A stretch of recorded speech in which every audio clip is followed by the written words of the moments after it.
Thirdly, Mr. Waziri, I've had direct experience of a police station where people report that alcohol is being brewed somewhere illegally. They should take action. The police there go there themselves to help themselves to that drink. So you don't know who is keeping the law, who is. These things happen. I mean, this was in my own village, by the way. I didn't know what to do because these policemen are not under me. They are under somebody else. But so I want you to bring to the minister some of these things honestly and frankly, so that together as Kenyans, we can deal with these things. We have here MPs, senators, we have here members of the county assembly, members of the county government. Let us talk together with you people today, so that when we leave here, every institution is going to take responsibility for making that peace and security prevails in our nation for purposes of a healthy development. I will leave you in the hands of my Deputy Governor, Excellency Matthew Owili. I have a very serious case at Aga Khan Hospital, a very close relative. We should go for surgery, and we need to sign certain documents and make sure that the thing goes well. Bwana Yesu asifiwe.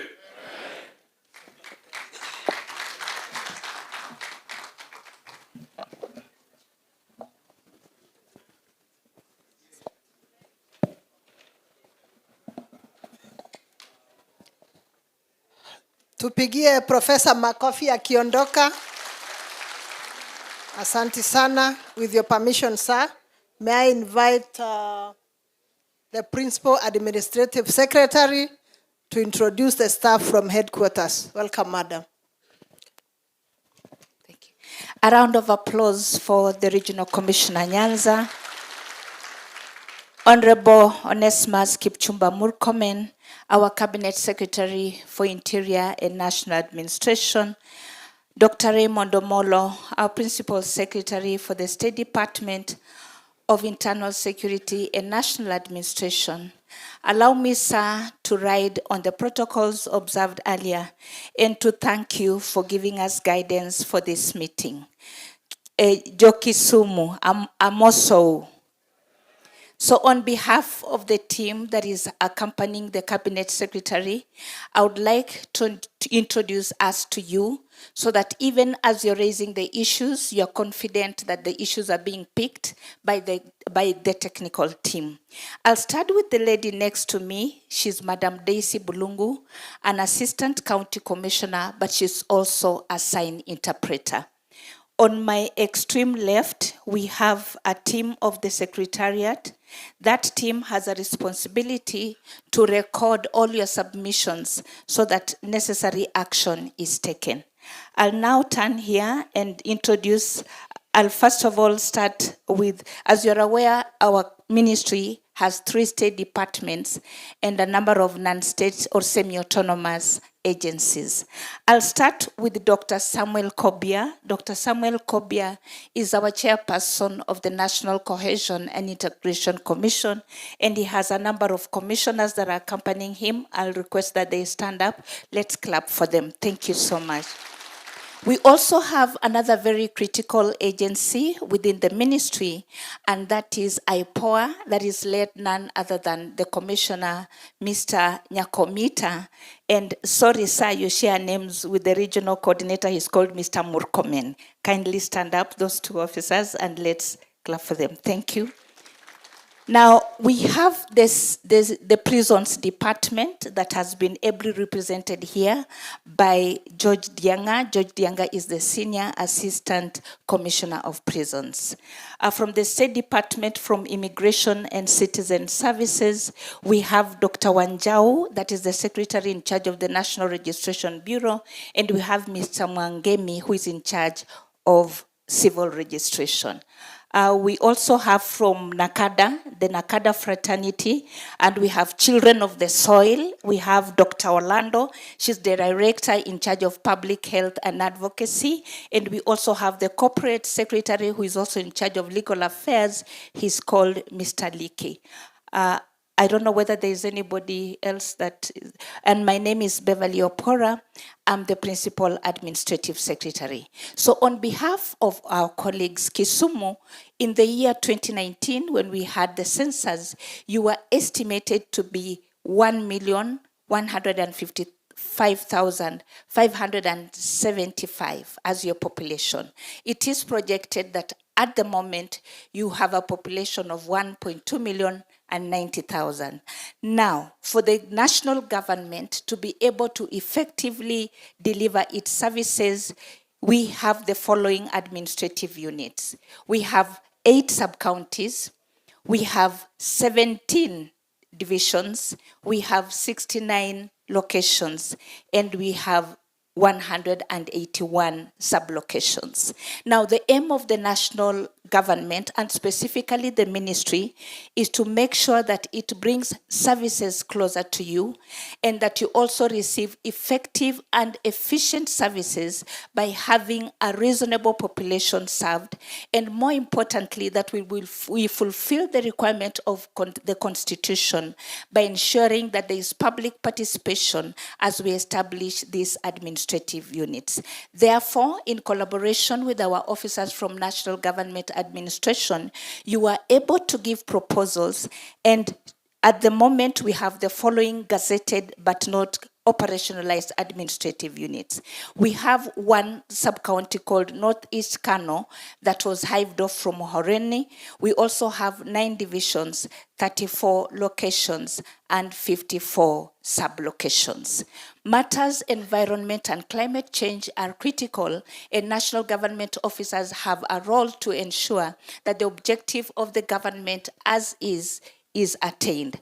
And therefore, we had given you a target as Kisumu City County to plant a total of 609,818 trees, but we want to thank you because you have contributed to the achievement of the ministry and planted 730,000 trees. As I conclude, to whom much is given, much is expected. Our cabinet secretary and principal secretaries have done a lot as far as our welfare is concerned, matters, regulations, and policies to facilitate us, kitting, tooling, uniforms, training, and so on and so forth. Therefore, we urge you on behalf of our colleagues to be that expected link between the community, other agencies, and the government. Have a good knowledge of your area of jurisdiction and escalate what needs to be escalated, and for those who are at the higher levels, cascade that which is expected. More significantly, prioritize service delivery in your area of jurisdiction.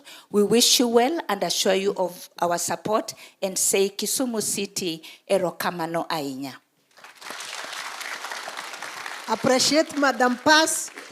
Please clap better. Thank you.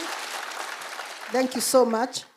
So with your permission, sir, now we wish to get into the next phase of our agenda for the day. We are going to listen to our officers first, starting with assistant chiefs. I request that if your name has been given to me, kindly come forward. All the officers come to the front, the assistant chiefs, ACCs, and who are going to speak, not everybody. Sub-county police commanders, administration police commander. I know you know yourselves, please come forward.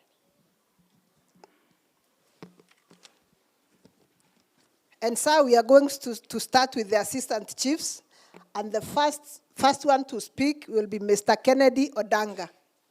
Kennedy Odanga, where are you?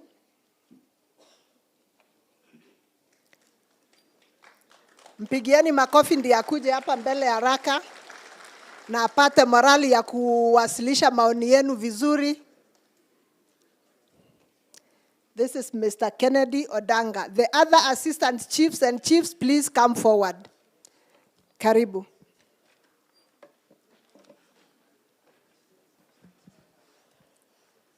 Thank you, Madam RC. To our guest, Honorable Onesmus Kichumba, CS Interior, our PS, Dr. Raymond Umolo, all protocol observed, assistant chiefs and chiefs, good afternoon. My name is Ken Odanga from Moroni Sub-County, Lower Tamu Sub-Location. And I think I'm the most senior most assistant chief. I was employed in the year 2001. In fact, thank you, Bwana Waziri, because you've really exhausted all the points we wanted to table before you. Normally, people do memorandums. That is just literature. But what you said, that is what really affects most of our officers. You talked of uniforms. You can see even mine.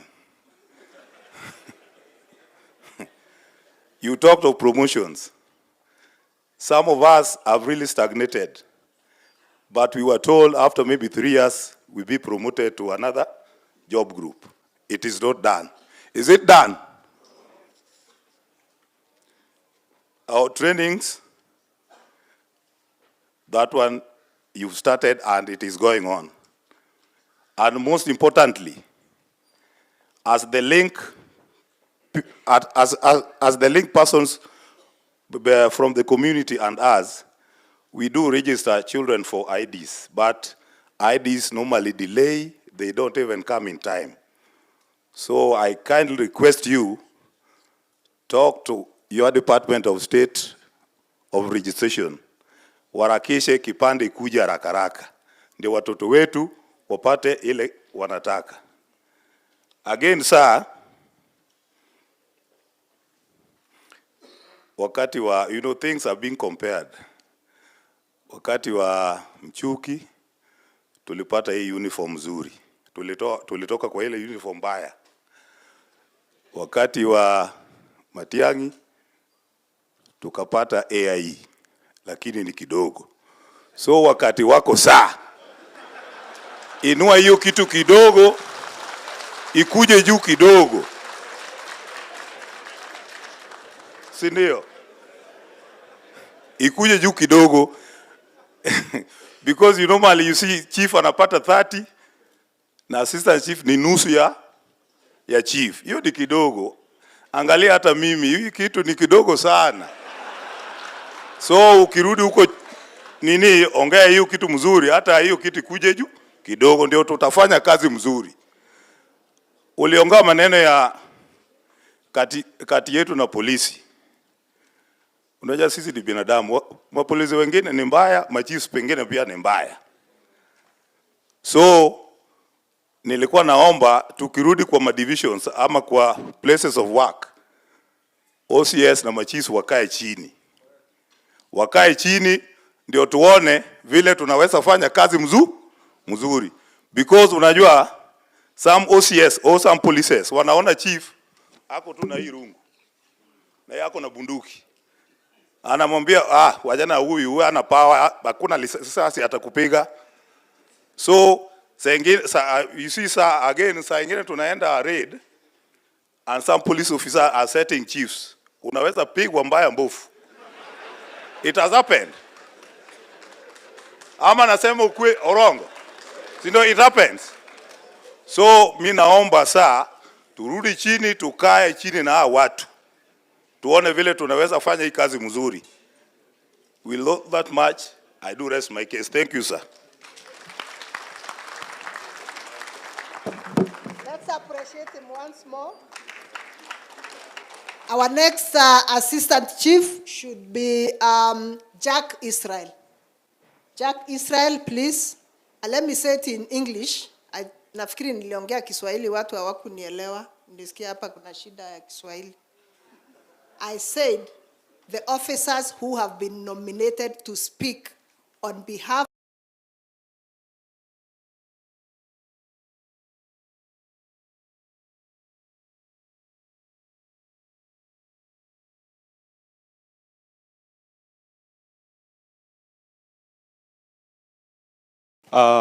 our chief guest, our Honorable CS Murkomen, our able PS, Dr. Raymond Omolo, distinguished guest, Ladies and gentlemen, I'm Madiwa Jacob, Assistant Chief Songa Sub-Location from Kisumu West Sub-County, representing chiefs and assistant chiefs from Kisumu County as the secretary. So allow me to start by appreciating you, that chiefs and assistant chiefs from Kisumu County appreciate the government for creating Jukwaa La Usalama, a platform that facilitates direct engagement with the government leaders, thereby enhancing coordination and motivation among girls.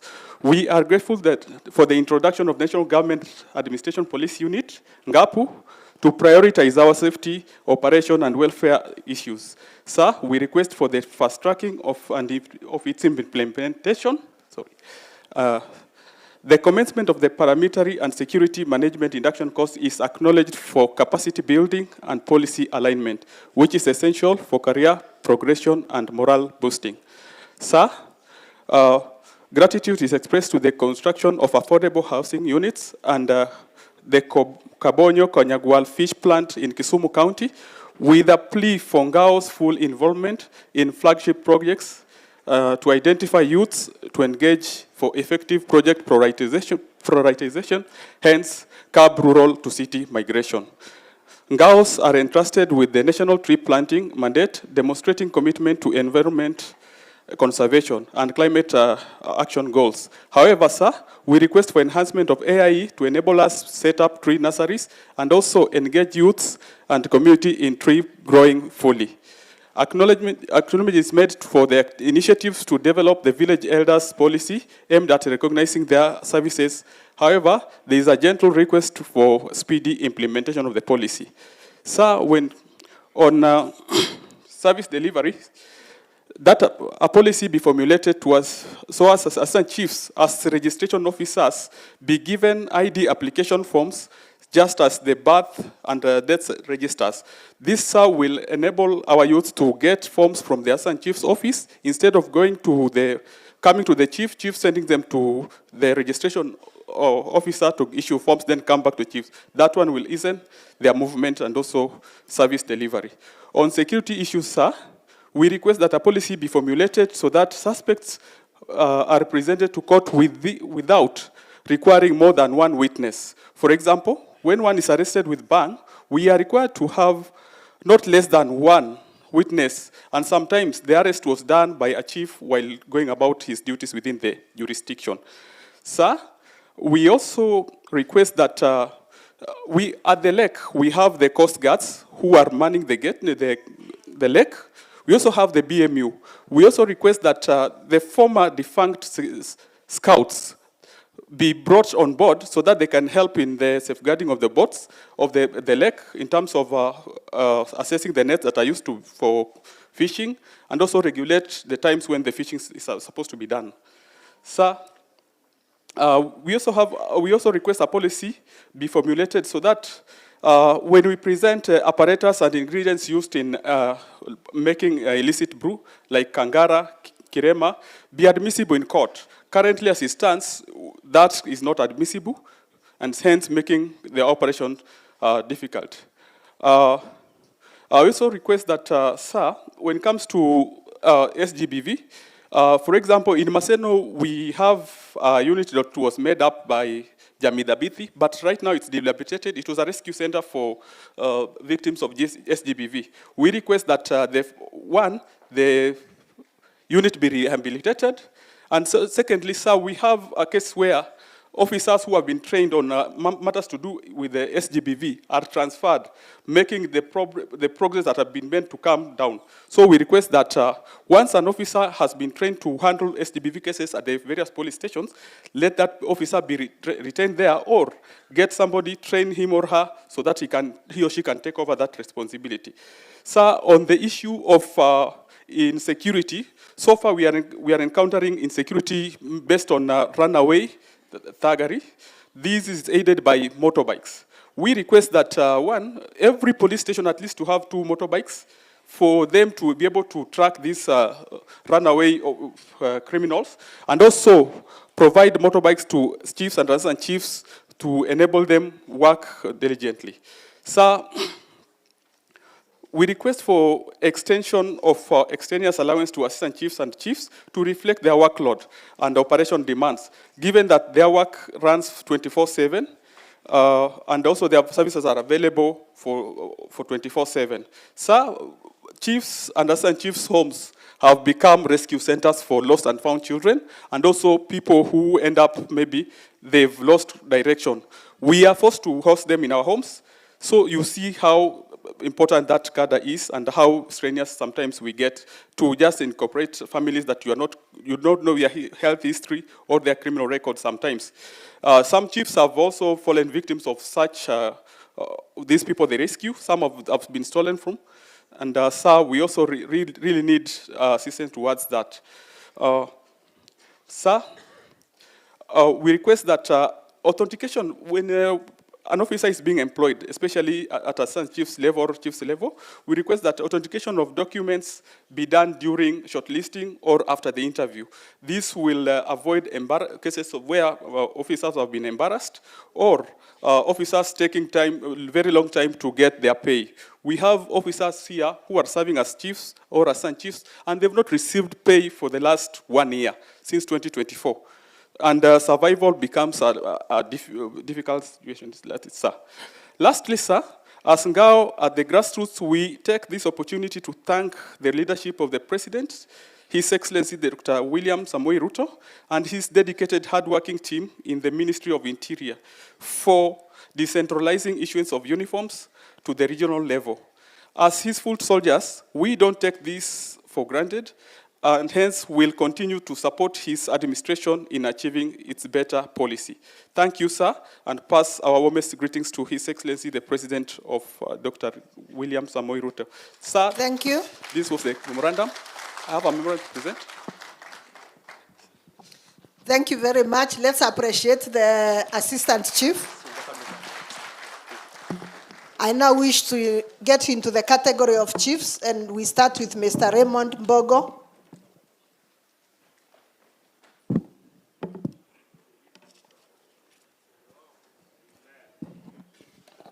Waziri wetu, CS, PS, DIG, all MPs ambao wako hapa na viongozi ambao wako, hamjambo tena. Kwa majina ni Raymond Mbogo, mimi ni chief wa Moroni Location, Moroni Division, Moroni Sub County in Kisumu County. Vile vile sir, mimi ni mwenyekiti wa machiefs wa Kisumu County. Sir, tulikuwa tumekaa chini kama machiefs wa Moroni Sub County wa Kisumu County.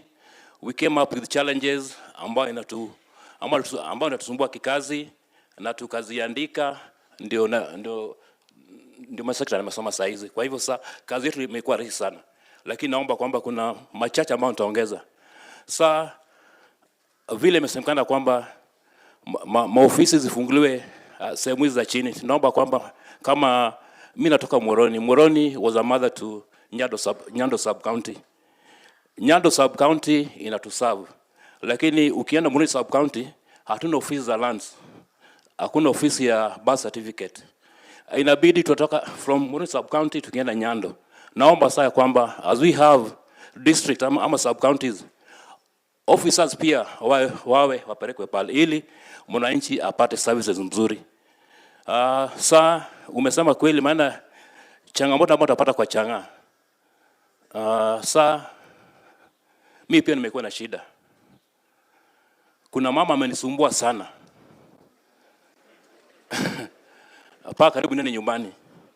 Kitu ambacho ilikuwa amenishangaza, nilipoenda kotini kutafuta warrant ya hiyo mama, kwa sababu warrant ilikuwa imetolewa mara mingi sana. Ikanibidi niende kotini ili mama ashikwe. Nikapata warrant, nikapeleka station. Ubaya sasa sijui kwa sababu nilipeleka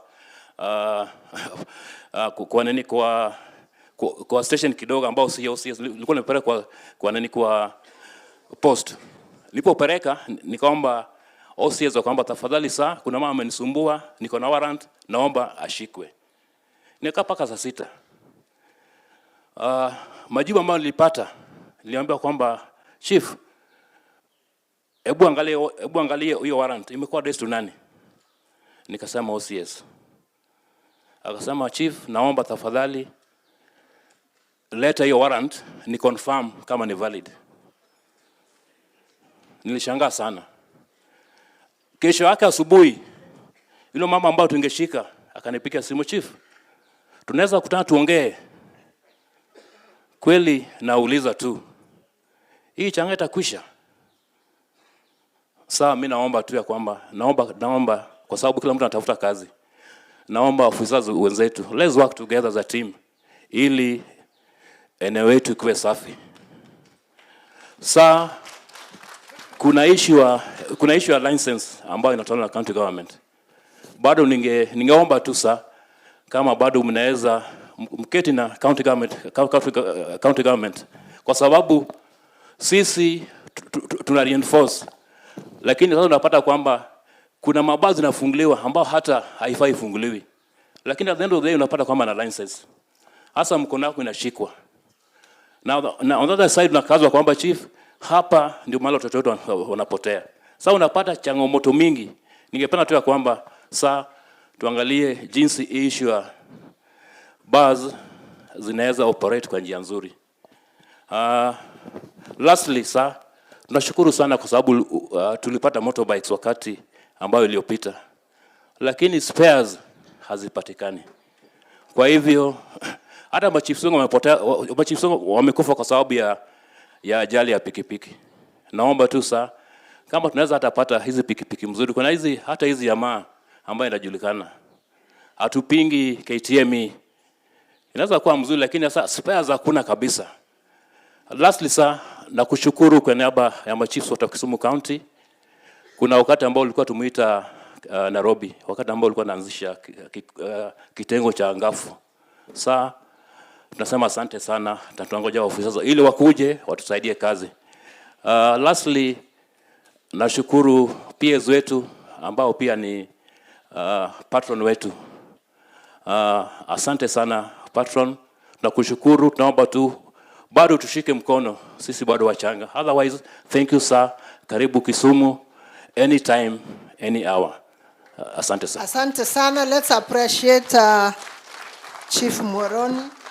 Our next speaker will be Madam Mary Atoga.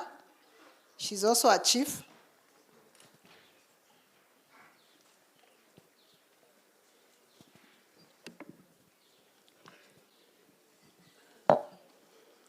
To our guest of honor, the CS Interior, allow me, with your permission, sir, to ride on the protocol that has already been set. I am Madam Mary Adhiambo Andhoga, Senior Chief West Kisumu Location, Maseno Division, Kisumu West Sub-County. Sir, I am the senior most female chief in Kisumu County. Sir, I was employed in the year 1999. I was 27 years old, the youngest assistant chief in the Republic. I have worked as a chief for the last 26 years. On behalf of the fellow female chiefs, I want to congratulate you, because we all know that during those days, female chiefs were women were not being allowed to be chiefs. It was a male-dominant department, but with the changes that were brought during that time, we were given opportunity, and we have performed very well, sir. Today, I want to say this. The work of chief is vast and very difficult at times. But I want to urge members of the public to make our work be easier, in that we want cooperation between the chiefs, the Ngao, members of the public of Kisumu County, the policemen, everybody to be brought on book so that we can make our Kisumu be a better place. Sir, as you know that sometimes back, Kisumu was known for a violent county. But we were called as Ngao team sometimes back. We sat as a team, the stakeholders of this county, and we agreed that we are going to make our county be safe for everyone. And as we speak, I know Kisumu is a safer place for everyone. Or am I lying? stakeholders of Kisumu. So this is because of the Ngao team that you are seeing here. This team is called Chiefs. The chief is somebody who is very cooperative, honest, innovative, effective, and focused. So this team you are seeing here, they are focused and ready to work for the betterment of this county. So with your permission, I would request on behalf of my fellow chiefs that mobility is a challenge in this sector. Sometimes back we were given motorbikes, but getting spare parts for these motorbikes is a mess. A few of us who are given, like myself, they are all grounded.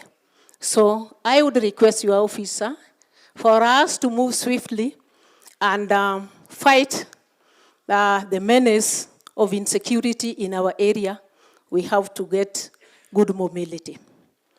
I also want to request members of the public that we are also human beings like themselves.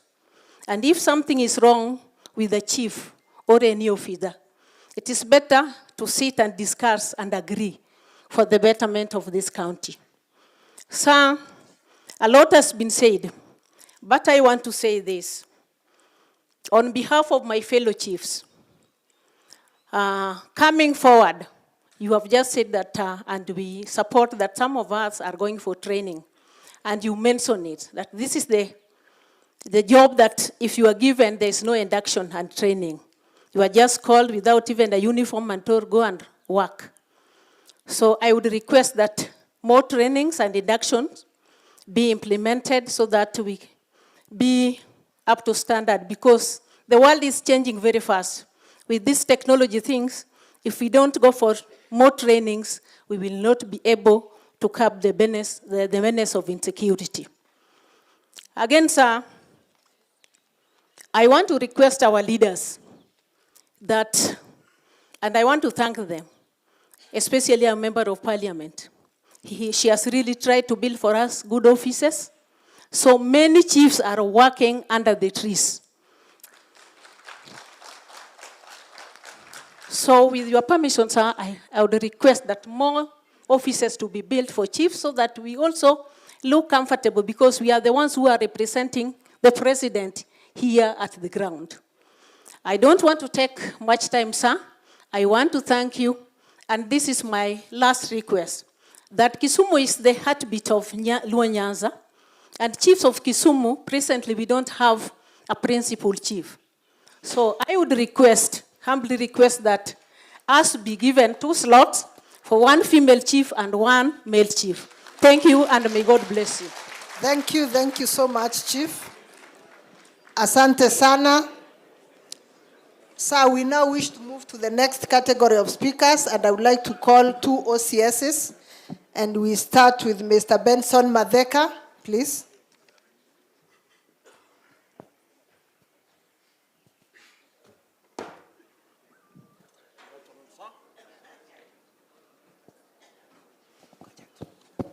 Just hold on, OCS, briefly, somewhere hapo.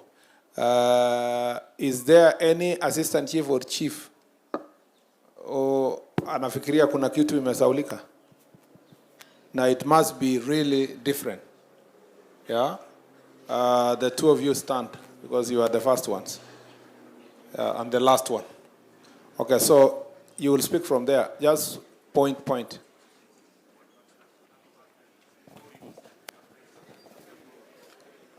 Sir, with your indulgence of permission, allow me to make 2 remarks only.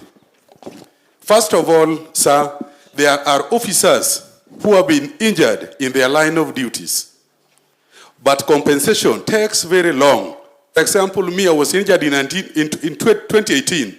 To date, I have not received any compensation, and I was injured in the line of duty. Secondly, sir, normally we effect 100% transition. Sir, we are encountering difficulties because a number of children are at home because of minor levies in school. I don't know whether your office can come in so that these minor levies can be catered for, so that children are kept in school. Thank you, sir.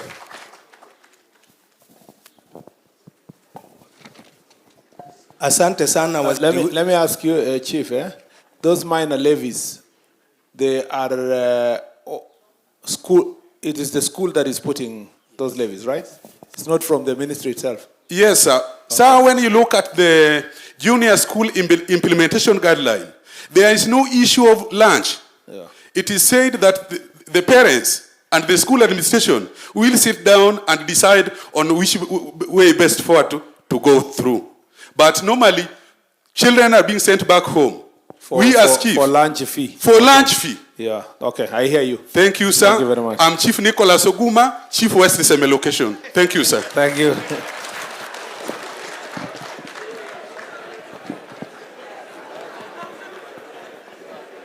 Asante sana waziri wetu, ofisi ya rais, katibu mkuu, ndugu Masengeli, asante. Langu ni kidogo sana. Swala ambalo linaleta malumbano kati ya serikali kuu na serikali ya ugatuzi. Unaelewa wazi kwamba zamani kulikuwa na inaitwa nini? County council, local authorities. Tunapozungumza leo, waziri, kuna malumbano kubwa sana kuhusu mambo ya ardhi, na hili nalo ningelipenda isikike na ichukuliwe kama swala nyeti. Manake zamani, you know, and this one you know very well, county council were the custodians of all government properties. As we are talking today, kuna masamba zile zimeandikwa County Council of Kisumu reserved for Chief's Camp. Ningependa kujua tafsiri lake ni nini, kwa sababu hawa jamaa wetu wamekuja na wanabwatuka kwamba samba ni lao, wanabwatuka.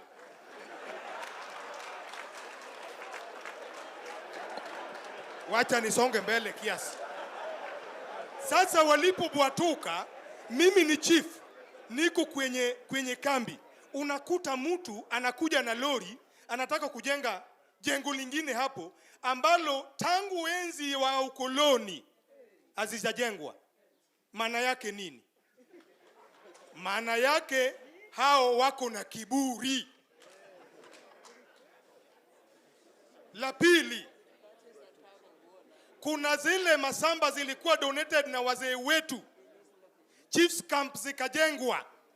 Saa hii tunapozungumza zinakuwa reclaimed na wale ambao hata wakati hizo samba zilikuwa donated hawakuwa dunia hili.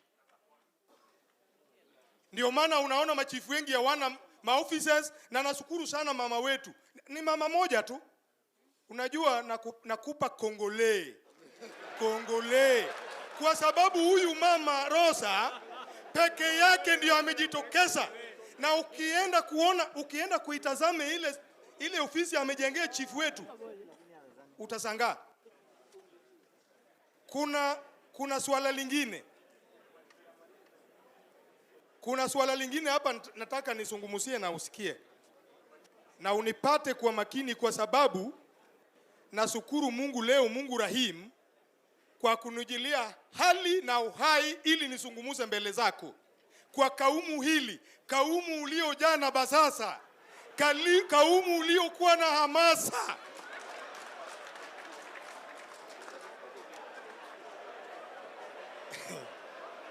Na hata unaona tu. You know when I'm here, mimi kwa kusema ukweli, mimi ni wakilishi ya rais. Wakilishi ya rais. Maana yake mimi ni taswira ya serikali. Taswira kamili ya serikali. Na unaona hao machiefs na maaskari wetu, wengi ni wazuri tu. Na unajua barabara nzuri huwezi kosa kona. Ukisikia kuna malumbano kidogo kati ya chief na askari, maana yake kuna sababu, kuna mahali kuna mlungu la kiasi inang'ang'aniwa, na ndio maana unaona kuna shida kubwa baina ya OCS na chief. Mimi OCS yangu yupo hapa, hatujawahi kosana na yeye kwa sababu wanajua. Sasa nizungumuse kitu ingine. Jambo, mambo ya defilement. Waziri defilement kwetu kule Seme, na hata kwa takwimu ya kawaida ya county iko juu. Kwa nini iko juu? Iko juu kwa sababu sisi kule hakuna kuficha.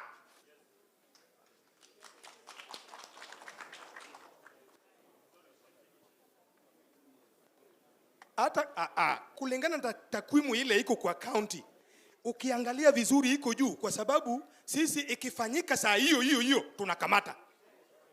That is it, and that is the truth. Kuna mambo ya masuala ya chang'aa.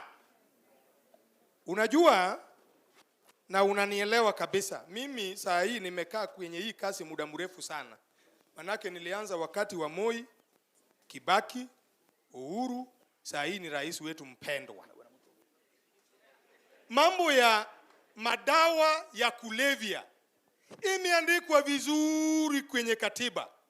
Jukumu la kupambana na madawa ya kulevya liko na lisimamiwe na serikali. Sasa serikali maana yake nini? Si ni rais? Si ni deputy president? Si ni waziri ambayo ni wewe? Si ni katibu? Inakuja mpaka kwa regional commissioner, mpaka kule Masinani mahali mtendaji kata kama mimi ninasungumusa, na mtu yeyote ambao amepewa mamlaka na serikali. Sasa nikuje waziri, mambo ya chang'aa. Hakuna mahali chang'aa imesaidia mtu, hata mtu moja. Wakati tunapambana na swala hili, tunakuomba uwe nyuma yetu. Kuna wengine wanakuja na maneno zingine balaga. Balaga maana yake nini? Maneno ya upusi. Na wanakuja kutuzuia tufanye kazi letu, wakisema hakuna chief anaruhusiwa kukamata mtu ya chang'aa. Na huyo ni askari wetu, ndio maana nilisema barabara nzuri iwezi kosa kona. Thank you. Sasa mwisho, na kuhakikishia utiifu, uaminifu na uadilifu mkubwa tukienda kutekeleza kazi. Asante sana. Pigia yeye makofi. Lazima huyo alikuwa Mombasa kabla hajaomba kazi ya chief. Yeah. That's a very good, Chief. Thank you very much. Let's make it brief because I just opened up for additional one to... bado mzee. Bado tujafika level yenu. Wewe, unapeana microphone kabla sijakuambia. There was a last chief. There was moja hapa. Ndio huyo. Huyo ni wa mwisho. Thank you. Thank you, our Minister. I appreciate you for your indulgence. I'm Jairus Otieno Kungu, Chief, East Nyakach location from Nyakach sub-county. I have 4 issues. Kama singesema ningekufa kwa barabara nikirudi. One is about stock theft. This menace has really killed our people. We've lost lives. Even my brothers, we've lost. And I thank you that today we are interacting with you as our boss now. Solutions. There is a place, a sub-location called Tabaitha in Soin Sigoet. Kindly, can that place be divided to have several sub-locations?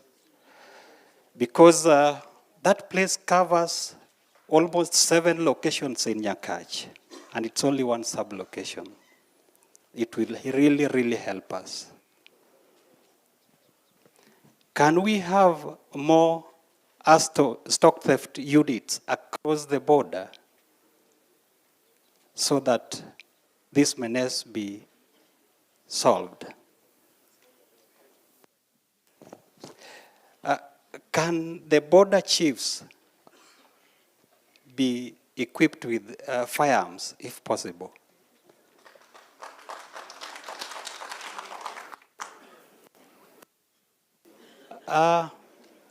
We've lost many lives.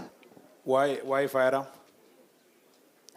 Okay, well, because as I am a victim, we normally Do the people who come attack chiefs and so forth, do they carry firearms? They don't carry firearms. They carry arrows, bows and arrows. Okay. But we, as the chiefs bordering those areas, we are the first persons to get information that arrows are stolen. Okay. You got it. We've lost many lives, but the government is not compensating them due to stock theft. Kindly, how can it be done so that they feel appreciated, even if they've lost? We cannot pay lives, but some do lose even the key persons in the society, or breadwinners of the family. Sometimes even 3 people in one family dies because of this, but it can be controlled. Second point, the boundary dispute between Nyakach and the neighboring community. It's a big issue. This time we've had peace, only that Baba Raila is in one bed with our president. But if in any case we work separately with our neighbors, we must have conflict. It's a norm. But since our president comes in power, we've not had that serious conflict. So can this boundary issue, there are only 2 things, stock theft and boundary issue, then things will be done. We are in one Kenya, and we request this. Another point is about our civil servants working in Nyakach sub-county. Our colleagues do get hardship allowance. But other civil servants working in Nyakach sub-county, like police officers, chiefs, other ministries, they don't get. Do these people work in a separate sub-county, or we work in a same environment? Lastly, my boss, that land has been an issue. Land has been an issue in Nyakach sub-county, and a land office in Awase that serves as was burnt, and it's under reconstruction. And moving from Nyakach to Awase cost around 1,000 shillings to and fro. And we have very, very, very poor people in the society that needs help of the land office. Can this land office be devolved and be brought to Nyakach sub-county so that it serves people of Nyakach without any cost? Thank you, and may God bless you as you discharge your duties to help. Asante sana. Thank you very much. Thank you, Chief. Now let's proceed. Thank you, sir. Let's have the OCS, Mr. Madheka.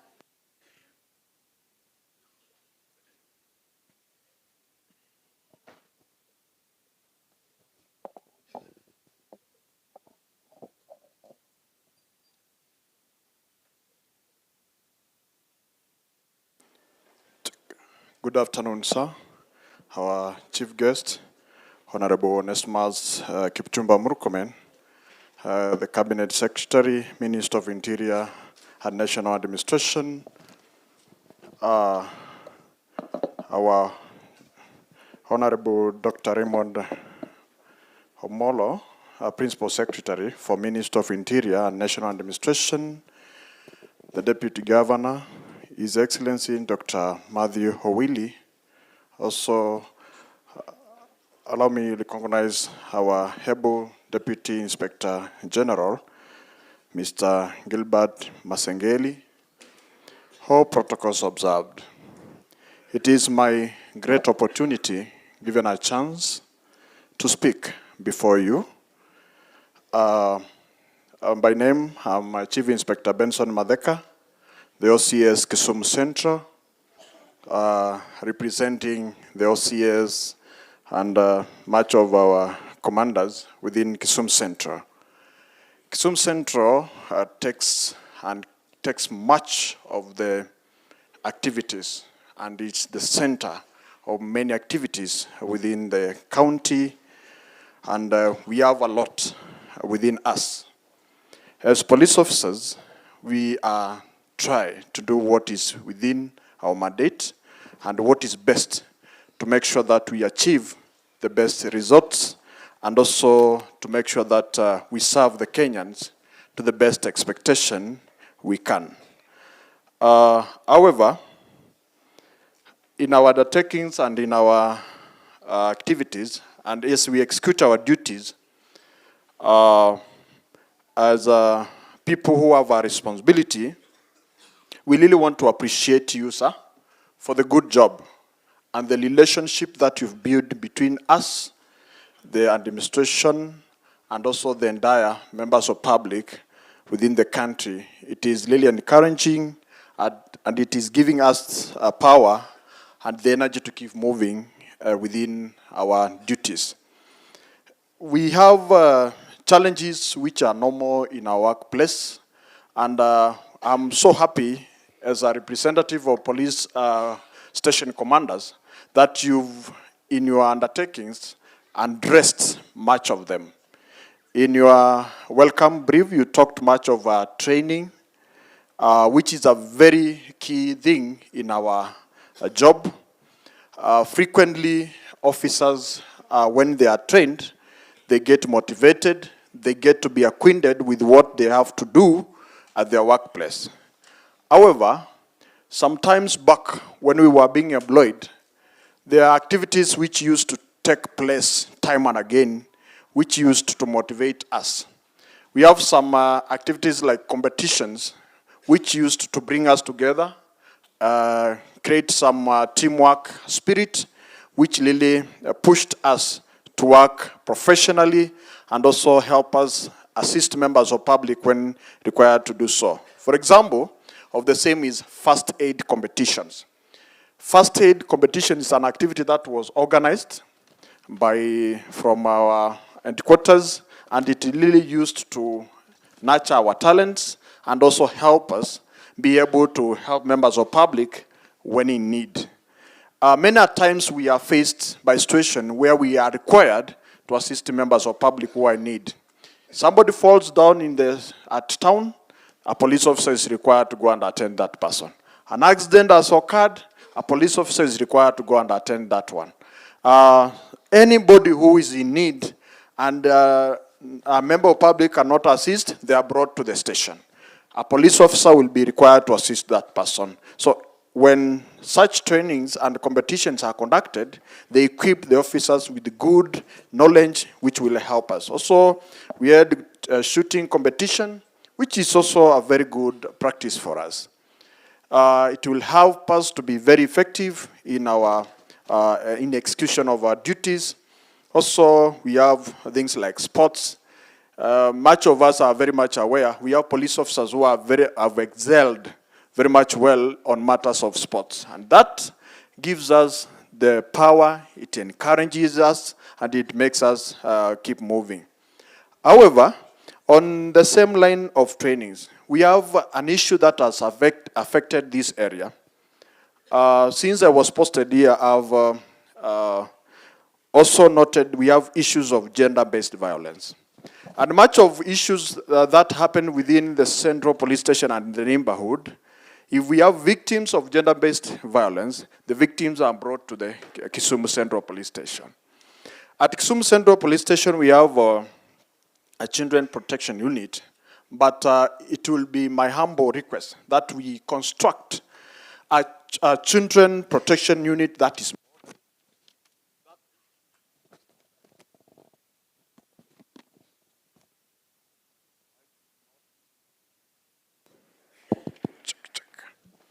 I was saying at the Kisumu Central Police Station, I was saying we hold within us, that is the regional police commander's office.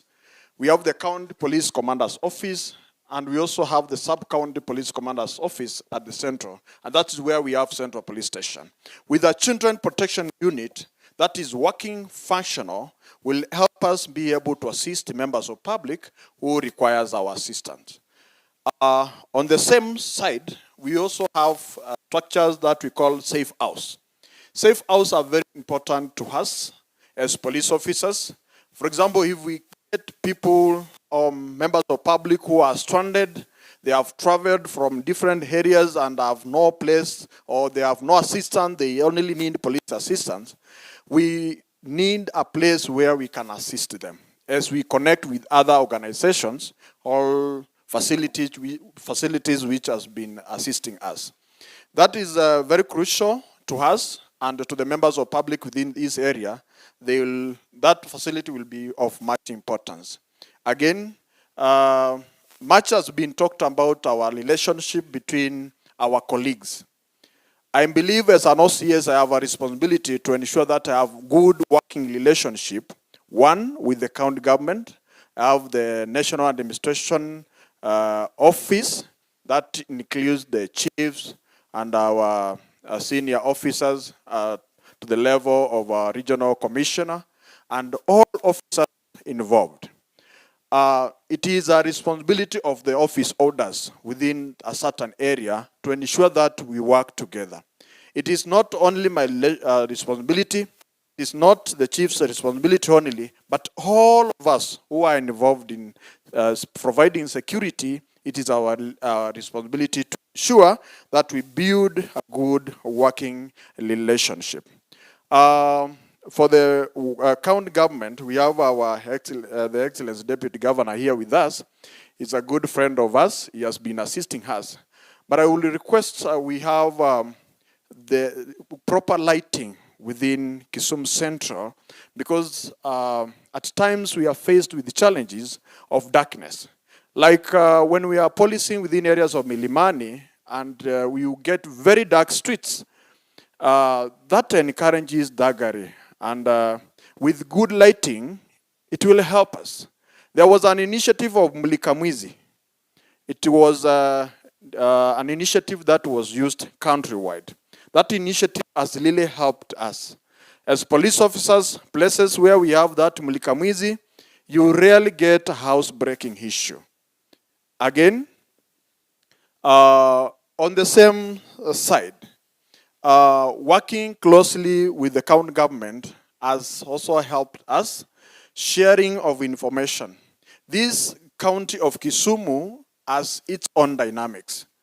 The relationship between the police and the members of public can be good more than it is, and that will only be if the members of public have confidence with us. If the members of public have confidence with the chiefs and the area administration officers, the village elders, if there is any information that you get that a police officer should work on, if we get proper information, time information, as police officers, we shall be able to act on it on time and ensure that we deliver. Our challenges as police officer, we have this issue that has disturbed us so much. This issue of medical insurance. Many times, we are working extra hours. We are required to deliver at even time when somebody does not expect you to have worked. We work even for more than 8 hours. Sometimes you might find yourself, you have to work for extra hours, and you do not complain. Now, when your family is not well, When they go to an hospital and they find that they cannot be attended to, a doctor tells you, or an attendant in an hospital tells you, we cannot attend to you because you have a limit that has been placed into your insurance cover. It is embarrassing. Sometimes a child will ask, Daddy, what am I doing here? Kwani Daddy umeshindwa kulipa? Some questions, some things are embarrassing to us. I think this is something affecting us, and I believe something is capable of being done. There's a time we really enjoyed good services, a comprehensive cover, whereby you can walk in an hospital, you are treated, go home. They'll ask you which insurance cover you are using, the National Police Service insurance cover, you are taken care of, you go home. Our chief guest, that is something that is affecting our morale, and with your input, I know we shall achieve much. On transport, I want to do patrols. I want to use police car. I want to make sure that police presence is felt within Kisumu Central. For an example, within my station, I have one Land Cruiser. One Land Cruiser, and with the dynamics of situation of crime within Kisumu Central, it's not enough. With more provision and facilitation on transport, we will be more effective. I want to respond to matters. I've divided my officers in different categories to ensure that they are able to respond to situations as they come. But sometimes they'll ask, afande wapi mafuta? Tutaenda namna gani? So I know I've followed what you've said it again. I know you'll do something to us. Our uniform. The Kenya Police Service uniform. We have had issues on that, and I know something has been mentioned about our uniform.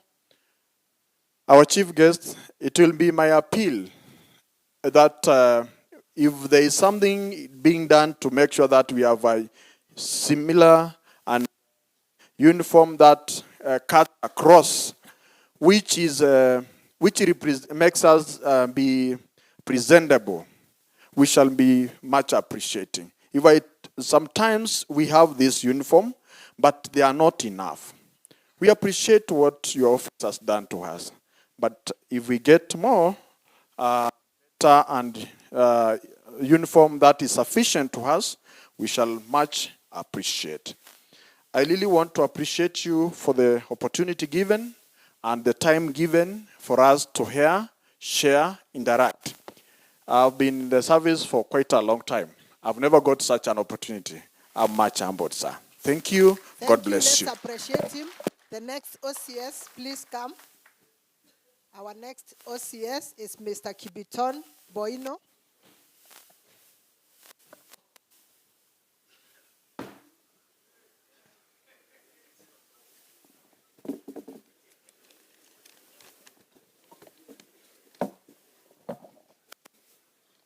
Our chief guest and your national team, sir, regional security team, sub-county security team, in Gao, all protocols observed. Good afternoon.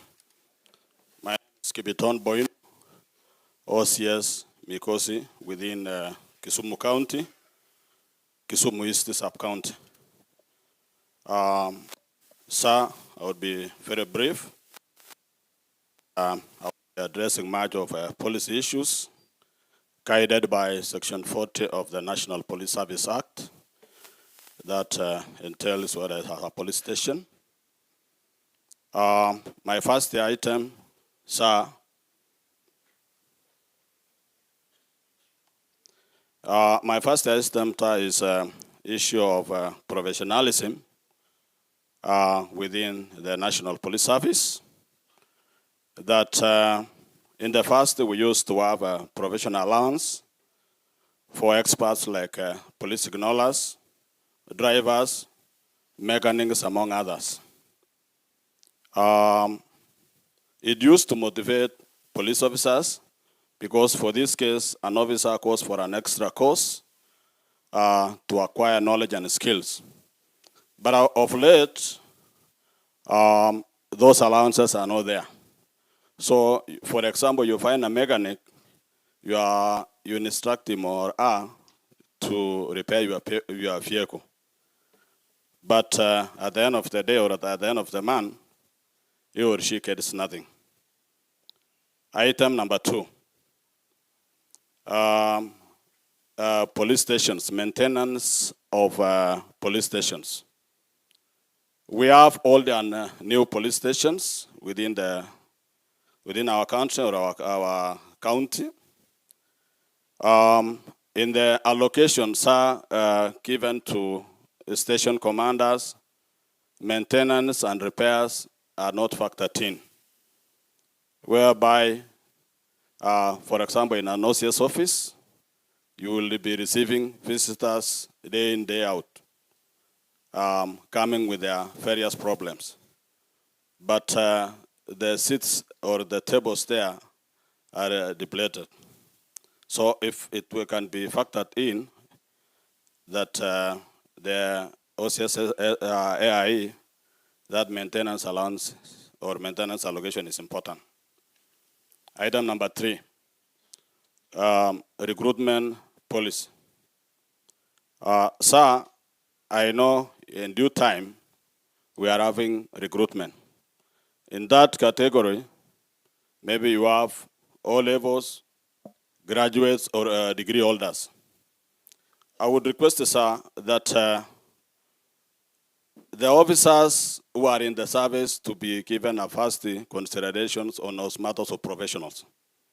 Because here, training a civilian to be a police officer is so costly. And here within the service, there is a police officer who has endeavored to use his or her money to train himself to acquire knowledge, but he does not get that opportunity. So I'm requesting that if those officers are serving, because they have incurred a lot financially to acquire that knowledge, to be considered.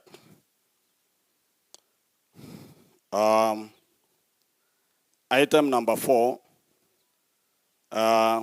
promotional policy. Sir, thank you very much for looking into it. That you have said of ranks between constable to inspectors. We have 16 ranks within the National Police Service. So this one, you have considered her is from constable to inspector. Chief inspectors and above, we are not looked into. Or bottom up. But we requested her, it goes up even because it is us who are so close with these junior officers. So maybe we requested that maybe you consider chief inspectors and above. Item number 5 is food and ration to prisoners. Every now and then, we get bending bills at our police stations. That after several months or in a quarter, we have officers from headquarters coming the bills, bending bills at the police stations. There are 2 issues here. Confidence between the contractor and the OCS becomes an issue because somebody would not like to supply food to a station whereby he incurs bending bills every now and then. Secondly, the officers who are coming to assess for the pending bills, they are using government money to go around the country to check about the pending bills. If it can be looked into, because every now and then, sub-county police commander, county commander and above knows the number of prisoners because we report every station do have at an average, so that during the allocation, it can be done once and for all and minimize cost and create trust between the contractors and the police. Lastly, is issue of salaries. There is an item here, si tunaita mnyama, maximum, that maybe if you are a corporal, you have what we call maximum, whereby if you will not rise to that rank, you will be earning that amount for the number of years, maybe until you retire, if you will not go up. So maybe if it can be looked like our teaching fraternity, whereby you have a teacher, senior teacher, which comes with some allowances. So it motivates this officer because not all promotions comes with loss. Not all inspectors will be given inspectors. So, and also there are some maybe who might not climb up because of their personal issues, private issues, or medical matters. But this officer is hardworking, disciplined, let him or her be looked into. Lastly, recommendation for the trust, which our colleagues have talked in Ngao. We used to have a police open day in the past years. So if this can be structured and brought in policy, whereby members of the public and all other interested groups within a given station, they be structured that they have a police open day where they can come, being taken through, being shown what are services offered at that police station. I believe all these minor complaints will be reduced. Thank you, sir. God bless you. Thank you, thank you. Let's appreciate him. Thank you so much. Sir, our next speaker will be an ACC, Mr. Lazarus Obwar.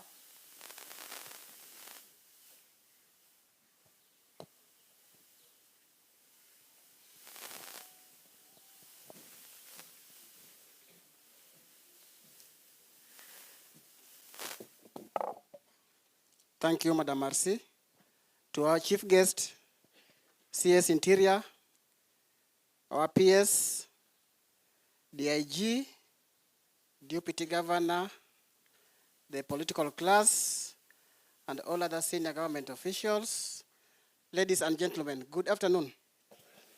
Good afternoon once again.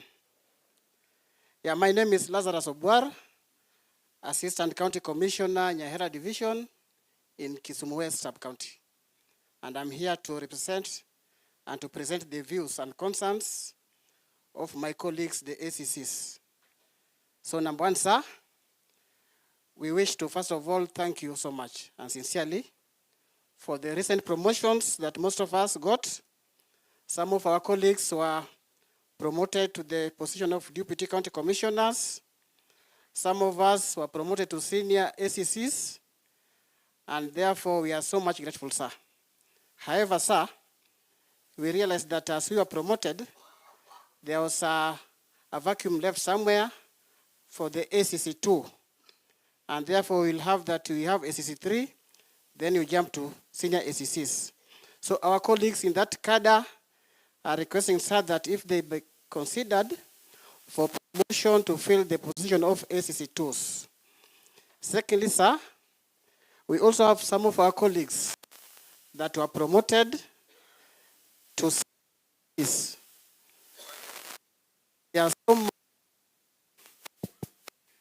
They have also requested, some of them entered the service some years as in other categories before they became ACCs, and they have been requesting that if they can be reconsidered for further promotion to DCCs. There's a petition they presented to your office, and they have asked that they get guidance on its current status, sir. Number two, sir, you talked about trainings, and we are so much grateful for that. But our request at ACCs is that these trainings be timely. Timely so that they are not just seen to boost our progression, but also to sharpen our skills. We know we have DPA and senior management courses. We request that we don't wait until it is late. They be provided on the timely basis, sir. Number three, sir, I wish to talk on the issue of AIE, allocation to officers. Sir, the current value of items, market value of items has risen, and items bought 3 years or 4 years ago, buying them today is somehow more costly, sir. And this allocation of funding, it has gradually gone down, and we'll appreciate probably if it can be enhanced so that we are able to purchase items at the current rate, sir. And on the same, sir, we request that the same allocation be our colleagues at the headquarters, the AO1s, and the ACC1s at the sub-county levels, because those are also independent offices, sir. Number 4, sir, on our mobility. I found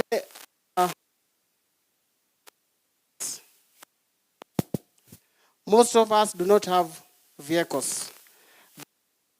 Work so much. And we request that if possible,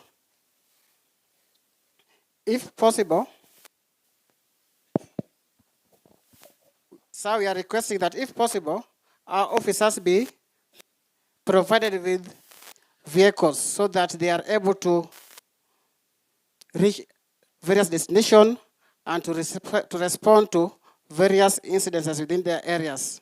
Because sometimes we have to rely on others' vehicles, which delays our action. And on that note, sir, we request that some of us go as far as using their own means to respond to issues. If there can be structures for such officers, then you'll be provided with avenues probably to claim extra expenses that we incur to maybe reach to respond to other issues. On security of Ngao Afande, most of our work, the nature of our work, sometimes we are sensitive. We are forced to do cases on very sensitive matters that sometimes endanger our lives.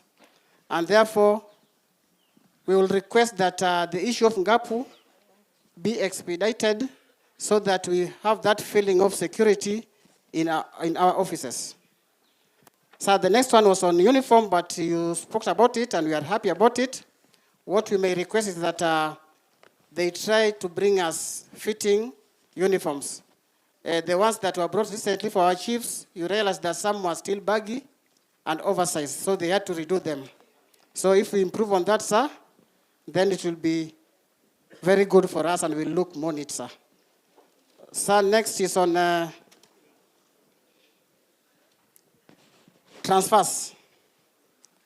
Sir, us as ACCs, we know we work and we can work anywhere. But we request that the transfers should not destabilize our families. Sometimes they come when we have just reported, you have enrolled our children in schools, then you are told to leave. That one affects their schooling, sir.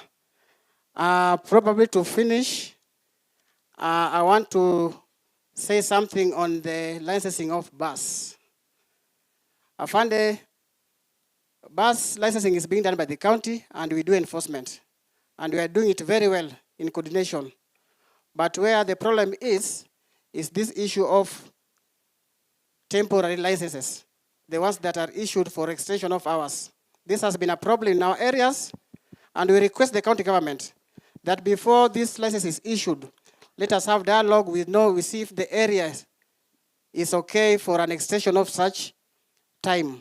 Otherwise, some of the members, they get those licenses, and it makes our works very difficult. And finally, sir, housing of ACCs. Most of us do not have government houses, sir, within our offices. So we will request, if now that we have this affordable housing, probably if you can share with your counterpart at the housing department, so that as they do the houses, they consider even doing some houses in every division, in every sub-county, for our officers to at least work within their stations. Thank you so much, sir. May God bless you, sir. Thank you. Thank you. Let's appreciate him once again. Sir, the ACCs decided to be represented by only one of them, and now we are done with the ACCs. I want us to move to the traffic police, and Mr. William Swakey will represent his colleagues. Karibu.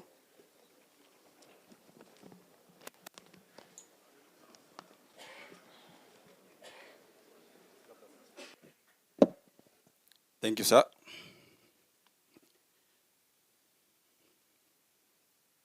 Our chief guest, Honorable Onesimus Kipchumba Murkomen, our PS, Dr. Omolo, our DIG, Mr. Masingeli, and all protocol observed. Good afternoon. Sir, I might not take much of your time, because I think everything that I had has been said by the previous commanders.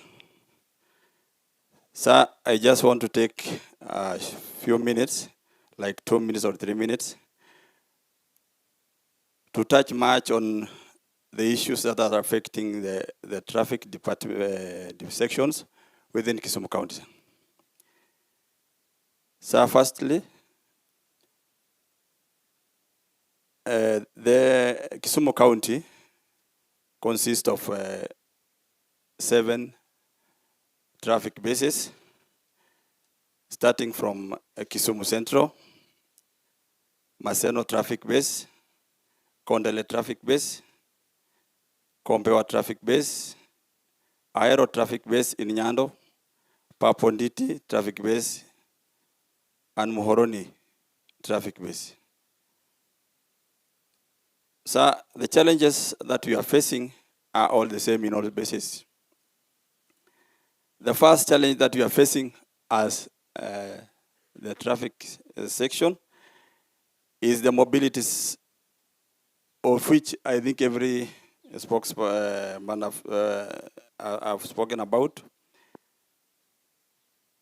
Lack of vehicles. So we lack vehicles, and we find it difficult to respond to scenes of accidents when it occurs. But we have received immense support from our OCPDs and our counterpart OCSS. But at times we find it, their vehicles engage in other duties and making us held behind, not to be able to respond, and forcing some officers to respond to scenes of accidents in order for them to secure the scenes. So we request if at least every base can have a motor vehicle.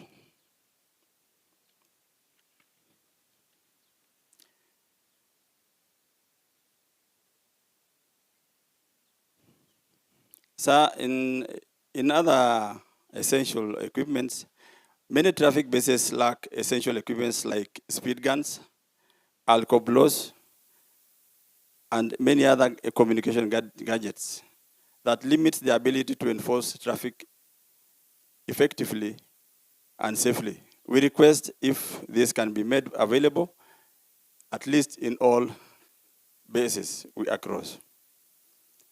So the medical issue of the insurance cover has been spoken, but we just want to let you know that it cuts across all of us, that the insurance cover is not actually favoring us.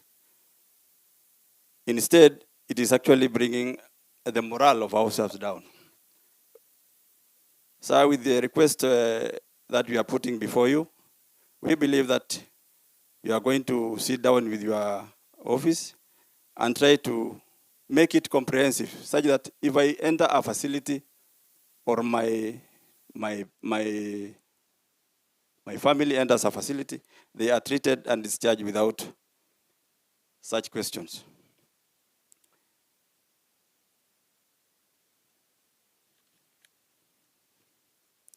So another issue that we would request, if it can be possible, is the installation of CCTVs across all open roads across the towns. So this one will help to curb the issues of hit and run accidents, which are normally not reported. When you visit a scene, you find that the vehicle that has committed an act has left and it will never be traced. We request the same be planted so that we can get to access such information for victims to be compensated. Also, another request is for signage and marking of our roads by Kena and Kura. Some of the signs on the road are not seen anymore, or some of the road have changed. So we request if they can be marked, especially where pedestrians are using, so that any person, be it a motorcycle rider or a tuk-tuk rider, can actually be able to see what is before them and be able to use the same in the right way.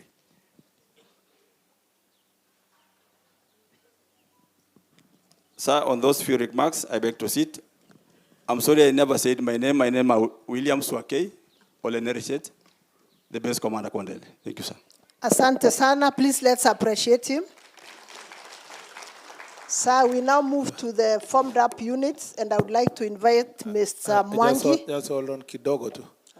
Is there an OCS? No, first, is there an ACC?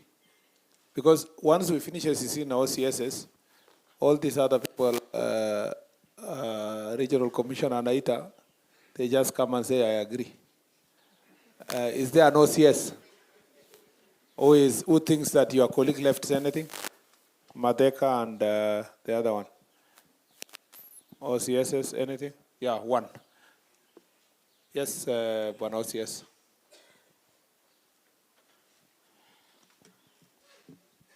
Watu wa mic walienda wapi tena? And you need to improve the mic, eh?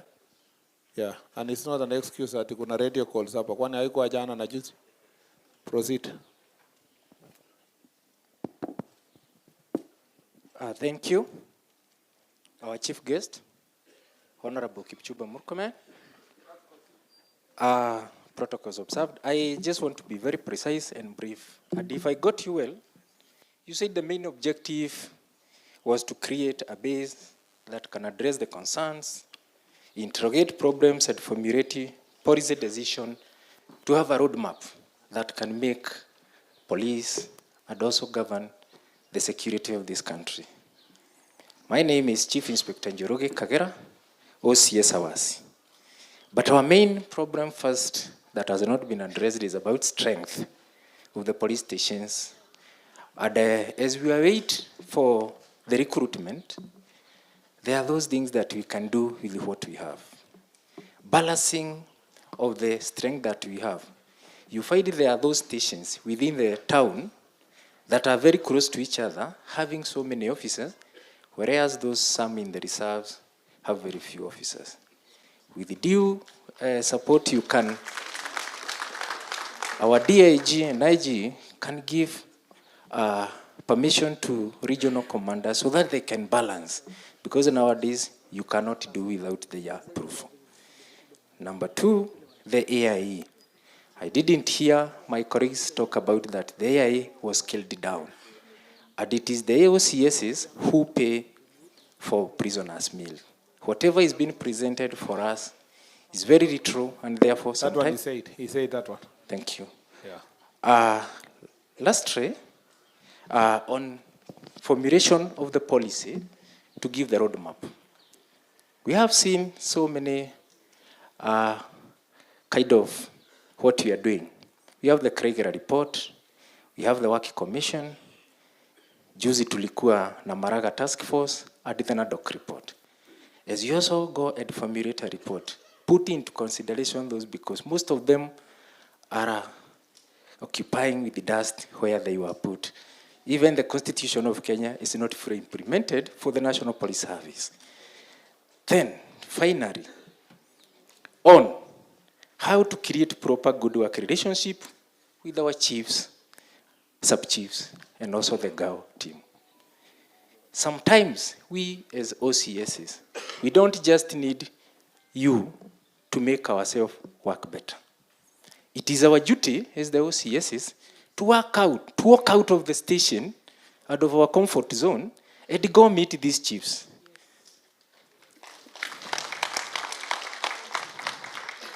It is our obligations because these are the people known. Mimi nikiretire nitaenda kwetu, lakini chief ataretire kwa hiyo kijiji. He is well known. He knows all the criminals there. If you do better baraza with them, me, in hours, that's what I do with my ACC. We conduct barazas, and that is how we get the names of the criminals. And we have managed to minimize crime.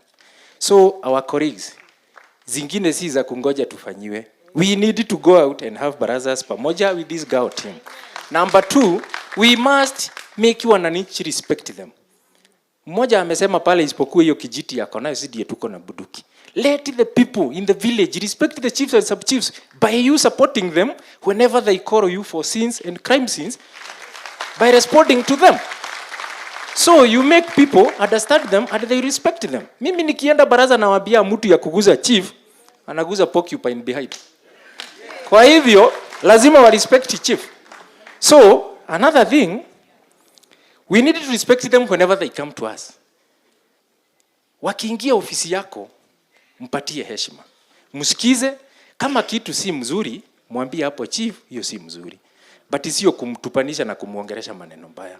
These people, without them, we cannot make those places we work. Because it is them who give us what we want for us to make that place safe. It is the chiefs who have the information. Finally, there is something I have done, and I remember we went for it.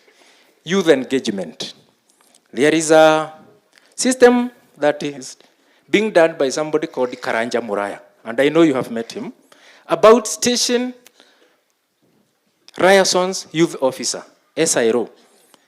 Those things, if put in action, we can engage these youth so that every station at least have a youth liaison officer who can be able to receive these youth when they report. Because youth see us, police officers, as enemies to them. An example, whenever we are called upon to go to respond to demonstrations, it is us who get out armed to go and quell the demonstrations.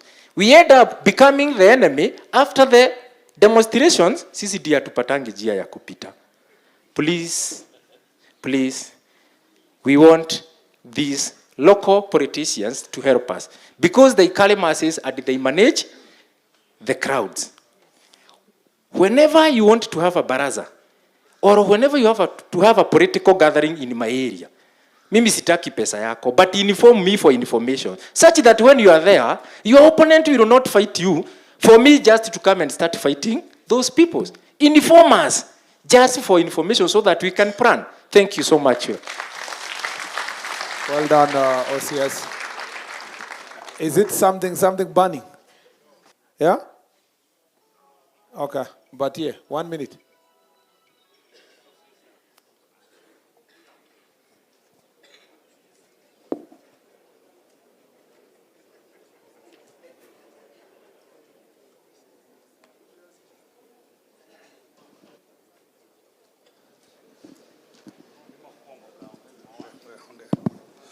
Our chief guests, sir, all protocols officers, good afternoon, sir.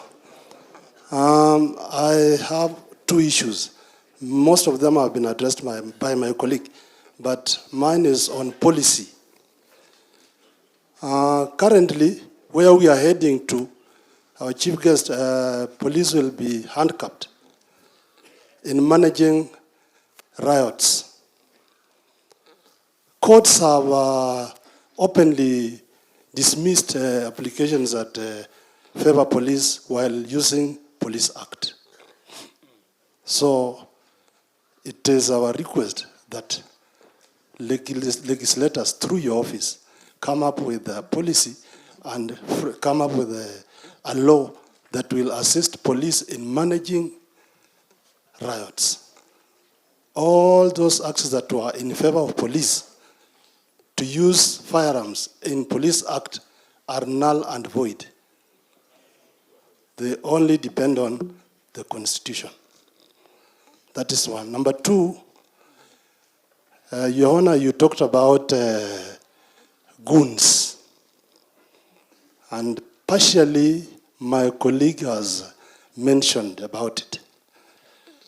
We would request your good office to liaise with the political side, because most of the goons, and my colleagues will agree with me, they are from the political side.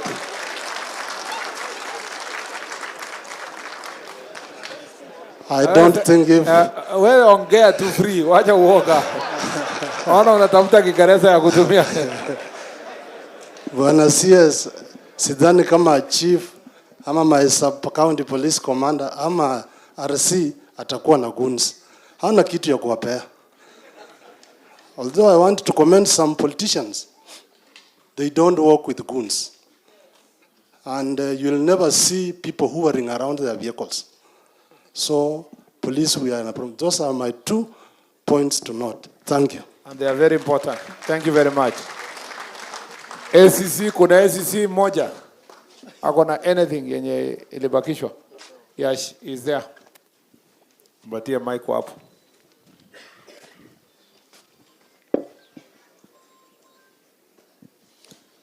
Sir, I'm Kiru Shadrack. I'm Assistant County Commissioner, Nyando Division, sir.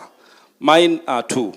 One is a concern concerning our young boys and girls because of the issue of juvenile, not corporal punishment.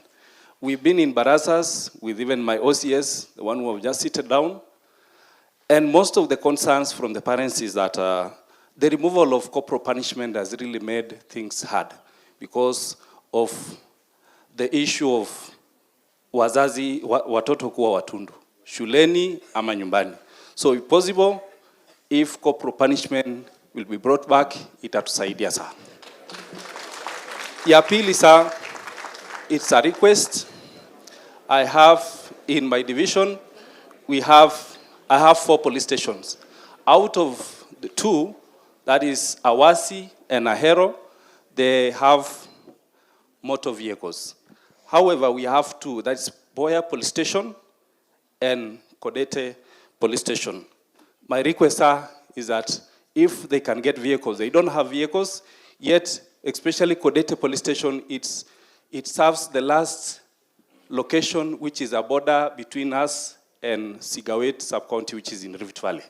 And this is where we have stock theft and other related conflicts. So if we can get the vehicles, even one, it will really assist us, sir.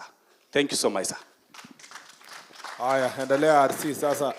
You know, these people are wako ground. So wale wenye wanaongea wanasema tu we agree. Thank you, sir. Anyway, the point I'm making is that for the sub-county security committee members, I'm not saying don't say anything. I'm saying add to something that has not been said. Don't repeat the ones the officers below you have said. Thank you, sir. We now move to the formed up units. And I would like to request Mr. Mwangi to represent them from the Border Patrol Unit. Karibu.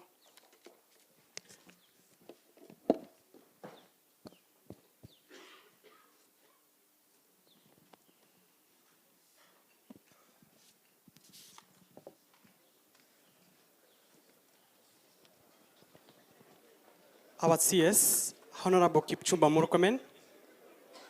Our PS, Dr. Rimo Domolo. Our DIG, Sir Gilbert Masengeli. All distinguished guests present, ladies and gentlemen, good afternoon. I'm Chief Inspector Mwangi Waithaka from Border Police Unit. And Border Police Unit, it's a tactical unit. I'm here to represent 4 formed up units. That is Border Police Unit, Rapid Deployment Unit, located at Muhoroni, Border Police Unit, it's located at Kisumu Port, POE, point of entry. We have Anti-Stock Theft Unit, located at Nyakach, and we have Water Police Unit, that is located within Kisumu region. And with all humility, sir, I request I give you some documents here for follow-up and reference, sir.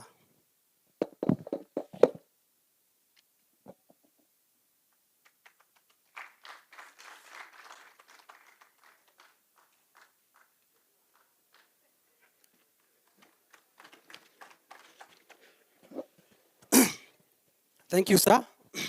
I will start with Border Police Unit. And as you know very well that Border Police Unit, it's a tactical unit that has an expansive mandate within our Republic of Kenya. And within Border Police Unit, we have a company called BOSOPS. BOSOPS, it's a company that deals with maritime operations. And we are located at Kisumu Port, point of entry.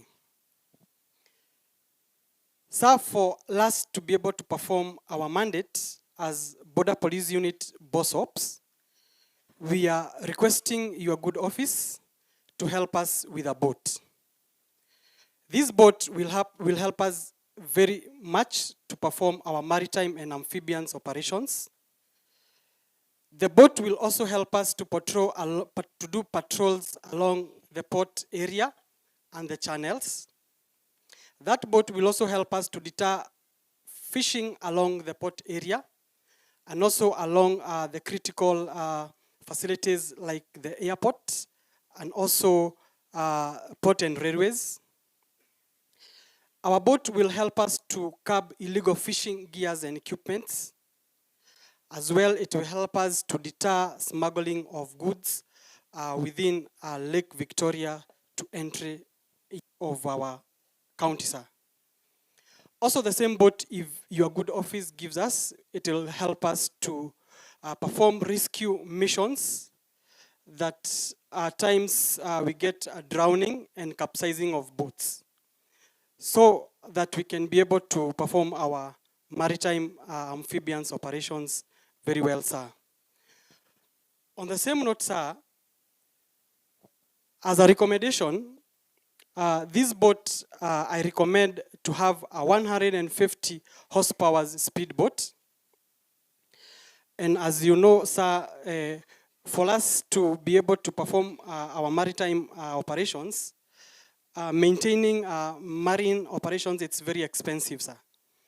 So we request your good office that we may have a maintenance package that comes along with the fuel allocation. Sir, allow me to move to our rapid deployment unit, that is RDU. Our RDU officers located in Muhoroni are performing a tremendous job. They do patrols, both using their range, Ford Ranger. And they have one challenge, and I will start with the challenge of accommodation. Sir, officers in Muhoroni, they have a very good PR with the members of the public. So members of the public decided to give them a piece of land. And as we speak, they have a title deed.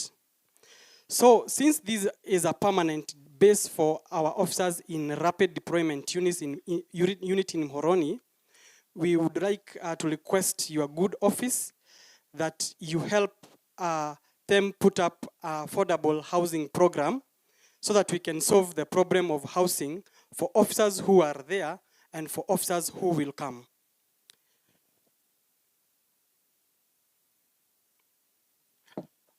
On the same note, we would request to have at rapid deployment unit a tactical land cruiser, which is back-to-back for easy movement, because it is a tactical unit that requires not a normal land cruiser, but a back-to-back tactical land cruiser. Let me proceed to anti-stock theft unit. It is located at Nyakach, and it has got several base camps. And the same problem of accommodation these officers are facing. And in the wisdom of the commander there and the officers, with a good PR with the members of the public, they were given land, and the land at Sondu base camp and another land at Kapsok base camp, they were given land. For them, they have allotment letter, and it's awaiting a title deed. So in your good officer, we request that if they may put up affordable housing there, we can solve the problem of accommodation for these officers who are there and for officers who will come. On the same note, officers at Nyakach, that is anti-stock theft unit, they have a problem of mobility, whereby they have a phone ranger. This phone ranger, it is not friendly for rough terrain. It is friendly for soft terrain. Sir, we request your good office that they may have a Land Cruiser for both, or they may have both, the Land Cruiser and the tactical, they may have both the phone ranger and the Land Cruiser. For one, the Land Cruiser will deal with hard terrain, the rough terrain, and also for the phone ranger, it will cater for the purposes of soft terrain. Officers at us2, they are requesting to have a motorcycle so that they can be able to maneuver in places where they cannot access. So that they can be able to have movement and also to do rec and intel gathering. My last unit, it is the newly formed unit. It's called Water Police Unit. Water Police Unit, it's mandated to deal with illegal connections, tampering of water meters, vandalism, water theft. And as you know, nowadays, we don't have, due to the Water Police Unit, nowadays, this issue of water theft, vandalism, it has really gone down. They have a challenge of they lack training on non-revenue water issues. And also they have a problem of understaffing. With those few remarks, I want to thank you so much, sir, and thank you for listening to me, and may God bless you, sir. Thank you so much. Let's appreciate him. Asante sana. I now wish to move to the next unit. I would like to invite a representative of the administration, police commanders in the sub-counties. Please come over. Mr. Ibrahim Nur, karibu.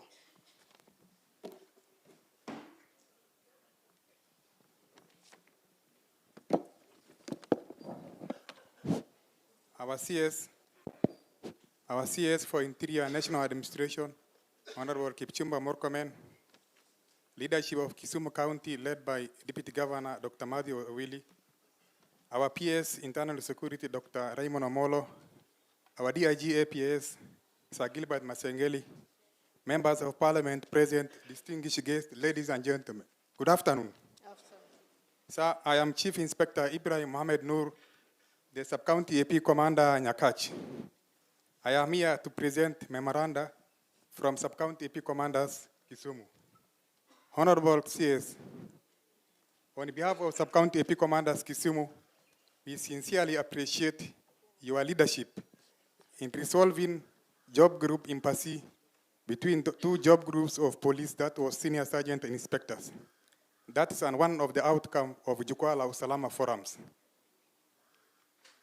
With that milestone noted, sir, I wish to present the following memoranda highlighting key challenges for your policy guidance.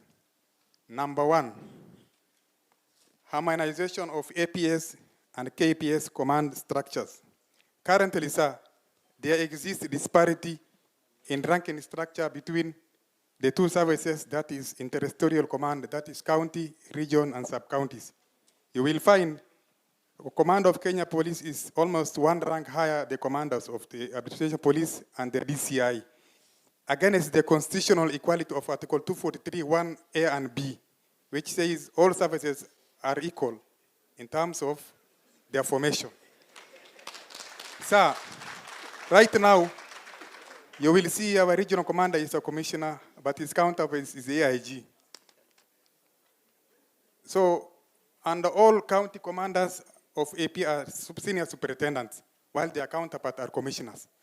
So we have almost 10 commissioners from Kenya Police Service within Nyanza region, while we have only one rank of commissioner of administration police, a great disparity. So as a law practitioner, sir, they normally say the aim of law is to suppress the mischief and advance the remedy. So I implore you to suppress the mischief and advance the remedy by applying Article 243, 1 and B of the Constitution of Kenya, sir. Number 2, sir, issue of leave allowance. Sir, currently, the current leave allowance is inadequate for officers from distant counties, like those coming from Mandera, Wajir, Garissa, up to Kakuma. For me to get my home county, which is Garissa, I have to make almost 7 stopovers. So, currently, sir, with 4,000, can it manage those strenuous? Bearing in mind the purchasing power of shilling and the time value of money. So that, sir, we implore you, if we can look into that issue of leave allowance. Number 3, sir, is the issue of stock theft. We have perennial stock theft along Kericho and Kisumu County. So they normally say, sir, we cannot fight crime using only law intervention strategy. We need all other players to come on board. I am happy Dr. Samuel Ekobia is here. I ask you through your officer, if the commission can invest up to the lowest level, that is sub-location level, to deploy the officers. Because there is no need for us to wait for the triggers of violence. We need to up our game right now before the situation gets out of hand. We normally see them when electioneering period is around the corner. So they have to pull up their socks and deploy the officers as soon as tomorrow. Because I believe security is a concerted effort. It needs concerted effort from all actors and players. So the other issue is mental health among police officers. So we have mental health challenges due to stagnation, workload, and poor working condition. For example, Kisumu, we have only 2 counselors who are domiciled at the regional police headquarters. So they are not adequate. We need more counselors to be deployed to the lowest level of police command. That is where the rubber meets the bullet in terms of mental health pertaining to police officers. So the other issue is, under mental health, we have our officers from formed up units who are always deployed from formed up to sub-county level.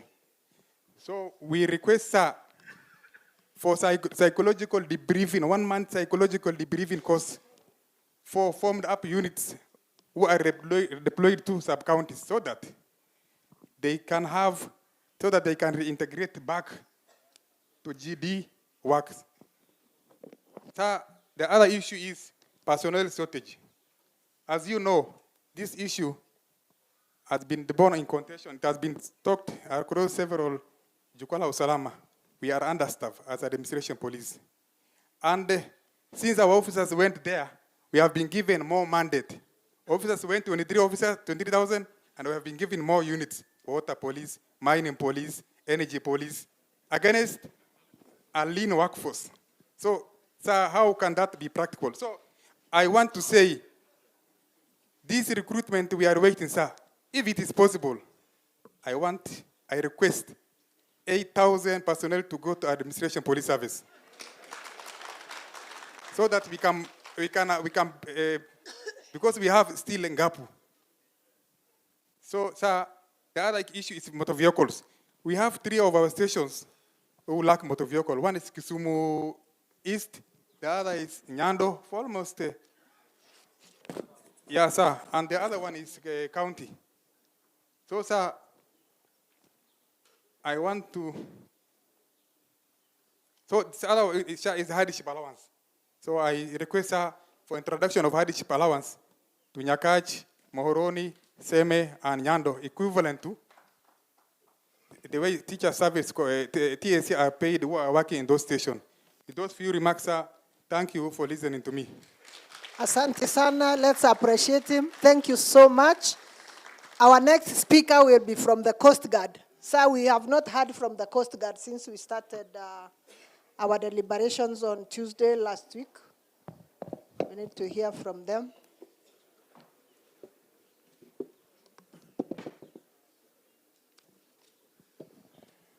Our chief guest, CS Kipchumba Murkomen, our PS, Internal Security, Dr. Raymond Omolo, our DIG, Mr. Masengeli, our DG, Kisumu County,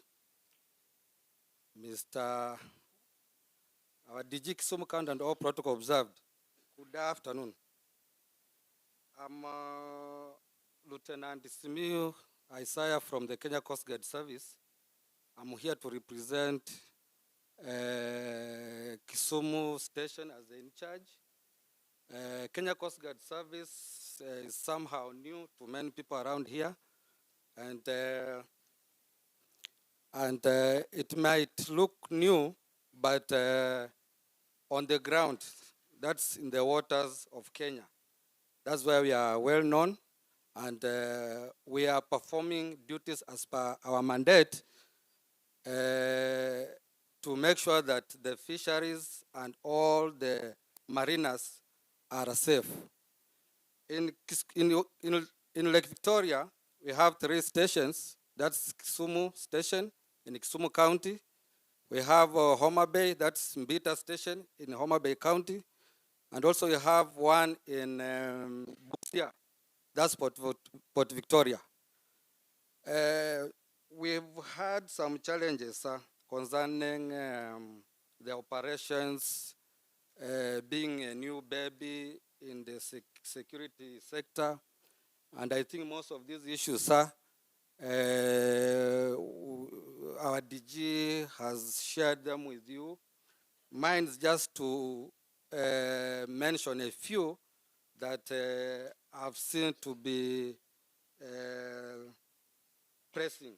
One of the issues is understrength. We are really less in number in terms of personnel at the station. We know that Kenya Coast Guard is made up of a number of security personnel drawn from the existing ones. That's the National Police Service, the KDF, the KWS, and recently we had personnel from the prison service.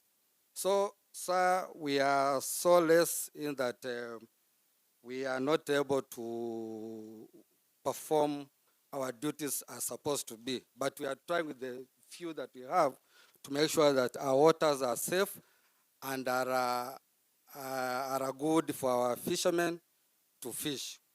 Sir, also we have issue to do with the boats. We inherited a number of vessels from the existing maritime police unit under the National Police Service and also the fisheries department.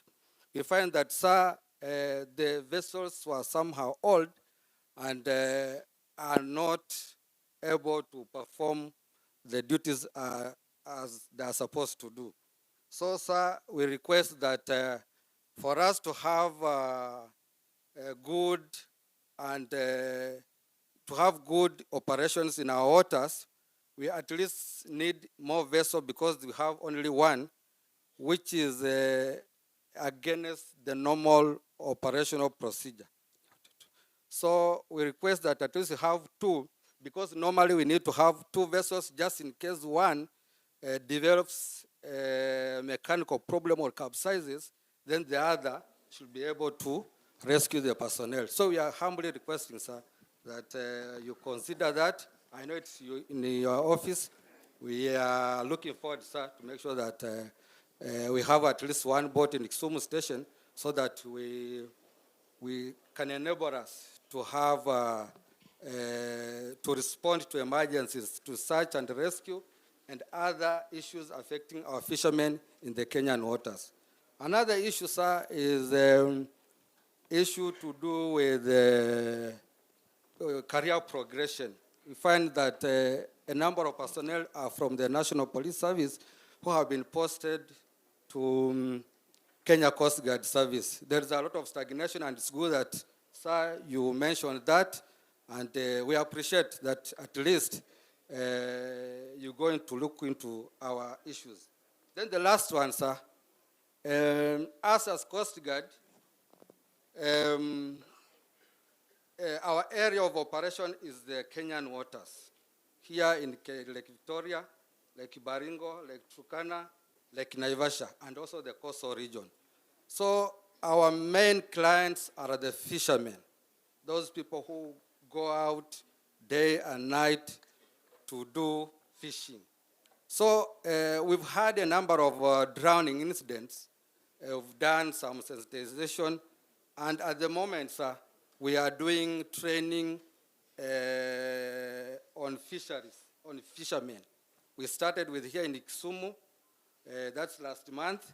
We did in Homa Bay also, and last week we were in Migori. We trained them on good swimming skills.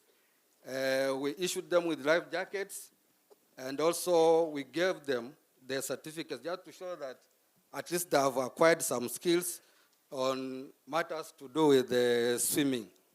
Also, this week we are winding up the one in Siaya to see that at least we have that good relationship with the fishermen and that trust to make sure that at least we curb the insecurity issues in the lake and any others.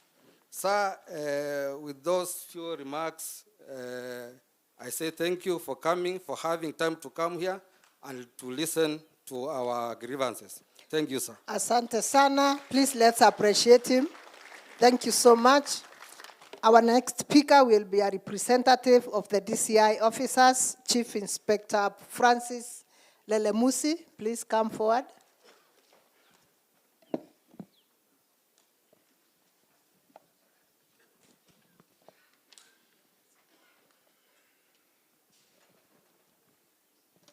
Thank you, Madam.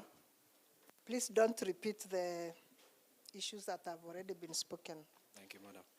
Our chief guest, Honorable OKM, Onesimus Kipchumba Murkomen, the Cabinet Secretary, Ministry of Interior and National Administration, our Principal Secretary, Dr. Raymond Molo, our DIG, Gilbert Masengeli, the Deputy Governor, the Regional Security Committee, the County Security Committee, and all protocol observed.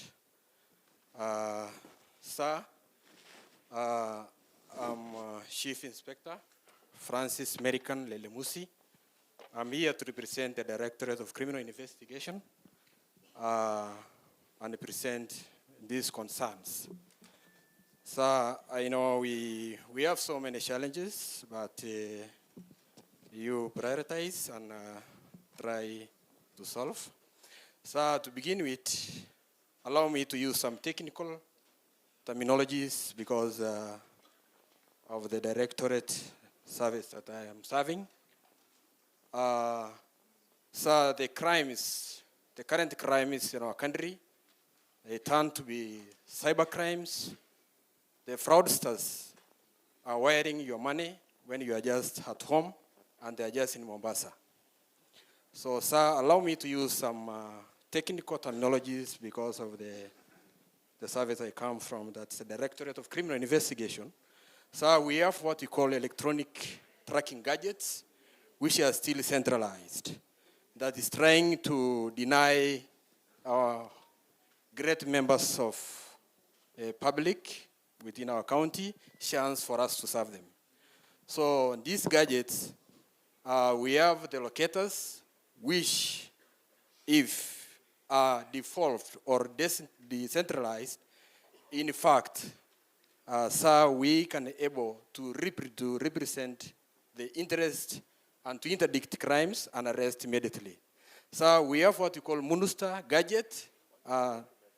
Yes.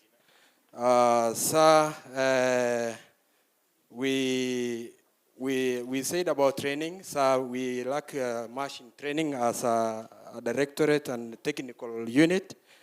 So for the continuity, we request for training because we normally take officers from the General Service Unit, that's the Kenya Police, and in fact, they don't undergo, we don't plan for training. So we request you, sir, to consider that. Sir, I'm told not to mention about some difficulties in mobility and transport, but I wish just with your due respect to say the wonderful, we have a sub-county and we don't have even a vehicle. We have the Kodibo sub-county, and we don't have a vehicle. So we request you to take consideration on that so that we can provide services to our people to the best that you wish. So we have what we call management of informants and information. So during the formation of the criminal investigation department, to manage informers and get information is very important for the security of our nation.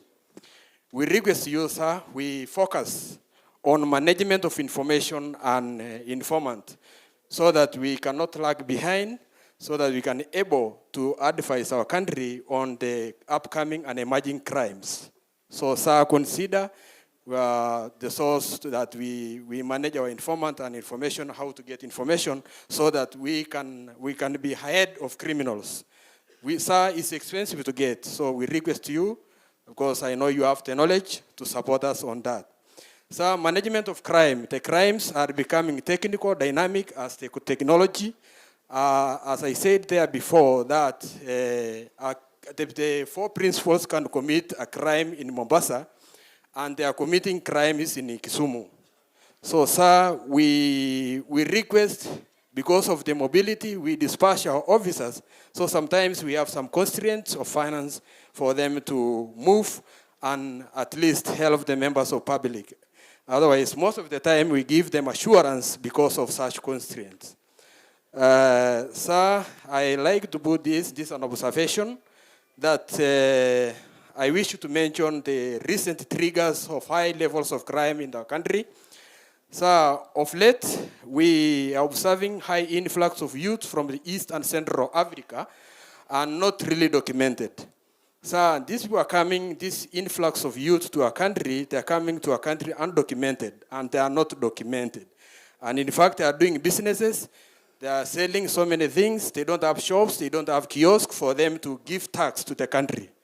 And our youths, now they get a competition, and now they are left to join or to sympathize and join other criminals. So, sir, we wish we look upon that so that we document this and we try to find a strategy to curb this high influx of youth from East and Central Africa. I know, yes, we wish and we support, but let us manage it because of crimes. We need to document, because they don't have permanent residence. Once they are heated here, you realize they just migrate to Nyalenda. So lastly, I like to say, sir, I use your name as OKM because I met you somewhere when you are in charge of security. Coming with the initiative of OKM Super Cup to bring the people of North Rift together, and for them to stay as brothers and forget about cattle rustling. So you have a call to be a security officer, then you roll the mantle and serve our country. Thank you, sir, and God bless you.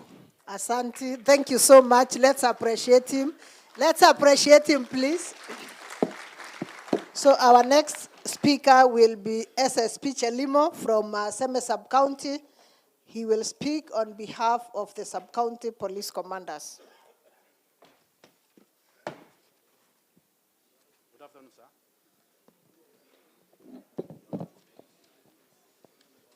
Our chief guest this afternoon, Honorable Kipchumba Murkomen. All protocols observed. Good afternoon. I am Jacob Chelimo, the Sub-County Police Commander, Seme. I'm going to speak on behalf of the 7 Sub-County Police Commanders from Kisumu County. We have 5 areas of concerns that would like to share with you this afternoon.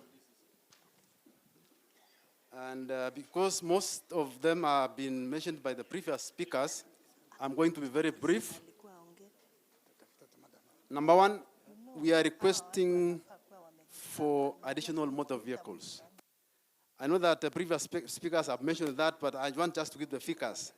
17 police stations in Kisumu County have been identified as critically constrained in terms of mobility. So these police stations doesn't have even a single vehicle. So this hampers our operations. On the same note, sir, we also have acute shortage of police drivers. And we do request that more police drivers be trained so that we improve on the same. When you move around the police stations, you find that we have only one driver, which means that when this officer falls sick or is taken ill, or he proceeds on leave, then our operations stall. On the same area, under motor vehicles, we're also asking for the revival of police workshops. They have stalled.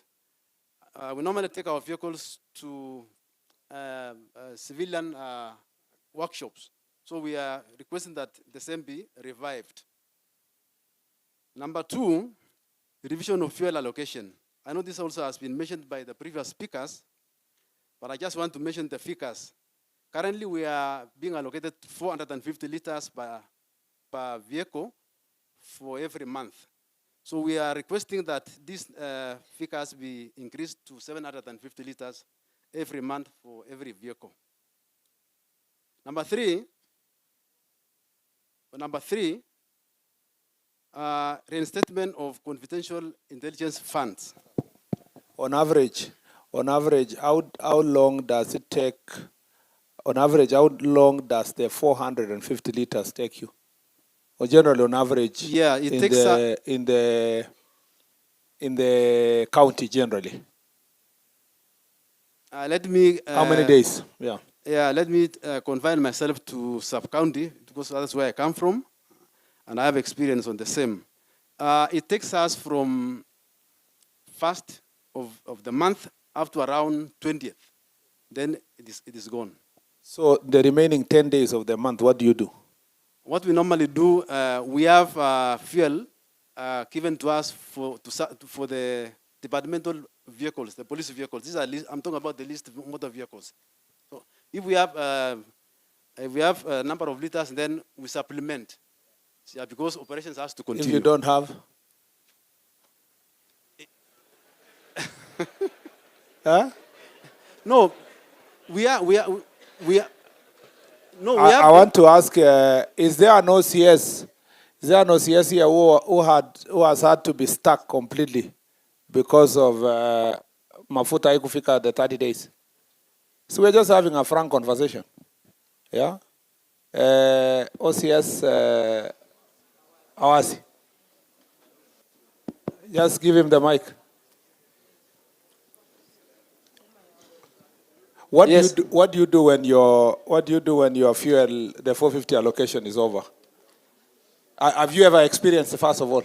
Yeah, there was a time when I just reported here, mafuta iliisha on 19th of that month, on 19th of May. Yeah. And I remember mtu alikuja station na anataka usaidizi. Hakuna kudanganyana, tuweke mafuta. Yeah, that is true.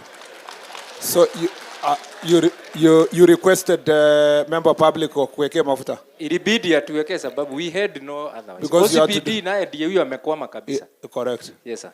Asante sana. Is there any other Umesema which station is that? Awasi Police Station in Nyando. Awasi Police Station. Yes.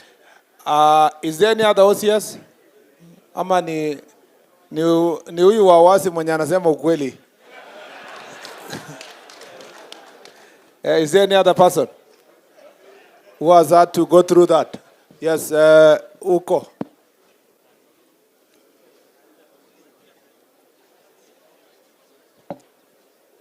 Yes, OCS. Thank you very much, our CS. I had a problem, and I'm always experiencing, since I don't have even that vehicle. I'm always relying on members of the public for sympathy.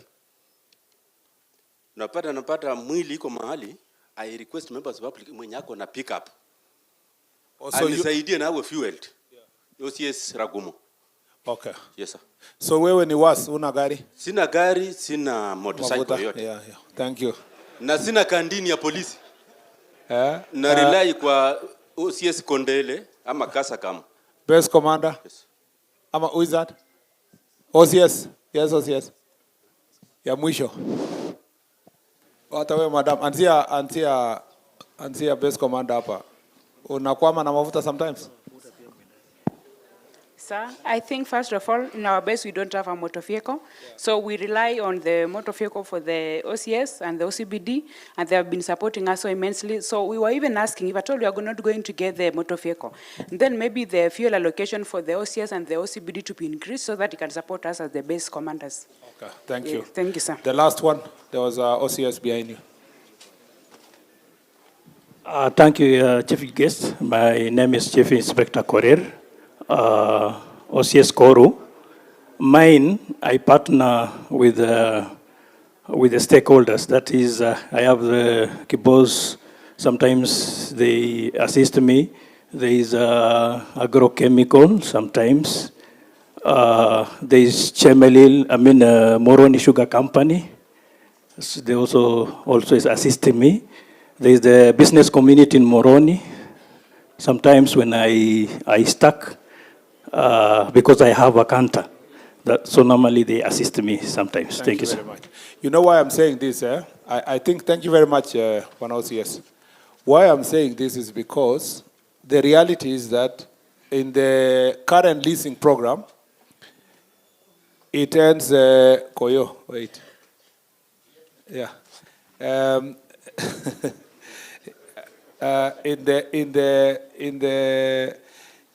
There is a fundamental question I'm trying to pursue.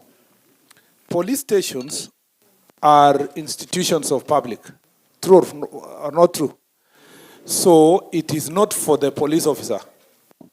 It is the public's institutions. So if a police station gets stuck, if a police officer gets stuck and asks either business community or a member of public who has the capacity, forget about even the fuel, who has the capacity to give their car just to deal with an emergency or to contribute fuel to support operation of police, does that amount to corruption? It cannot be, because it cannot be corruption, because in the first place, we are trying to promote. First of all, the last people to be complained is members of parliament, because you don't give us the budget.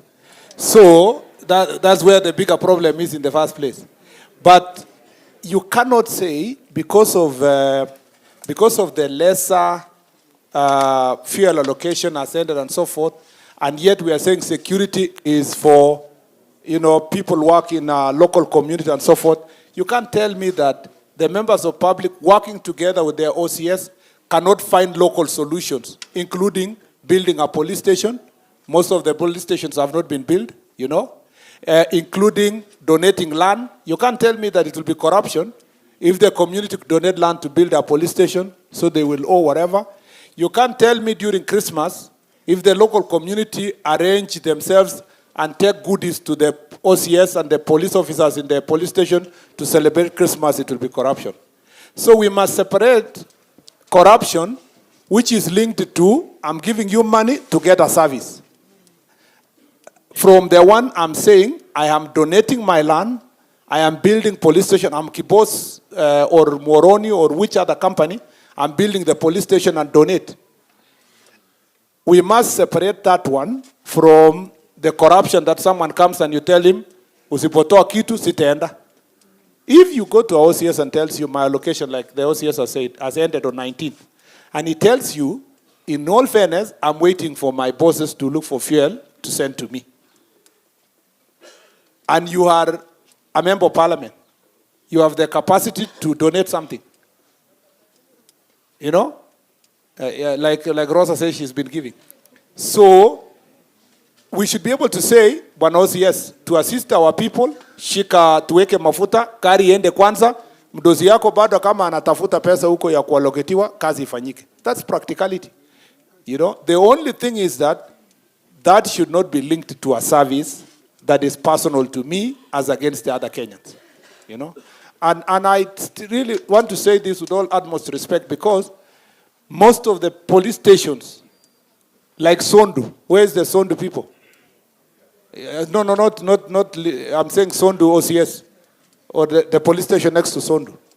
Where is the OCS? Sondu. What, your police station, ya which year? How old is the Sondu police station? No, sir, I'm not from Sondu. No, but you are, Sondu is just next door in Kericho. It's But how old? It's a very old station. Very, 1935. Yes, sir. Yeah? 1935 police station. Yet Sondu power generation was built the other day. Around 2000. Yes, sir. Using about 15 billion. Yes. But nobody thought about, building as they build that station. 15 billion station, wafanye kitu ya only 5 million or even 10 for the police station. So because these are institutions that have been neglected over time, we have to have a honest conversation about whether the police officers should remain in that condition. Either we wait for budget to increase, or where possible, we do local arrangement to support building police station and many other things. Even donating cars. Business communities should be free to donate an extra vehicle to police officers where they can. Or any person who would like to donate, it's received in the normal manner, registered, and it serves the people, as long as not linked to personal gain. Thank you very much. You proceed. Thank you, sir. Number 3, we are also requesting for reinstatement of confidential intelligence funds. We used to get these funds up to 3 when it certainly stopped. So we reinstate confidential intelligence fund.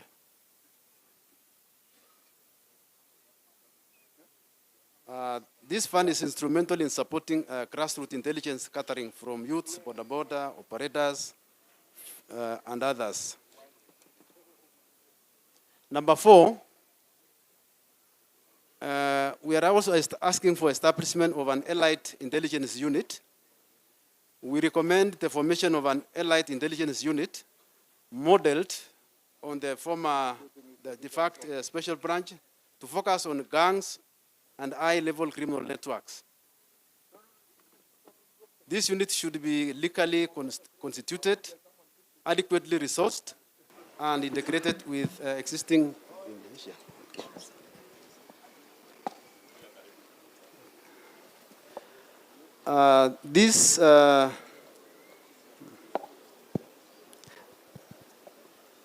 It focuses on gangs, on high-level criminal networks. This unit should be legally constituted, adequately resourced, and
Toa sauti, toa sauti.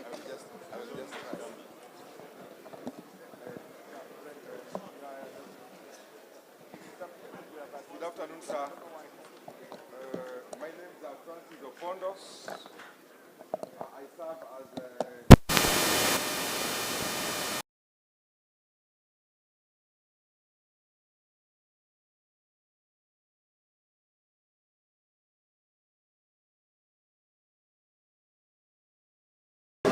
I serve as the County Prisons Commander in Kisumu and also as the officer in charge of Kisumu Maximum Security Prison. I stand here to represent Kenya prisons in these deliberations. Generally, we have 5 prisons within Kisumu County, and we only have two presentations to make. One, the Kisumu County prisons serve about 31 courts within Kisumu County. Kisumu town alone, we have 15 courts, minus 2 high courts in Kisumu and 1 Kenya Court of Appeal. And we have a court in Winam, we have a court in Maseno. Winam has 2 courts, Maseno has 2 courts, Kombewa has 2 courts, Nyando has 2 courts, and Tamu has 2 courts. This brings a total of about 27 courts, plus the 2 high courts and the Kenya Court of Appeal, and plus an upcoming court around Ahero, which I understand is going to be opened very soon. You realize those are 31 courts. And now when in these 31 courts, we take our prisoners to those courts every day. And if we look at the transportation, we realize that we do not have enough transport. Tukianza kupeleka wafungwa asubuhi, tunamaliza jioni na tunaanza kuwarudisha tena. Gari kizunguka inatupa changamoto. So tunaomba kama itawezekana tuweze kupewa gari na probably personnel ndio tuweze kufikisha hawa watu kotini vizuri. So you will appreciate that the type of the category of the prisoners that we have here, that we deal with, ni wale ambao ni sugu.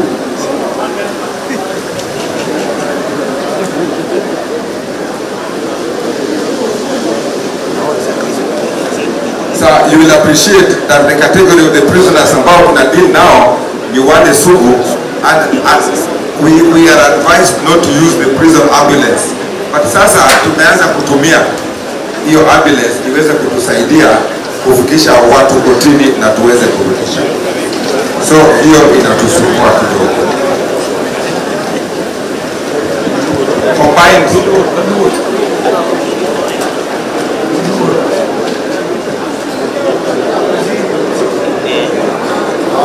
it's still okay. If there's any problem, I'll ask all of you to get out.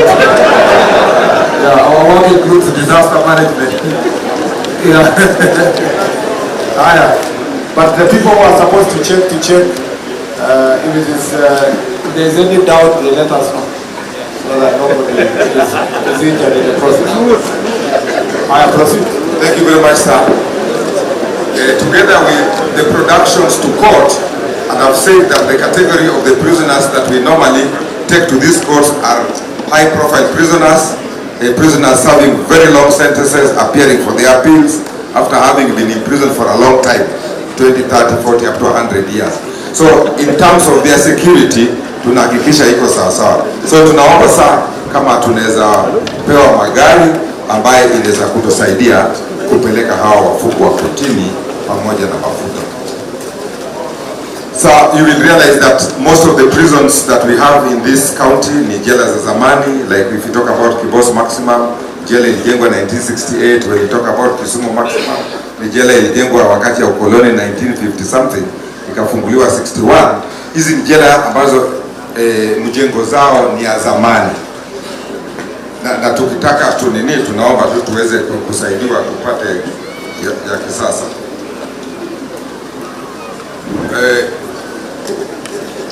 tunaomba kwamba ikiwezekana tuwe provided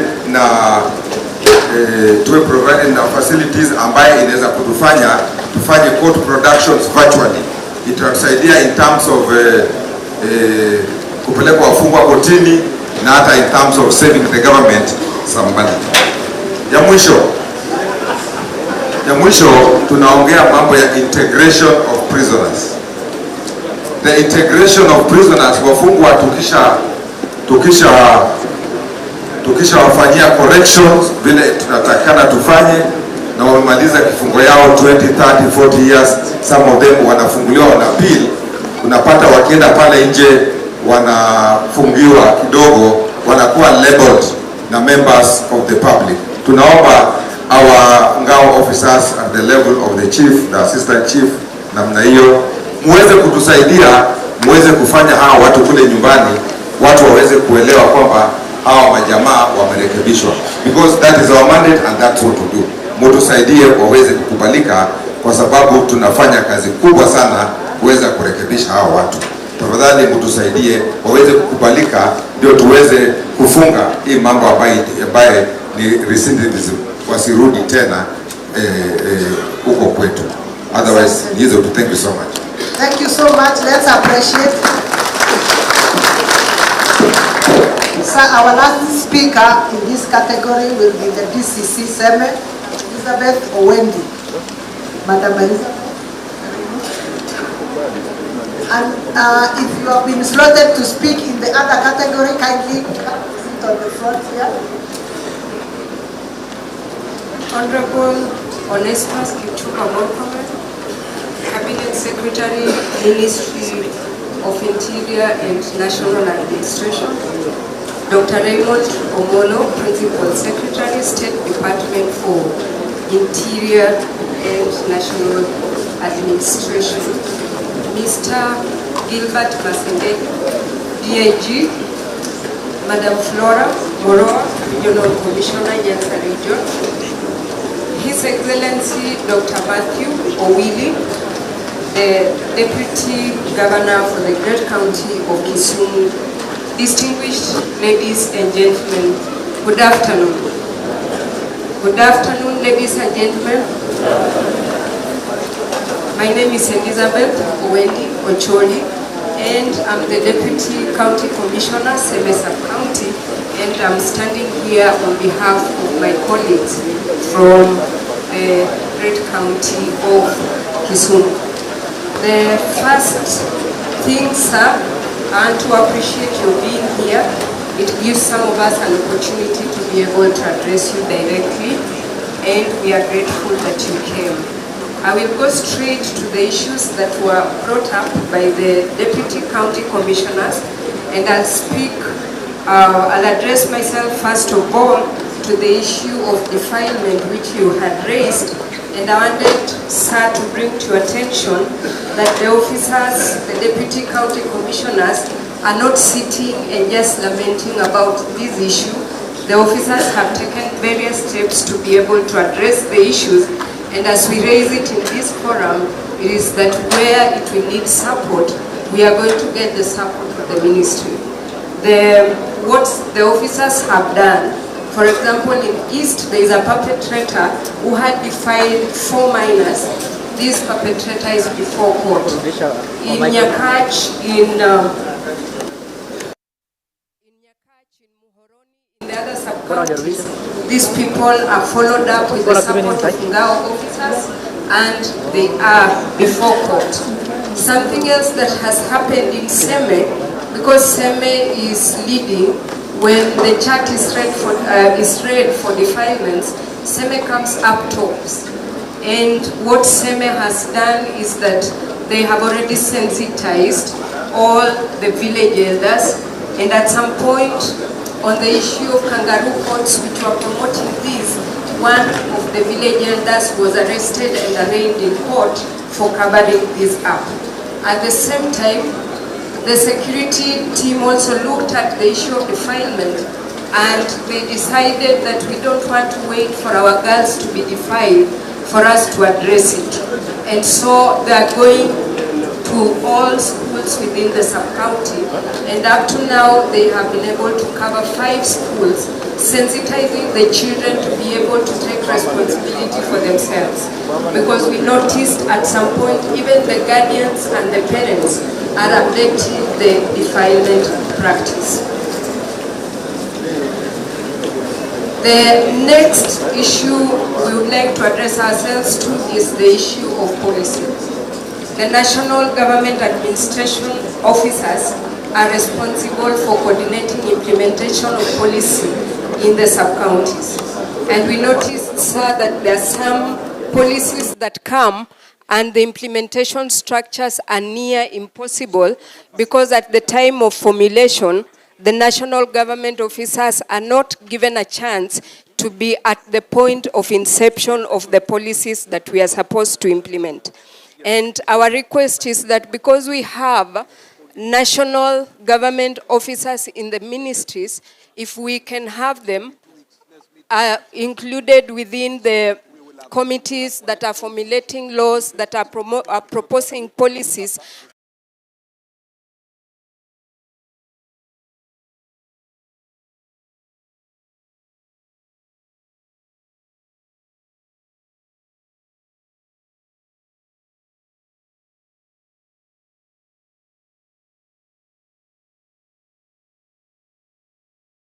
for us to be able to implement our mandates effectively. We noticed that they have not been trained for long, and we also noticed that they are not resourced. So our request is that if training can be upped, especially at this point, so that the officers or the persons who are involved in the peace initiatives are able to support the Ngao fraternity in the effective implementation of our mandate. And the same goes for the village elders. We appreciate the policy recognition of the contribution of the village elders. And every time we go to a baraza, they are asking us, how far has it gone? And I'm requesting, sir, that you'll be able to address it at some point so that we can have the answer to be able to share. I also want to mention the issue of resources in the coordination of other departments within the sub-county. Okay. We noticed that those departments, you need them to implement something, but they have not been resourced by the respective ministries and departments. So if we can have a dialogue where the departments in the sub-counties are resourced so that their delivery of service is proper and seamless. The next issue, sir, is on infrastructure. And I'll just mention that a number of our officers don't have, offices, residences for chiefs, for assistant chiefs, the Ngao officers, and the ICT component also to be fast-tracked.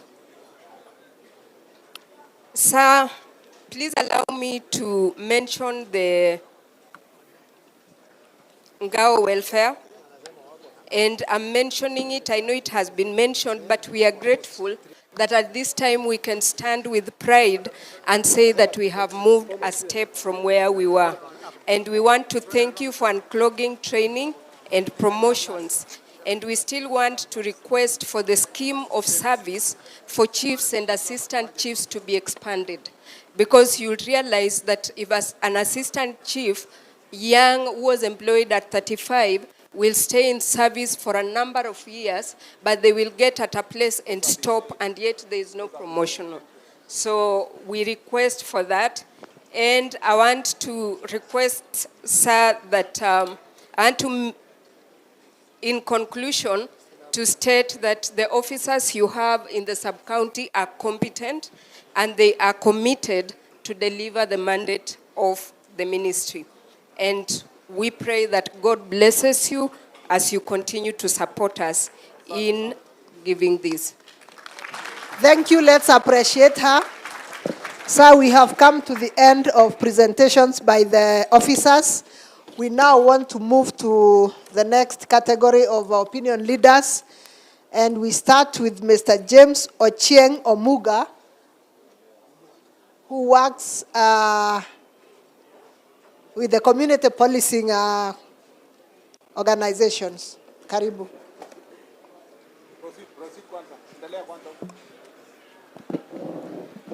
All protocols observed, but guest of honor, I have my report written and I won't go through everything. I'll say a few because some had been tackled.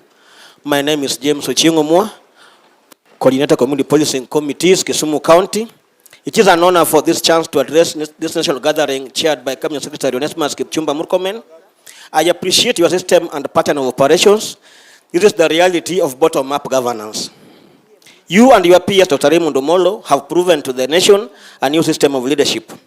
Bona CS, I am so proud of the Nyanza, two strong ladies and brave girls representing our region, that is our regional commissioner and our regional police commander. Sir, I serve this region in two capacities. I am the secretary for Majatu Owners Association and coordinator of community policing committees. You also gazetted me as a member of County Transport and Safety Committee for Kisumu while you were in the Ministry of Transport. As a member of CTSC, allow me to address only 2 items. I had 3, but 1 had been tackled by the base commander, Kondele. I want to call upon your ministry to implement instant fines. This is to reduce corruption on our roads and also time taken for litigation. Our vehicles are on loan and we fear taking too much time in the police station waiting for court to hear our issues and maybe take our fines because our cases are usually plea cases. When we realize a vehicle is going to be at the station for more than 8 hours, then we might force the police officer to take some money and allow us to go. So if we come up with instant fines, then we shall be safer and we shall abide by it.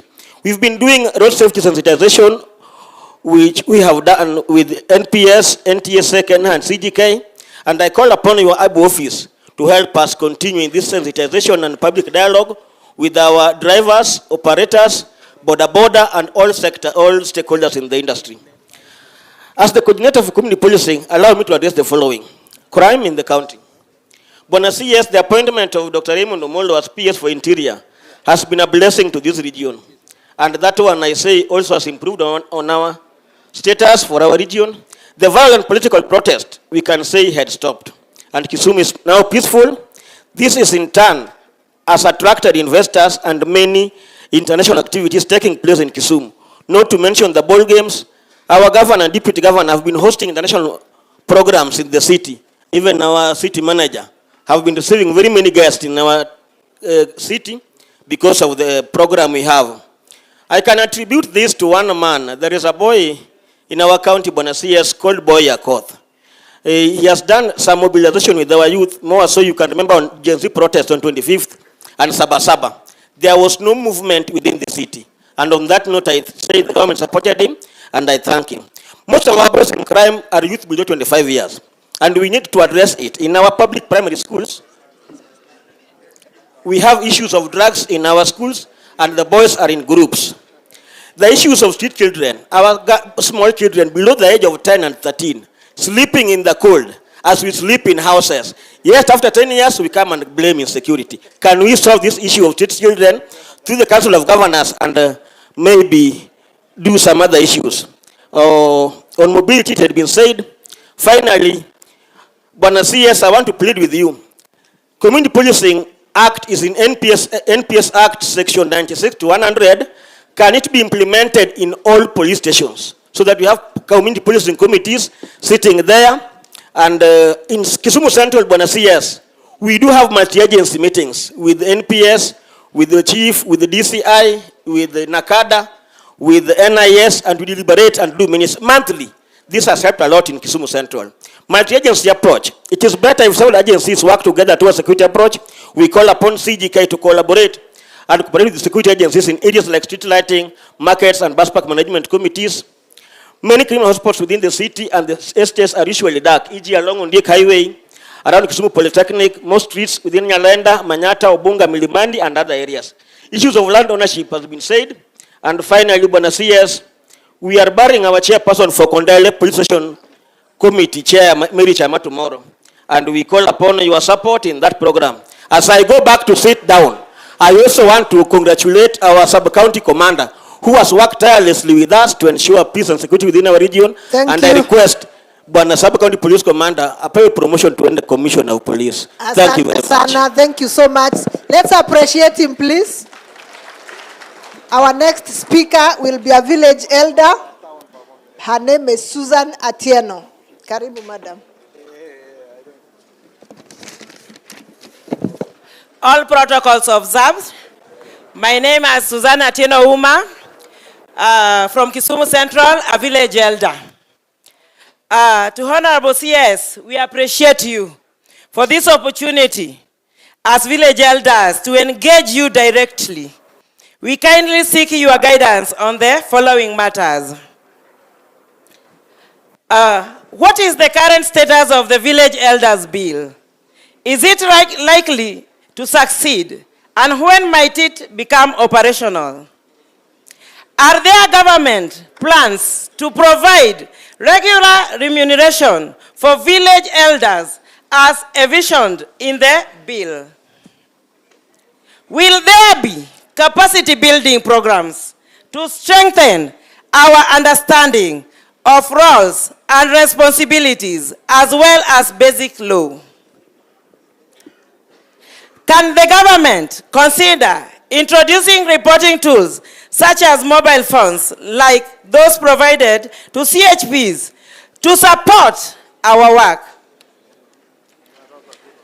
Honorable CS, narudi kwako kidogo. Pongezi kwako sana, tena zaidi, kwa kukaa na sisi siku ya leo. Hakuna CS mwingine amewahi kukaa na sisi vile umekaa siku ya leo. Na tena umengoja mpaka dakika hii, ambaye umengoja kusikiza maoni yetu kama village elders. I have been a village elder for more than 15 years. Na hii imenipea nguvu zaidi kwa kukutana na wewe, kwa sababu najua wewe ni mtendakazi ambaye Rais Ruto alikuchagua kama mtendakazi ambaye atatekeleza maombi yetu kama wana mashinani.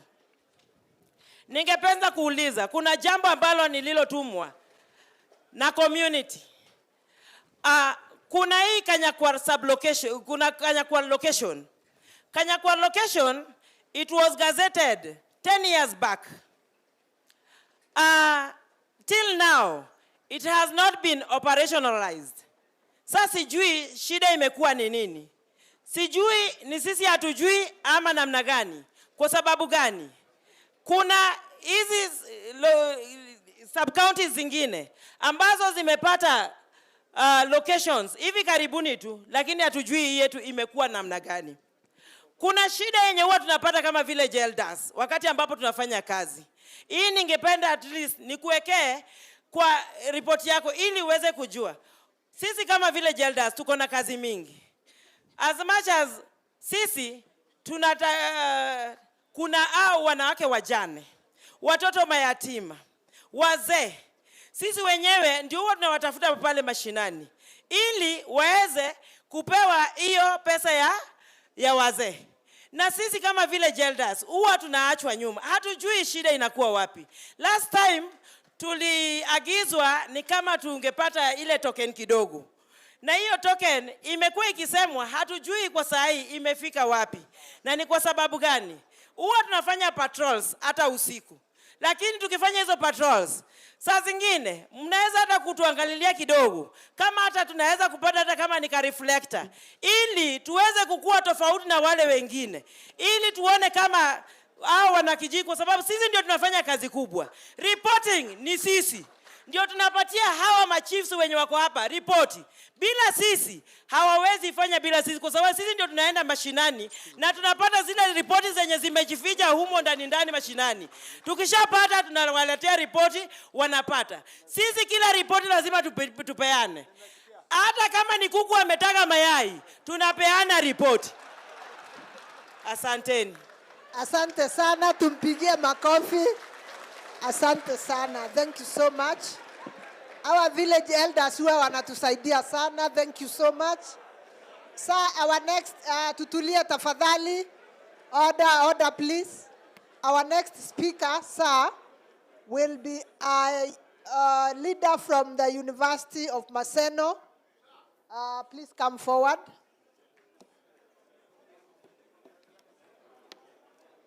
Mr. Paul Samuel is from Maseno University.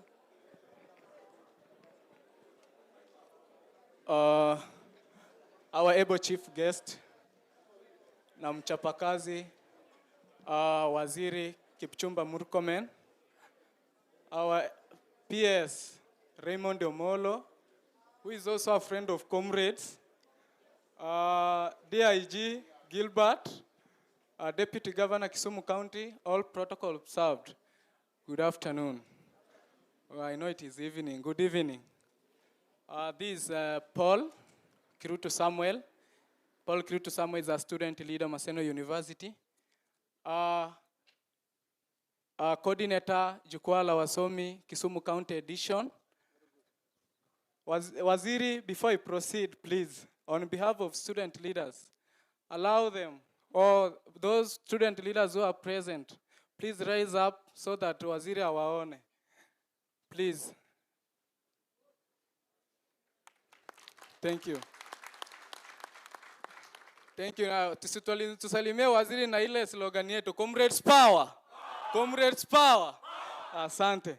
How I wish that next time, Bwana Waziri, when we are starting this, at least comrades utupeo program watu wa kwanza, because we have a lot of issues pertaining security.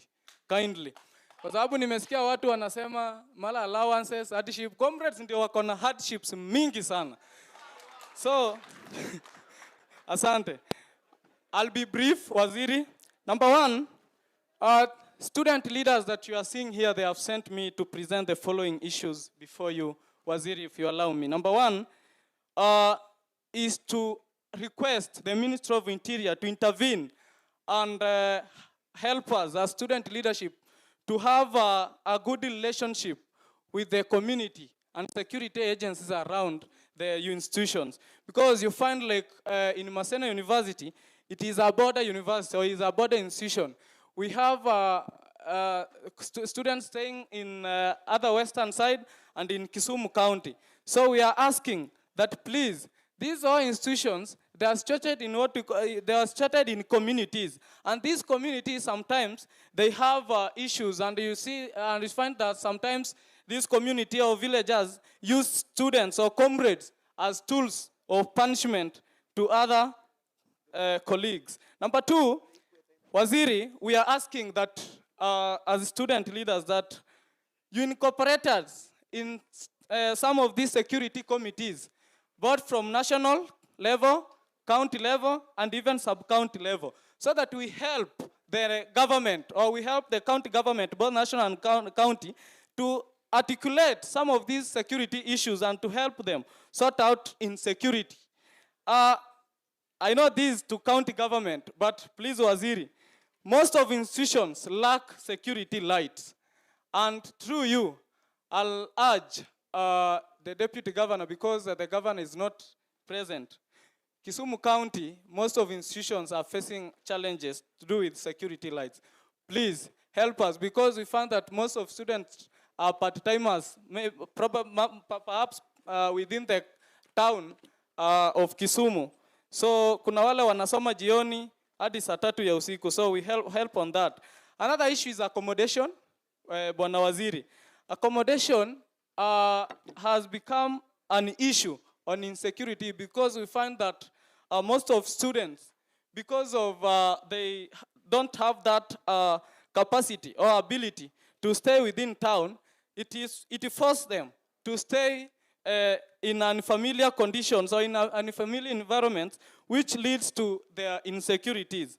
Another one, Waziri, I have organized an event for Jukwaa La Usalama. I have engaged the county commissioner, Mr. Benson.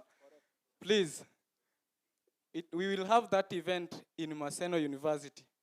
Bwana Waziri, tunaomba kama student leaders wa Kisumu, tumekwama kidogo. Kama unaweza to support, at least tukuwe na successful event. Please, tusaidie tafadhali. Sawa sawa? Na comrades, Si umeona PS Raymond yako area? Si umemwona? Sasa PS Raymond, tafadhali usitoke kama usijasalimia hao wangwana. Asante. Thank you so much. Lastly, Asante Bwana Waziri, sana. because just a minute, because I'm a youth leader, I've also been sent by youths within Kisumu County to present, no everyone couldn't articulate their issues, but nimepewa hapa barua kidogo nikupe Bwana Waziri. If you allow me please, nikupe. Asante. Thank you. Let's appreciate him. Asante sana. The next student leader is Sharon Akinyi from Kisumu Polytechnic. Karibu.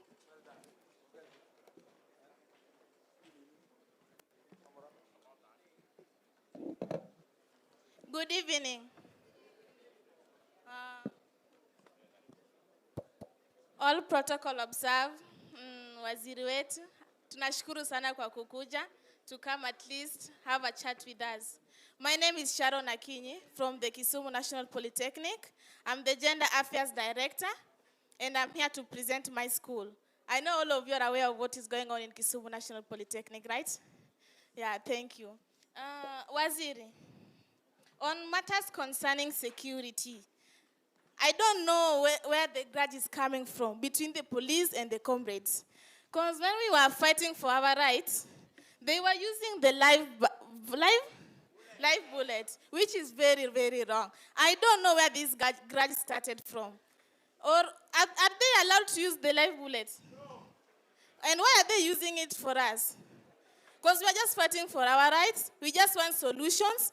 And that's the only way. Because najua binadamu lazima atumiwe nguvu, si ndio? They asikize wanafunzi. So we were just fighting for our rights, and they were using live bullets. Kindly work on that. And this pink what? Pink tear gas. Hey, Nikali. Aki mwache hiyo. Yeah, mwache. We are just fighting for our rights. And before we do that, we even write a letter to the police. I don't know why they were rush for us. Otherwise, I hope it will be handled. My next case is external security, outside the school. Waziri, comrades, especially around Manyata, Nyamasaria. That's where we normally live, because that's where the affordable houses are. Unapata the 2,500. Kindly, the security there is so poor. Uwezi tembea past 8. I don't know. It's becoming too much. And as I finalize, I'm requesting, Waziri, for a partnership on issues of drugs. Kindly work on that. Yeah, it's becoming too often. Otherwise, thank you. Thank you. Let's appreciate Madam Akinyi. Asante sana. Sir, our next speaker represents the beach management unit, Mr. Romanus Odoch.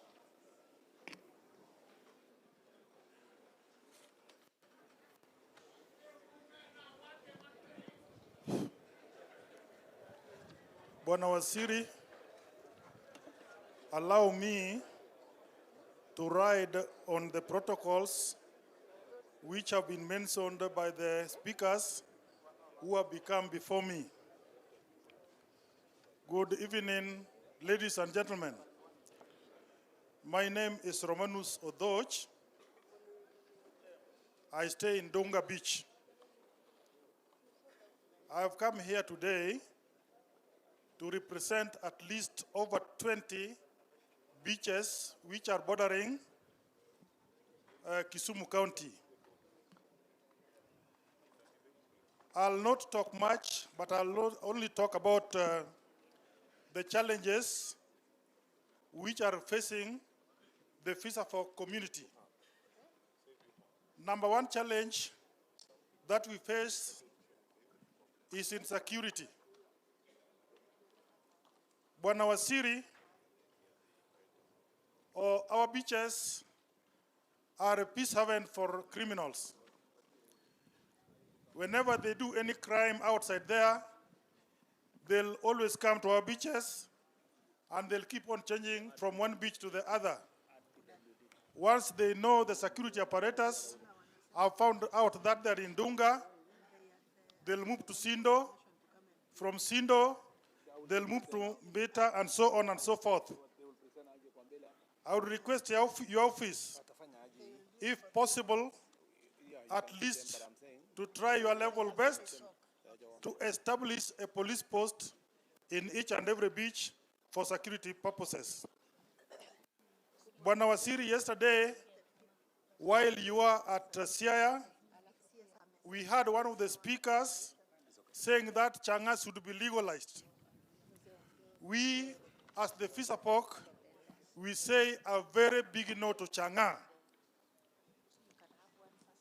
Number 3 challenge that we have at the beaches are the underage children who normally go for fishing. And these children, if you dig their background, you'll always find that they come from very poor background. So if the government can find a way of helping these children to go back to school, it will be very helpful. Number 4 is the life jacket. We have so many accidents which take place in the lake, and without life jacket, once the accident takes place, then your life will be gone. If the government can find a way of donating the life jacket to our FISAPOC, that one can be very, very useful. Another one now is that we are moving away from the traditional fishing, and we are going to what we call the fish cages. And therefore, we want just ask the government, your office included, if at least you can donate some cages for the fishermen so that the catch can increase. Another challenge that we face is the boundary in the lake. Bwana Wasiri, as you are aware, the fish does not know the boundary in the lake. They move anywhere in the lake. But human beings have demarcated the boundaries in the lake, especially the boundary between Kenya and Uganda. Recently, I saw our able president meet with the able president of Uganda, and I hope what they discussed is about the boundary, because we are tired of eating uncooked fish. Another challenge that we face is what we call the sex for fish, or the fish for sex. And let me just break it down. When a fisherman has caught some fish, he will always say the woman to at least to give the body and then in exchange for the fish. And this one is coming about because of poverty. I want to request the office of our PS. I know you have been going around at least doing a noble job of empowering the women. I want to request you, if one day you can come to Dunga and other beaches to empower our women, so that if such a voice comes, they can say no to that kind of intimidation. Another one, and this one is the last one, is human-wildlife conflict along the lake. And this one, at least the Kenya Wildlife Service can really help us. We have got so many people who have lost their lives through the hippos or whatever. So if the wildlife can do something, with all those remarks, thank you so much. Santi, let's appreciate him, please. Next, Boda Boda. So this is a sector that is very important to all of us. And they have a representative here. Karibu sana. Bwana Jacob Ogambo. Thank you very much, Madam RC. I'm Apostle Dan Ochola. I represent the Boda Boda fraternity. I'm a teacher by profession, but not employed since 2013. My introduction gives the definition of Boda Boda. And one of the reforms, or one of the plea that I want to lay to the CS, is that the name Boda Boda should be changed to transport officers. Reason number one, I've realized that any term related to an office is respected than the term boda boda.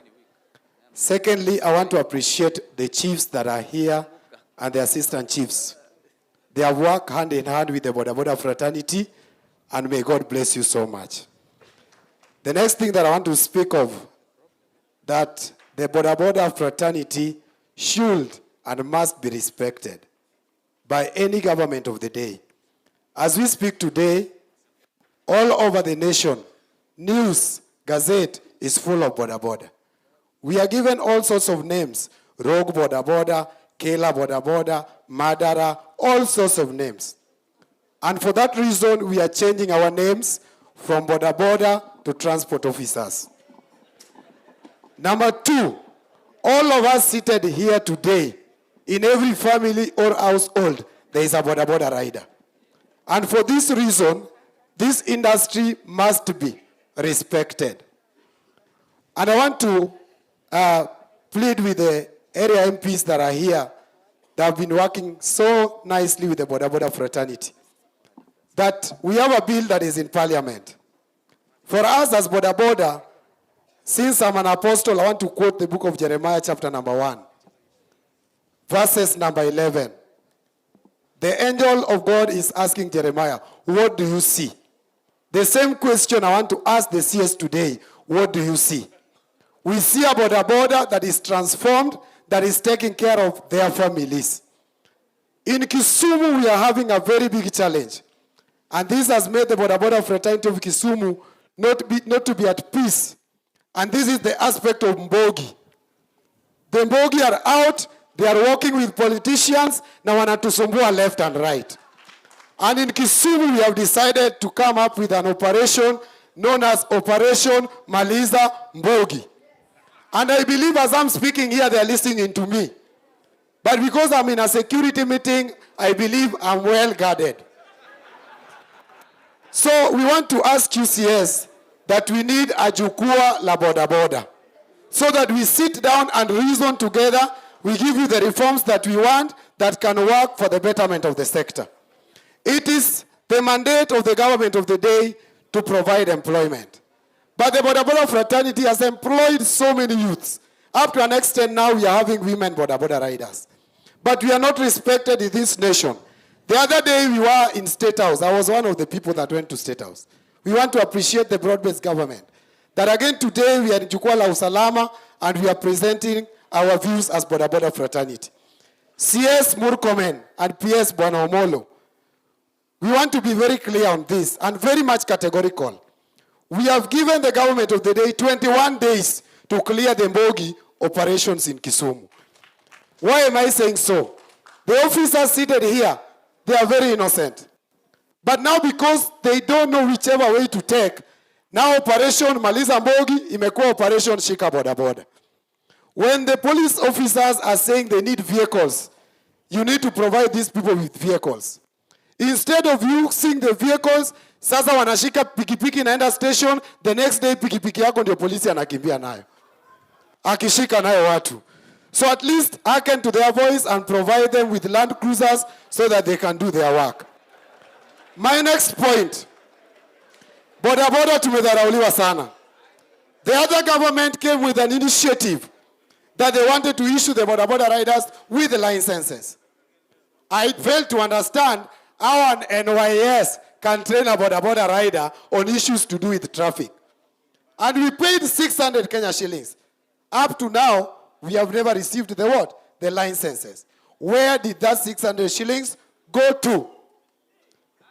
My next appeal, we have the Insurance Regulatory Authority. I heard you the other day speaking of insurance.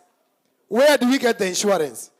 Because we have the brokers, we go for the insurance. Whenever an accident occurs, they are not ready to pay the boda boda people. So in your answer or feedback, we need to know on that. Lastly, I want to speak something concerning the boda boda fraternity. Where is our space in this nation as the boda boda riders? Because you woke up in the morning, CS Murkomen gives an order, I don't know if it was a lie or true, that no boda should be seen on a highway. The next day, Murkomen wakes up in the morning, boda will not enter CBD. The next morning, Pius Omolo wakes up, giving an address, boda should be banned from entering else. So, I don't know what is happening. So, we want to plead with you. And I'm very much happy I'm seeing you one-on-one. We need to see something that is workable and can sustain the boda industry. One of my points that I want to say in your remarks, you said that you want to see these things implemented. Same to the boda issues. And lastly, Kisumu County boda will be having an economic empowerment. It has been done to other counties. Kisumu County should not be left aside. We need you to come in person so that we see if you have a heart of a boda. Na wale ambao tumekaa hapa tunakashifu boda. Boda pia ni serikali. Sisi tumewasaidia kushika wahalifu na nyinyi wenyewe mnawacha wahalifu. Mnakuja tena kushika watu wa boda.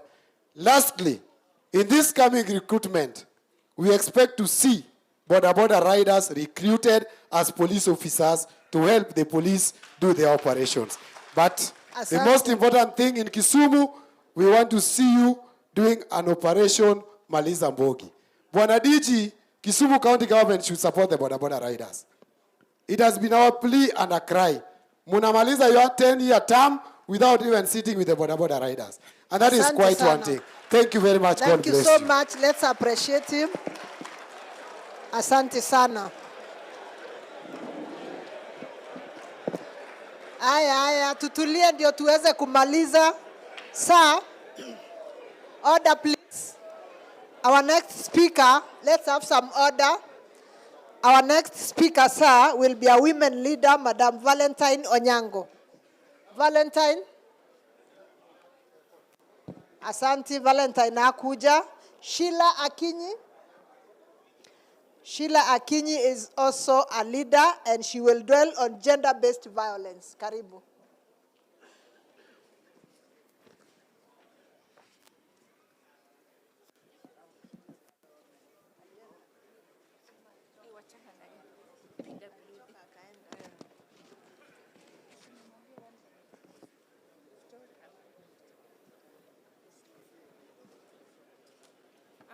Good evening, ladies and gentlemen. Good evening, ladies and gentlemen. Good evening, ladies and gentlemen. Okay. Honorable Cabinet Secretary, the Principal Secretary, His Excellency, the Deputy Governor of Kisumu County, the DIG, and all members of Parliament present. I bring you greetings from the gender sector. I work for Compassionate Center for Families and CBO that rescues and hosts women and children who are victims of sexual and gender-based violence. We also host children who are in need of care and protection. Currently, we are hosting 39 women and children at our Rescue and Recovery Center in Kisumu West, Kisian. I hope the Member of Parliament for Kisumu West has gotten that. And at our center, we take care of most basic yet essential needs. That is food, shelter, clothing, medication, and education. We do this with very limited resources, often relying on goodwill, yet the demand is growing daily. For example, today we have 39 women and children healing from sexual and gender-based violence, and also a few who are referrals for child in need of care and protection. But by the time you're waking up tomorrow, the number may go down to 20, or it may go up to 50.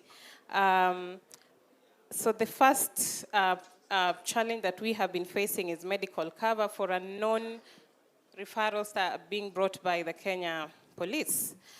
So many times we get, actually most of the times we get our referrals from the police, and they may stay at our rescue center for a day or two.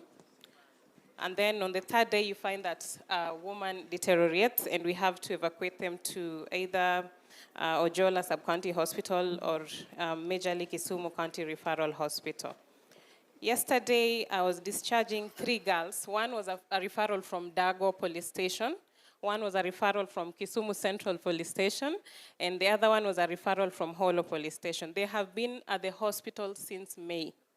And so yesterday, when they were finally discharged, 2 were defiled and dumped. One was defiled and dumped in a thicket in Holo. Another one was defiled and dumped somewhere, I think, around Kiboswa. And then the third one was just brought by a well-wisher to Kisumu Central Police Station. There are actually 4. There was one that had a septic burn wound. And the hospital slapped me with a bill of 796,000 shillings. When we get survivors who are of age and they have national IDs, what we normally do is immediately we admit them to the center, we register them for SHA. Then we have those that are unknown. They have lost their minds, you do not know where they're coming from, and you cannot pay for SHA. So you have to figure out how to pay for the hospital bill or ask the hospital to waiver. So thankfully, we were able to come to an agreement with the hospital, and the 4 were discharged. So if we could come up with, I don't know if it's just something, somehow, that can take care of medical bills for these people that are referred by the police. Because also sometimes I see the police are the ones who get into their pocket, especially at the initial stages at the outpatient department to pay for these bills. Number 2, we have transportation of victims to court. Most of the time we are the ones who take them to court and back. But when you take a victim of defilement to court, then the family normally imagine that it is you as a rescue center that is pushing for the case, for their family or their kin to be prosecuted. So there are times that inabidi tufiche white. Ukitoka koti, unaingia kwa hospitali ama kwa police station just so they stop, because you realize that they're trailing you. Then after they have gone, then that is when you change. Maybe get a taxi and transfer the victim to the cab, arudishwe kwa rescue center. So if we could have enough police vehicles, then the police can be coming to the center to pick the victims, take them to court, and bring them back. And then we do not have maybe government rescue centers. I've not heard of any in the county, but we have quite a number of private or CBO and NGO run rescue centers. So is it possible that we support the ones that are already existing as we try to put in place the government ones? We really struggle with feeding these people, and we also struggle with, of course, the medical bills and education. I think most of the people from Kisumu County that are seated in this row, I have once or twice or 3 times knocked on their doors to ask for food. We get most of food from the county commissioner, but sometimes the food is designated for other people. So then we have to get into our pocket to buy the food. Last but not least, we work every day with police officers. And sometimes I am used to seeing scenes of a child that has been defiled, a woman who has been physically, assaulted, and they're bleeding and all. But sometimes, in 2 instances, we went for a rescue in Kombewa, and then there's another rescue we went for in somewhere around Maseno. And then you see the police officer that was given to support us, or rather to give us the security, kind of breaks down, and I'm here thinking, I'm the one who is supposed to be breaking down, not you, because you're used to these things. Then it dawned on me later, one of them confided and said, Sheila, we are here rescuing this woman, but I'm also going through the same thing. My husband beats me every single day, but I cannot, hakuna pali naweza kuenda. So if we could work on psychosocial support. There was also a time, the last one, somebody reported someone for owing the money, and the IO that was assigned, that was Kisumu Central Police Station, that was assigned to this case was like, Sheila, unajua hata mimi niko na deni ni kama, hata mimi nitaletwa hapa, So they are going through a lot, and if we could have psychosocial support put in place for the uniformed officers. That's it, thank you. Asante sana, let's appreciate her. Tumpigie makofi vizuri. Sir, our next speaker will be a person living with disability. Watasaidiana na Madam ACC to do their presentation.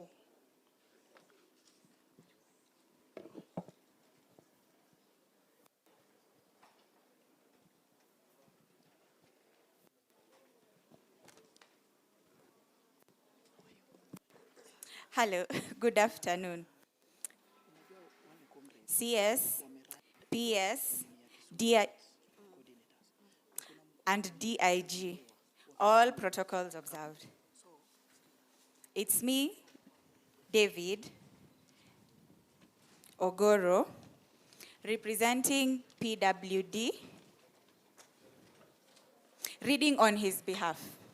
Yes, representing PWDs and chair of Smart Disability Development Network, a member of Peace Committee in Kisumu County. Request, train more officers under Interior and National Administration on disability rights, etiquette, and sign language to ease communication. 2, employ more PWDs to work at gender desk, especially deaf and blind categories, since GBV issues affect them mostly. 3, inclusion and service accessibility. By having PWDs, especially deaf and blind, who are often sidelined, get employed at 1, government registration services, that is the ID issuance, and 2, immigration office. Lastly, thank you for being the first CS, PS, and DIG to organize this meeting, the People Tour, and listening to them. Thank you. Asante sana, mpigieni makofi. Mpigieni makofi tena. Our next speaker will be a representative of the Council of Elders. Mr. Ondere, please.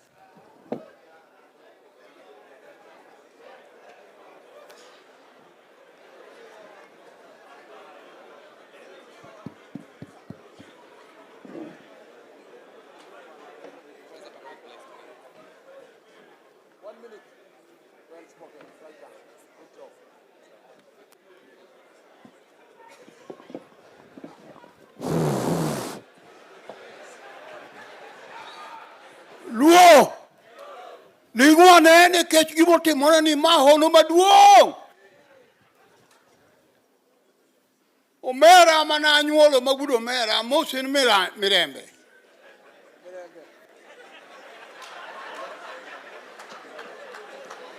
Ubiro winjo kaka dhi mapiyo piyo. Luo gimomiyo mako dhoga momiyo nabiro ka kawuono. Ng'ama kia dholuo to ng'ato lokne. Luo, ng'euru ni wasesandore moloyo, wasesandore pinyni.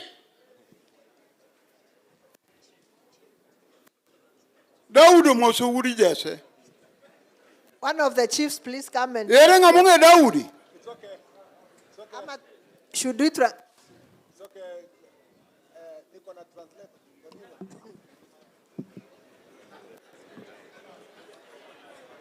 Beonge Daudi. Ere jomonge. No gona simo ni wuoda ni biro ka. Emomiya biro an kata barua okomiya. Uwinjo. Kaukura. Chife, assistant chife, police, kaukura. Wane lweny. Aduoko erokamano kuom minister biro dala waka. Kod nyathiwa mung'eyo, Yeso paki. Gimomiyo awuoyo kama, semina makama ne pok obede dala waka semina ni mipuonjogo ji mondo ji oriwre, mondo ji ong'e dongruok, mondo ji okel pachgi, mondo nyithindo kel pachgi, yudho kel pachgi, dongo ber. Omiyo an anyalo wacho ne minista, erokamano kuom luorruok e Nyanza. Asewinjo kaka iluorori. Opisa mag polise, awinjo ka ji owuoyo ka ji gidou. Kendo ng'ato ka wuoyo to gidou. Tiwa atiya to urieru, tiwa atiya to urieru. Chife, awinjo kodhum kama moko gomo promotion, moko be gomba ng'o. Tiuru pinyni mondo nyithindo kaw kipande. Awinjo ka jomoko wuoyo ka nyamrerwa gine be wuoyo. Nyamrerwa kik ibed e dhoot, wuog oko. Semina mokele wacho ni ji oriwre, mon, nyithindo, kijende. An aduoko erokamano ne president ma wuod omera. Wawachal gi president, dong ineno remba, dong ineno denda. Agoyo erokamano ne kamano agone owili erokamano deputy mayor, agone deputy governor, agone erokamano kansende Aduwi. Aduwi chungade Aduwi. Aduwi ne kaka piny oseyoro, piny yoro marach. Mawuok oko ni piny rach. Aduoko erokamano mang'eny, Nyasaye ogwedhi. Omolo. Tenemos policeman Bethany. Omolo. Tich mitiyo Nyasaye nomedi. Tich mitiyo Nyasaye nomedi. Minister. Dhiye mier matindo gi madongo Nyasaye nomedi. Donga tuak maber. Makara kabasa nabiro pong dongo ber. Erokamano jaduong'. Erokamano. Asante sana, tumpigie makofi tafadhali. So we want to invite the Matatu Owners Association, represented by Mr. Shem. Please come.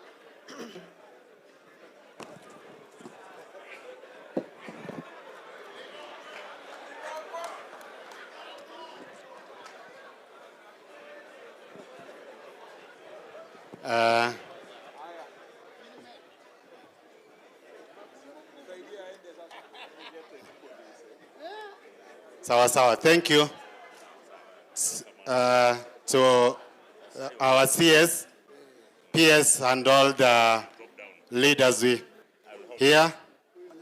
I'm here to represent the Matatu sector. I'm Shem Ochuodo.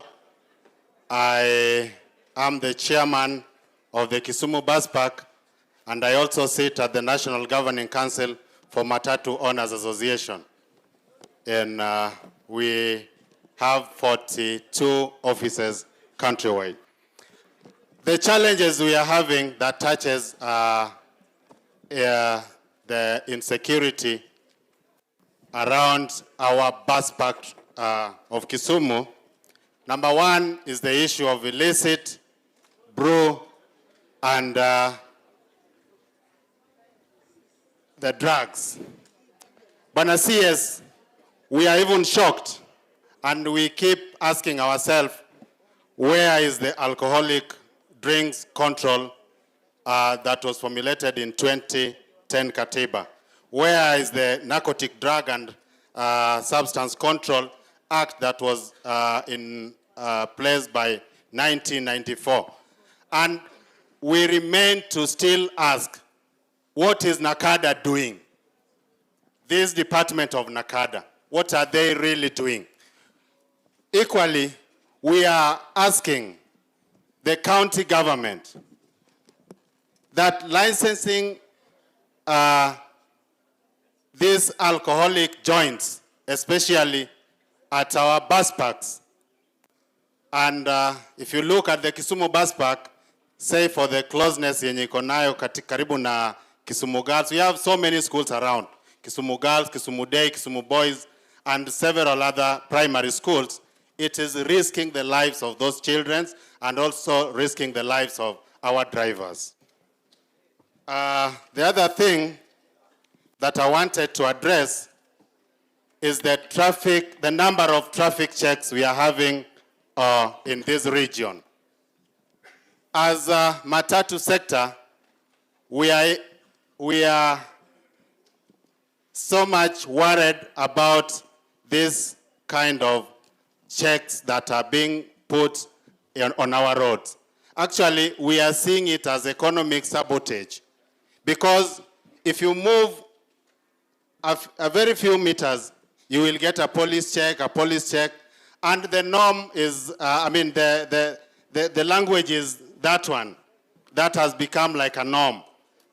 You greet one another. Why? Why should we? But at the end of the day, this matatu will lose either 600 shillings per trip or 700 shillings per trip. It is, we are seeing it as an economic sabotage. We are faced here, Bwana CS, by the invading of our small businesses by the foreigners. Much as I know I need not to use an inciting language, but we are receiving a lot of foreigners from either Congo or Uganda doing some very small businesses with our people here. Some even go at a level of selling a kahawa to our people, and even hawking with our people, and it's economic. It's equally affecting our people. Yes? On security again, and it was said here at the bus park we are having issues of lights. And that one I think, Bwana Governor, Deputy Governor, you are here. We've talked about it several times and again, the issues of light at the bus park. We are lacking a number of lights at the bus park. The other thing, which again falls under the county government, is that quite a number of county askaris are using handcuffs.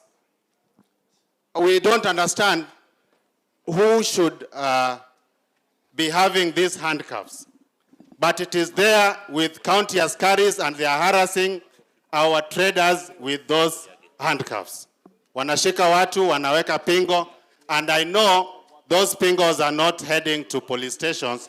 They are headed somewhere for either bargainings or something. So you need to work around it, Deputy Governor.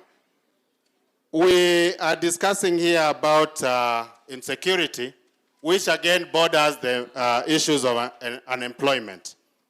In Kisumu County, we don't have several or rather many factories that are helping our people. And in fact, if you go around, such places like bus parks or the borders are the places that host or rather give our boys some chance to get a meal. But you see, we need to, especially the leaders, our leaders need to come up with either a good policy or something that touches on. I was even shocked seeing a Kikomi. Kikomi is turned to be a garage with Auto Express. A garage, surely. Kikomi, which we need to revive and give our boys, some chance or some light to work. But giving it to, turning it to a garage was quite, and I'm doing this because it is frustrating. It is frustrating. These boys we are calling bogi, sio eti wamependa hiyo life. Ni maisha imewaweka hapo. Hakuna kazi. Leaders wenye wanafaa wa create kazi, wengine, yes, wengine are doing it. But wengine most of them are for handouts. Why do we go for handouts? Yet we can give these people maybe something that is that would keep them moving. You do a proper empowerment to our boys. We need to do a proper empowerment to our boys. And to that, I want to categorically thank our son here, Bwana PS. I want to thank him because he has tried empowering our vijanas through organized groups, and we have been seeing it going round the county. And I know it is even beyond Kisumu. I want to thank the Bwana PS and his entire team. I want to also thank Mr. President, because some of his programs are being rolled down here to youth, our youth being organized by that same boy accord, so that the youth can get something that is tangible. The last time I saw where they distributed quite a number of tuk-tuks. The other time it was a very big arambe, and now I'm seeing even bodabodas want something for themselves. Thank you very much. Asante sana, let's appreciate him. Our next speaker will represent the business community. GRS, please.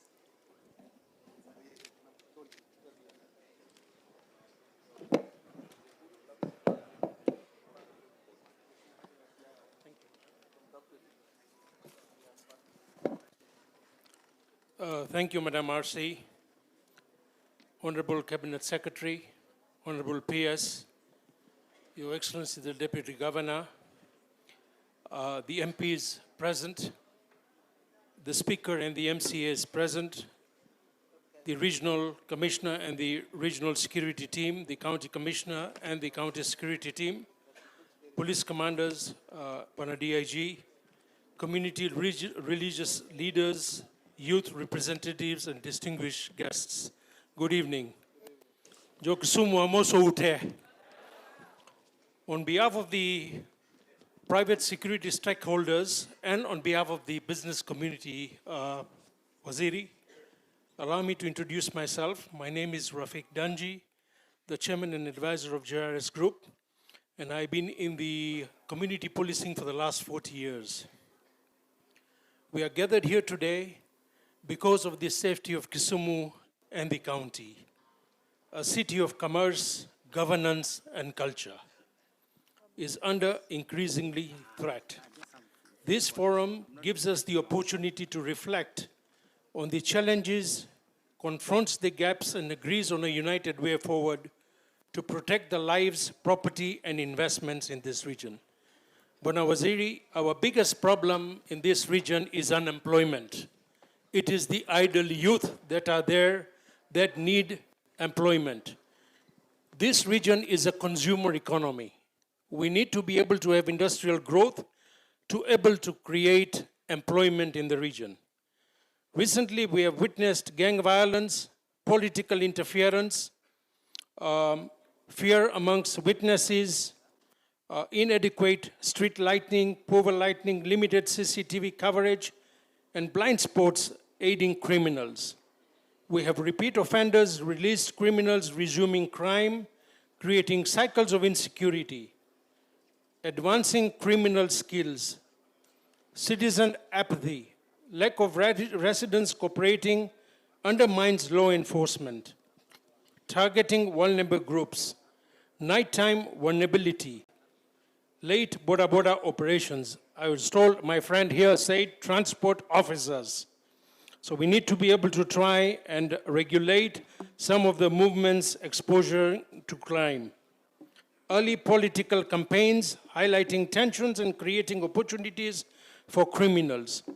Overpopulated key areas within the suburbs of Kisumu and the county itself. Inadequate emergency services.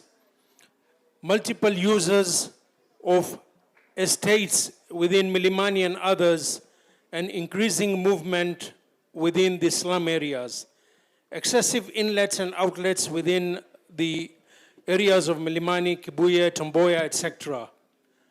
Noise from churches and clubs, unregulated Airbnb facilities, boda rentals to students, lack of vetting of commercial domestic workers, failure to share crime information, and low security meeting attendance. My brother, the city manager, has really tried to have meetings, but I think the forum and the apathy towards the county government is not giving enough coverage and attendance in some of these meetings. The plan is simple. It aims to unite the police, county government, residents, and private security stakeholders in a common framework. We need to strengthen patrols and checkpoints, improve street lighting, CCTV, barriers and floodlights, form a Kisumu Joint Security Task Force, regulate border border, etc. Thank you. And the lastly, Buenos CS is mapping of hotspots, intelligence gathering and sharing, national government support, county government action, and community participation. With strong leadership from your office, Buenos CS and Buenapias, our brother, and collaboration amongst county authorities, the residents and private security stakeholders, Operation Secure Kisumu County can transform Kisumu into a model of safety for Kenya. Thank you and be blessed, all of you. Thank you, sir. Asante sana.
the chiefs that are doing some good work, the chiefs from Kondele location, those chiefs are doing a good work and I must talk about it.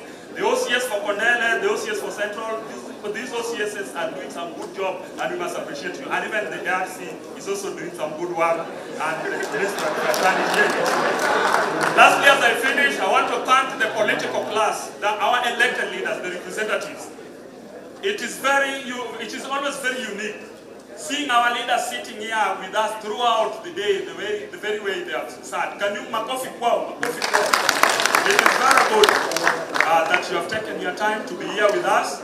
And because there were so many issues that were touching on policy and legal framework, I would just wish to ask you that there are a lot of things that lies with you as members of parliament. You need to support the Ministry of Interior so that the matters touching on legal framework are worked into through the National Assembly so that they don't lament so much that their work is not being implemented because of the budget constraints. Nikimalizia kabisa, ningependa kusema Bwana PS, umefanya kazi nzuri, sababu vijana wetu wakipewa pikipiki, wamama wakipewa pesa kidogo ya kufanya biashara, na wamama wakongwe pia wakijengewa nyumba zao. Kuna vitu ambavyo serikali ya William Samoei Ruto imetufanyia mingi sana hapa Kisumu. Ndio maana sisi tunasupport hii serikali, sababu hatujawahi ona serikali yenye imefanyia sisi vitu vingi kama serikali ya William Samoei Ruto. Sababu hata tukimalizia tukisema tu tama kuna makosa, tuko katika hiyo serikali. Asante sana. Asante sana, mpigieni makofi. Thank you so much. Sir, our last speaker will be a group of young men who have invented a security app. I will give them time to express themselves. Thank you. Buenos dias, PS and every accolade present. We're very much thankful for having to interact with us at this level. It's really hard to understand that maybe getting an opportunity to present such a crucial thing in such a moment be hard, and we have to be given opportunity in the last bit. Here with us is a Save You app that we've developed. We are a team of 4. And we've developed this app because we've been part of problem and staying in the problem in trying to make a solution in the problem. If you would ask everybody around, Kabambe they will be using for backup. And they will all be having Android phones. So this app is really focusing on security matters. We are graduates of Maseno University to begin with. I'm very sorry for going so fast. We are graduates of Maseno University, and as said by the current Secretary General, insecurities are really a menace in the space. There's a tribe called Wanyore in that place, really giving comrades hard time. They don't give us hard time. You will be going around, maybe hata saa mbili ushakatwa umenyang'anywa simu. So using this app, we're trying to develop something yenye ukishake to your app this way, so long as you've downloaded it from your Play Store, it's in a position of sending a response to maybe a server that we've created. So we are requesting, Bwana CS, having taken our good time to use online space that people are using to maybe make the body of the president lying in a coffin, we are trying to develop such a space to get such good solutions for Kenyans, and maybe it can serve even worldwide if you are supported. We really requesting as a team that to give us chance. We cannot present everything that we have in this app now. You give us time, we meet, we give you everything, then you can see how you can support us further. Get from him a bit. Okay. Sorry. My name is Hussein Ali Yamaluo. Na ukumbuke mambo ni mawili, 2 term, bila break. Okay, thank you so much. Allow me read on the protocol. My name is Peter Simio Uma. I'm the team leader Save You and the Kenlink solution. And Bwana Waziri, due to time, we can't present this now. But the Save You is an app or application that whenever you have it, anywhere, anytime, you are faced with attack. Maybe there's an accident, maybe someone is sick. Kisumu County under health sector has been our customers back in 2021 during COVID-19. Yeah, so they use the app to report the COVID-19 cases. So with the Save You app, you'll be able to, if for example, Bwana CS, Bwana PS is your first respondent. If you are faced with an attack and your phone rings, the PS phone will ring and you'll be able to know, PS will be able to know where you are, what is happening, even including the voices that is there, anything that is happening to you. So the Save You app ensures that you are never alone. So allow me welcome him so that he can say 1, 2, 3, then leave. Oh, my name is Peter Simio Uma. Yeah, thank you. My name is Dominic Collins. I'm the software manager. Thank you. Asanteni sana, wapigieni makofi tafadhali. Please clap for them. Muskue wachoyo, clap for them, please. Thank you so much. CSR, we've come to the end of the presentations. I know there are so many people who wanted to speak, but if you have any memorandum, kindly, you can present it. But because of time, that's the end of our conversation. Thank you. Asante sana. Thank you very much. Tutaongea bado mpaka jioni. Mimi niko area. Hakuna penye naenda. Haya, tupikie hao wenye wameongea makofi. Tusimame wote. Fanya hivi. Pande huu mwingine. Chini. Very good, tuketi. I know, ketini. Are we audible enough? Now, I want to thank all the government officials and the wananchi who present. Now, you will agree with me that the leaders have been very patient, sindio? Pigia hao makofi. Unajua mwanasiasa kuweka kwa mahali moja for 5 hours sio rahisi. Sasa unajua huwa mnatesa ma chiefs na assistant chief, hata leo mteseke kidogo, because unajua I know nimekuwa kwa siasa. Mwanasiasa anafika mkutano, amefika Ijumaa, anatoka Nairobi, anataka kwenda mazishi 6. Anafika, anapata padre ameshaanza mahubiri, ndio hiyo anataka kushika microphone, anaambiwa kuja salimia watu 1 minute ndio uende. Anasimama anasema hata ajui nani amekufa, anasema nimekuja kusema pole sana. Alafu saa hizo anauliza mtu ni nani amekufa. Kumbe anaona mtu ako na kitambaa, anaanza kusema huyu mama mwenye analala hapa alikuwa rafiki yangu sana. Anaambiwa ni mwanaume alikuwa Lejo Maria. So leo tumekuwa hapa na nyinyi na mmeona wote wameketi chini kusikiliza. Si namna hiyo? Nitasema machache sana kujibu ile mmerais, alafu nitawapatia viongozi wetu tufunge. Kwanza wacha niseme kabla sijajibu haya maswali yote na mambo ambayo mmerais hapa, niko pia na mambo yangu tu mawili, only 2, yenye ningependa pia kuambia nyinyi. Number 1, mimi nataka niwakumbushe ya kwamba tuko hapa kama ma chief, assistant chief, OCSs na viongozi wenu wote, tukiwa watu wachache sana katika Kenya ambao wako na bahati kuwa na kazi. Watu wengi, na haswa kazi ya serikali, watu wengi sana wangependa kuwa na kazi kama sisi, lakini hawana. Wanaomba. Hata ile recruitment inakuja, vijana wengi wanang'ang'ana wapate nafasi kuingia polisi ama KDF ama nafasi yote ya kupata kazi. Kwa hivyo tukiwa hapa, we are already a few percentage of the privileged lot. Na kabla hatujauliza mambo yetu, mahitaji yetu ya kibinafsi na kikazi, lazima tukumbuke kwanza ni kwa nini tuliomba kazi hii. Why did we ask for this job in the first place? Kuna chiefs hapo wamesema waliandikwa a year ago, hata hawajalipwa salary. Wako wapi? Acha nione.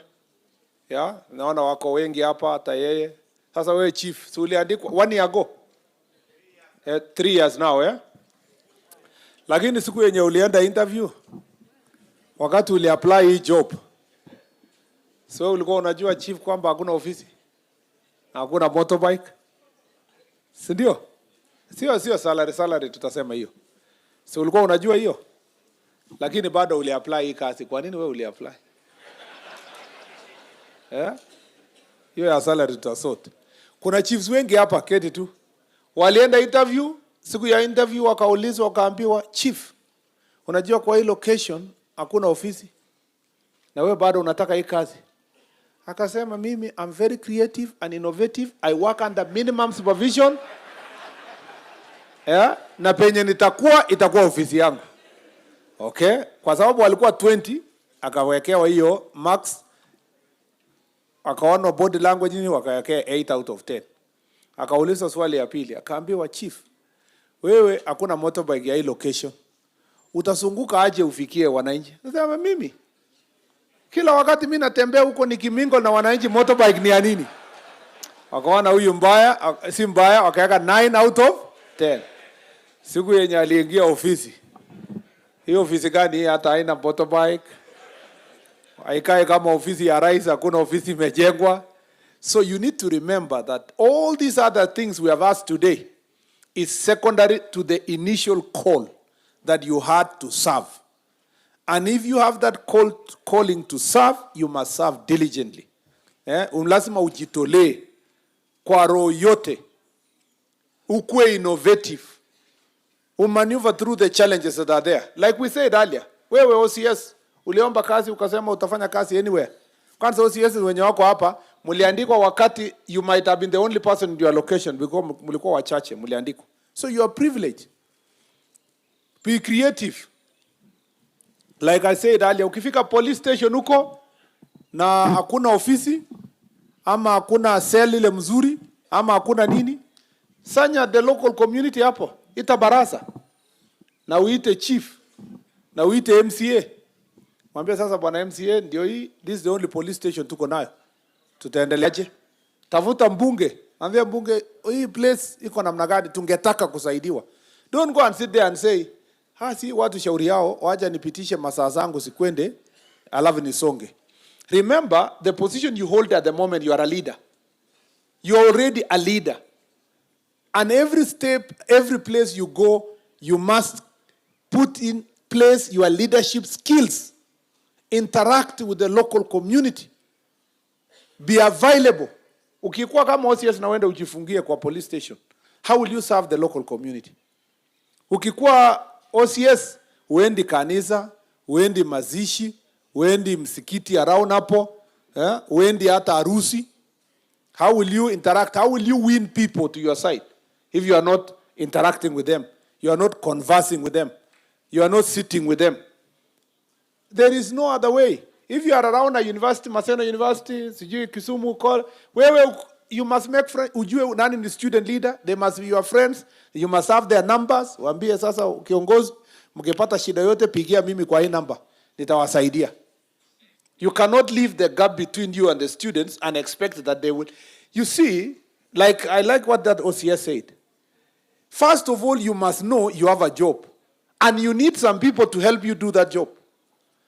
So you must build the relationships and the networks that will help you do your job. Because at the end of the day, other people will do your job, but you will take credit. Tomorrow, tukikuja hapo watu wanasema usitoe huyu OCS. Huyu ni OCS wetu. And it's very easy to do an opinion poll who is a good OCS. You just go to a place na unasema, nimeona kwamba mnaendelea vizuri sana na uongozi ya poli. Watu wanasema toa huyo saa hii. Saa hii kabisa. Lakini kuna mahali unaenda unasema sasa huyu OCS amekaakaa sana, tunataka kutransfer. Watu wanakuambia please, hata kama ni kupromote na abaki hapa. Why? The two demonstrates the role of leadership. You know, wewe chief, you are a person of that community. You must be the leader. Ukifika stage wewe chief, wakati baraza inafanywa, watu wanasema wewe chief, ngoja kwanza wewe songa. Wacha hii mzee atuongeleshe. Ujue wewe ni chief kwa ofisi, lakini huyo mzee ndio chief ya hiyo area. You must be the one who is the leader in character, in behavior, in commitment. You must always be the one who is a leader. So let's be diligent. Let's seek to do the right thing all the time. Let's work as a team. By the time wewe OCS unakosana na chief, na ni chief ni mtu ya area hiyo, he is very enthusiastic to do your job. There can only be one reason. It's because uko na hika control ya kucontrol mali.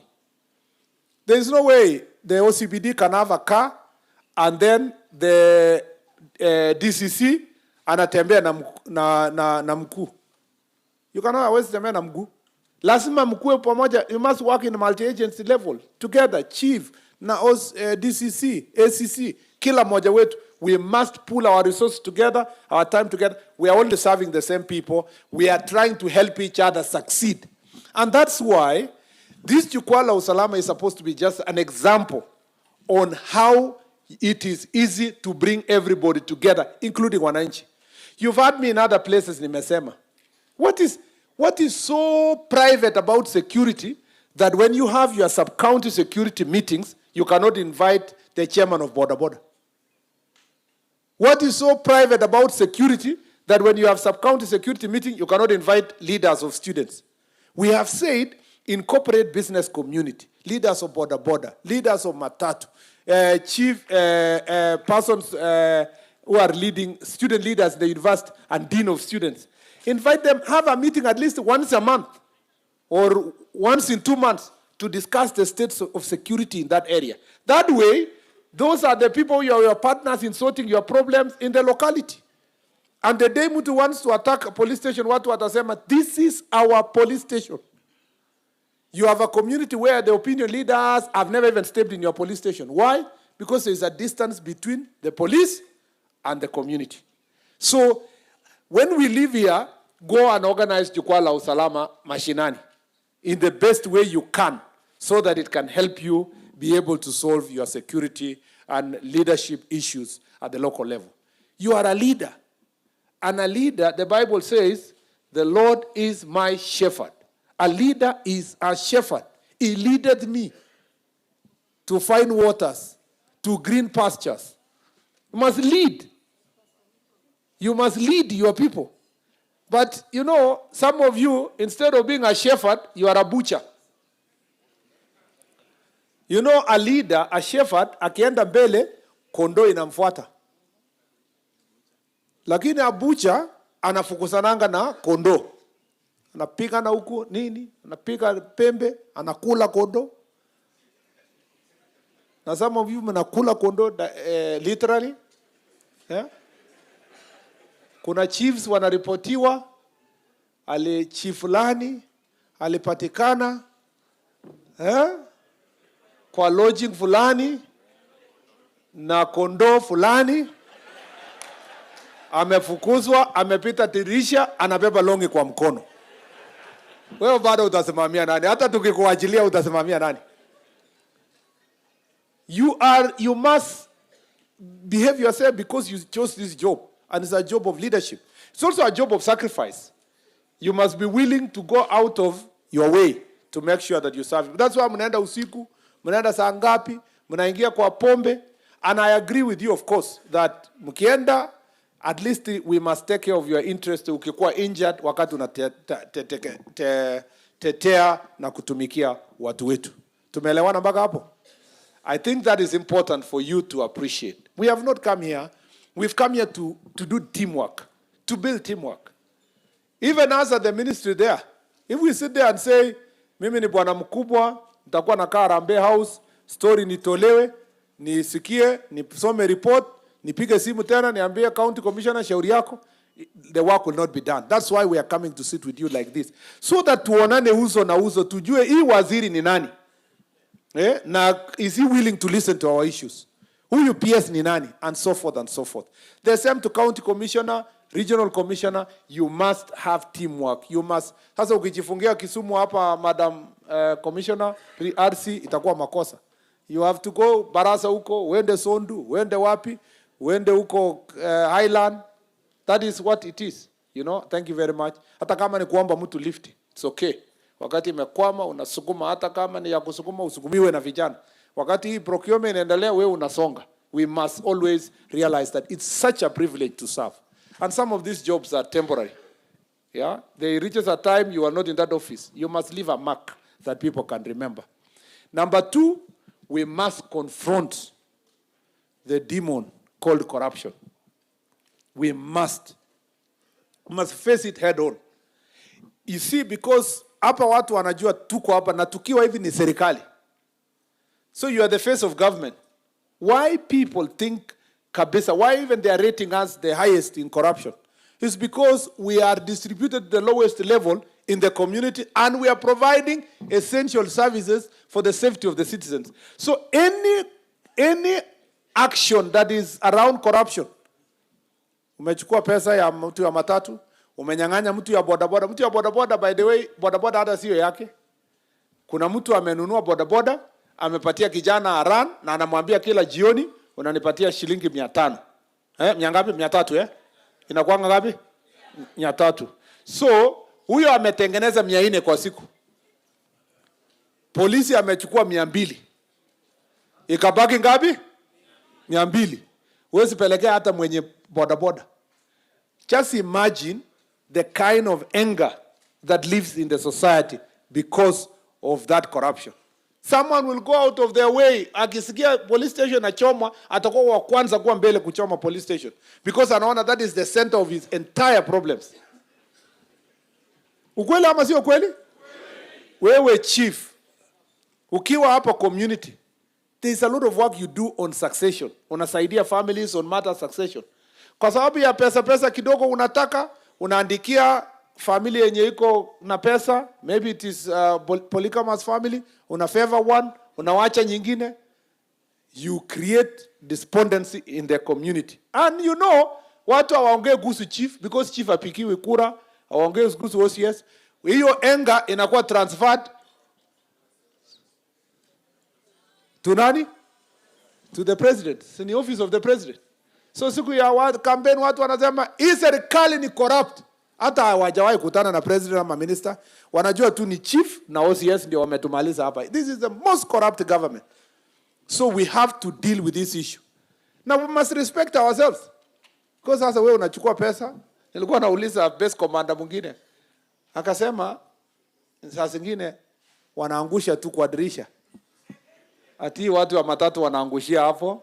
So wakishaenda tunaona kuna kashilingi ilikuwa hapo, ati unachukua unaweka tena anaenda anaangusha. Lakini ni hatari sana. Let me tell you. Let me tell you, wapi base commander hukusema hiyo maneno leo, lakini hii unajua wote hii watu yote ni corrupt, lakini sasa yenye watu wanaonanga ni kwa barabara because watu wengi wanatembea. So huyo mtu ya unaona mtu anasimama hivi anaangalia, hata mtu ya matatu anajua tu, conductor anajua tu hakuna kitu anaona. Anaangalia hapo mbele ati anaona insurance na hakuna, anaona hapo na anaenda kuona insurance nyingine kwa nyuma na hakuna insurance inawekwa nyuma. So wakati anapiga kona hivi hapo ndio anasalimiana wakipitana na conductor. Sababu naona tu kari na kongo pap anaenda na mkono haibaki hivyo, inaenda kwanza hapa alafu inarudi tena ndio isimamishe gari nyingine. Please guys, we must deal with this issue. And I'm not saying that the traffic people are not doing a good job. They are doing a very good job. There is a lot of work they do. They deal with accident scenes. They go to court. They process many things. They are the ones who help you, even for you to be able to claim kwa insurance and so forth. Lakini the few instances where we are collecting money is messing up our sector. And that is the same to us in the ministry, and that is the same to yourselves. If we have to provide leadership, we must deal with matters corruption. Now, on the issues of this county, first, tumeongea hapa mambo ya goons, gangs, and so forth. And the teacher has spoken very well, the leader of the border sector. We respect the border sector. We definitely respect the border sector. Transport officers, yeah, in the border sector, yeah. We respect them very much. I was in transport, and I'm the one who gazetted the county security, county transport committees, and the whole plan was to find a way of regulating the border sector and self-regulation. Yeah. We also respect our young people because they are looking for jobs. They are trying to get jobs. But in the process, we should not allow either border or young people who are not in the border sector to organize themselves into criminals who are terrorizing wananchi. And the only way we are going to be able to solve this issue is to have honest, candid conversation at the grassroots level.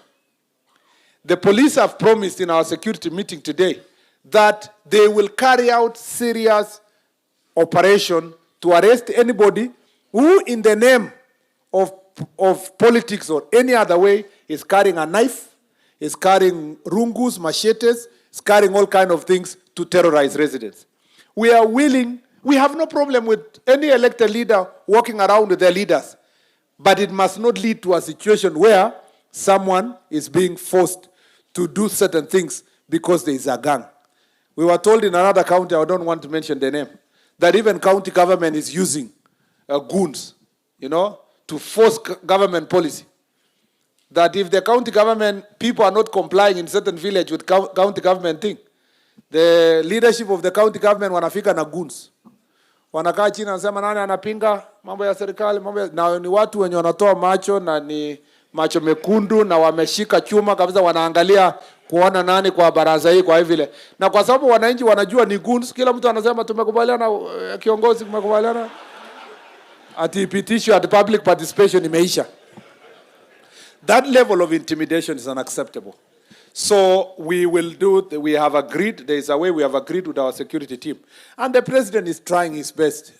Climate works, mambo ya construction site, and we are all trying to find ways of ensuring that our young people can get jobs. Even the border sector, properly organized, is a multi-billion economic sector. We just need self-regulation first, before even government regulation. They respect themselves, they determine their routes, they have proper uniform. Some of the border who have become criminals, for example, who are being told in Kisii, they are being forced to wear uniform of particular politicians and then torture people. We cannot accept that. We want border to have border uniform based on their sectors, designated areas. As told here in Milimani, there is a small organized team that can be replicated in other parts of the county. So that, and you can learn something from the Matatu sector. This is fairly organized. We can also organize the border sector to circles that can be accountable. And chair or a spokesman of border, I have no fear of contradiction. I have not said it's already in the law, but this is where we should go. Border is transport of last mile to access areas that you cannot have vehicles and you cannot have buses and you cannot have train and so forth. We cannot have a pillion passenger being carried on a highway by a border. Ati anatuanga umebeba mtu kutoka Nairobi unakuja Nakuru. That should not be the case. It should be the case that there's designated areas where it is transport of last mile. We are losing so many people in highways, including in Nairobi, because of border. I don't know the statistics in here in Nakuru, in Kisumu.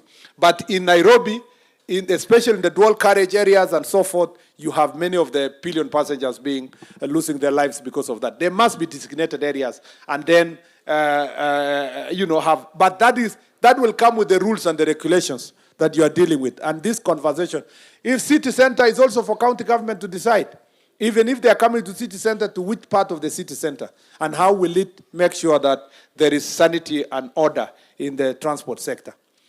Or number 2 is sexual and gender-based violence. As I said earlier, this is very prevalent here. We are 36%, national average is 32%. But also sexual and gender-based violence is a crisis in the country, not just one county. I am happy with the chief who said part of the reasons why in some counties it's being reported more than others is because of the proactiveness of the chiefs to make sure that these issues are reported. We should not shy away from reporting, trying to reduce the statistics. No. Let us report. But it's not enough to report. Let us also make sure that it's reported, and these people, statements are recorded by DCI, and they are sent to the DPP, and they are charged in a court of law. The judiciary, I must defend the judiciary. The judiciary is fairly sympathetic to solving cases of sexual and gender-based violence. Unlike in alcohol and goons, the judiciary is more sympathetic in dealing with these issues. So we need to just do proper investigation and make sure that the characters are presented before court so that we can be able to deal with these issues. We know that this issue is prevalent, and we must help each other. Border people, please help us. Help us deal and protect with our young people. In Kisii County, for example, I was being told that children are being forced to go to school very early in the morning. That should not be the case. The schools know that the rules are such that schools should only expect the children at about 7 a.m. This thing of getting children to walk at about 5 in the morning and they are not being escorted by anybody in dark areas are things that we must deal with. Lighting is also in these places is also perpetuating crime. And county government, let's work together to make sure that we install more lights that can help people to work in an environment that is safe and secure. The other issue is about our lake.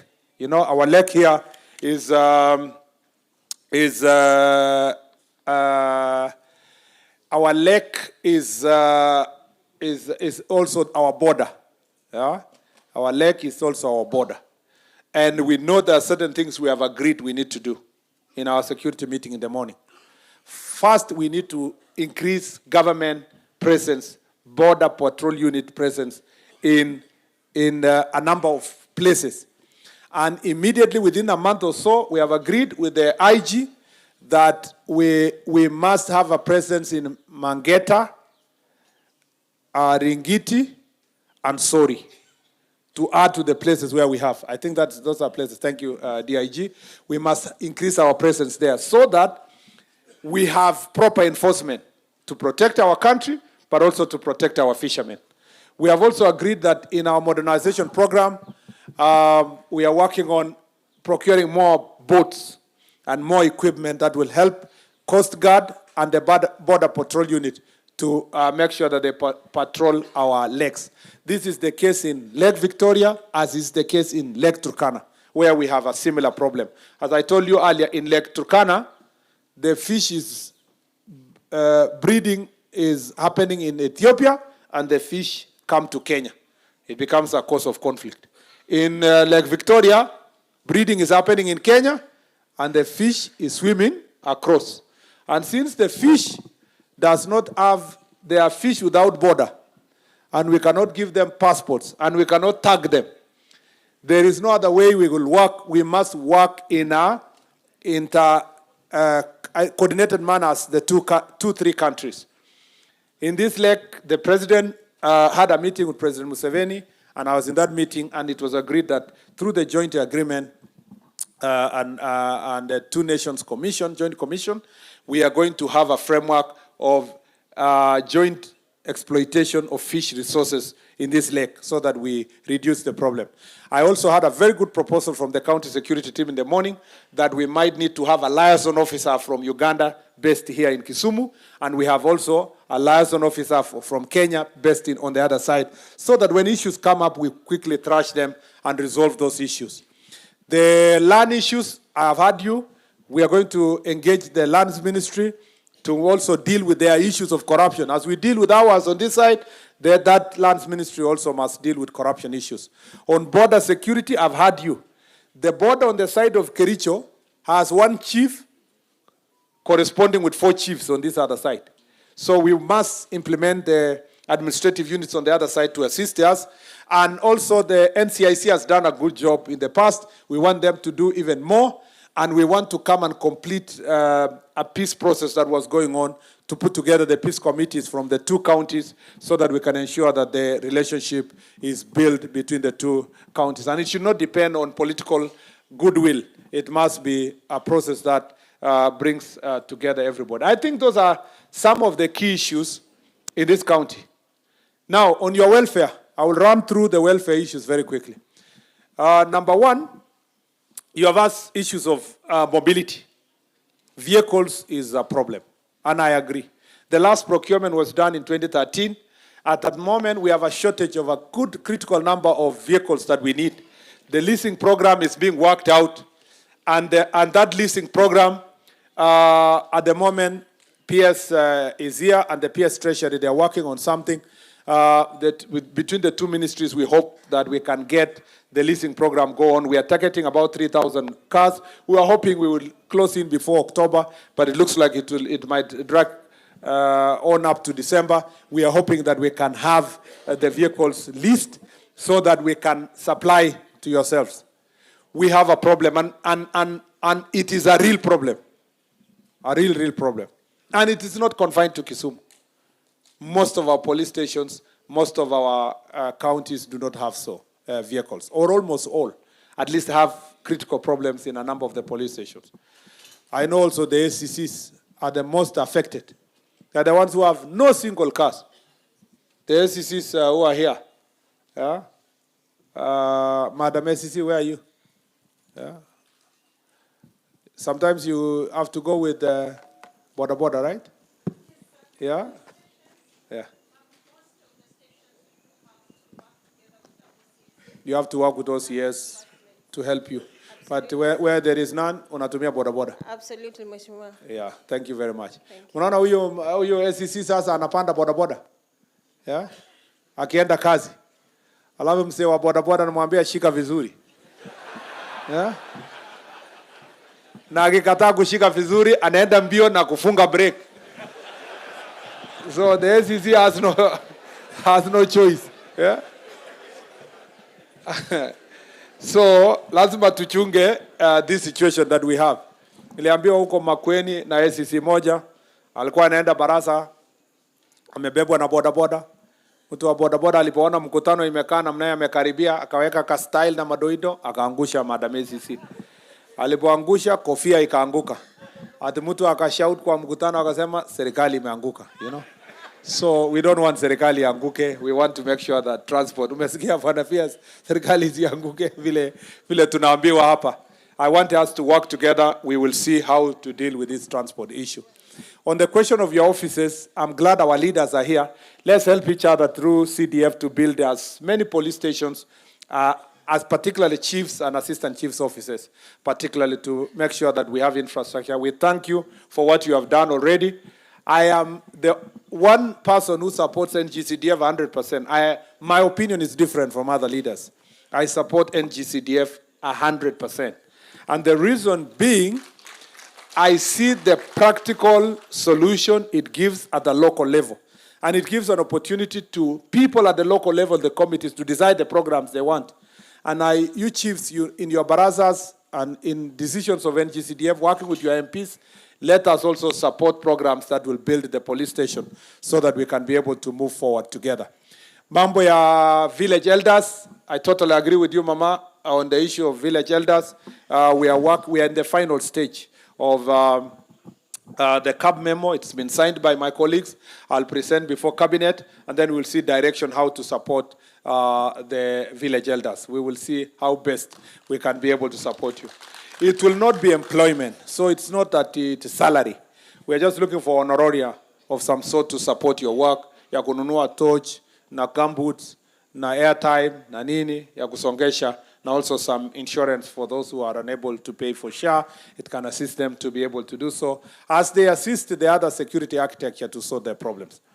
The other issue that I know as of great concern is, I have already said earlier, we have agreed we will have a policy after this on transfers, and we have a policy on promotions. That will deal with all these issues, including the structure of promotion for chiefs, assistant chiefs, and the ACCs. Kuna also chiefs wako in terms of rank wako juu ya ACCs, and then they are being monitored, they are being supervised by the ACCs. That is an issue that we have to deal with. And so already we are having Conversation Public Service Commission as part of the output from this meeting. That is an issue that will make great contribution to it. We also want to reserve, when we advertise for the ACC's jobs, we'll reserve some of the jobs for the qualified chiefs so that they can rise to those positions of the ACCs. But you must go for interview. We'll just reserve the possibility so that you can. There is the Public Service Act requires that everybody must go through suitability test so that you can get to move to that level. And I know some of the chiefs and teachers, chiefs and people who are chiefs and former teachers who apply to be ACCs are struggling to fit into the rank within the ACCs issues. And again, we are working on that part. The ACCs of 2021, who are now almost due for promotion, you need first to go for the training. I think there are 300 of you. And His Excellency the President gave directives when we were at the graduation of the other ACCs, and you have been allowed to go for training. So anytime next month, all the 300 of you will go for the training so that you can qualify for your next stage of promotion. We also don't want you to wait. We want to make sure that the 300 ACCs that are due for promotion for the 2021 cohort, we want to make sure that they are going for the training from next month so that they can be promoted. What have I not said?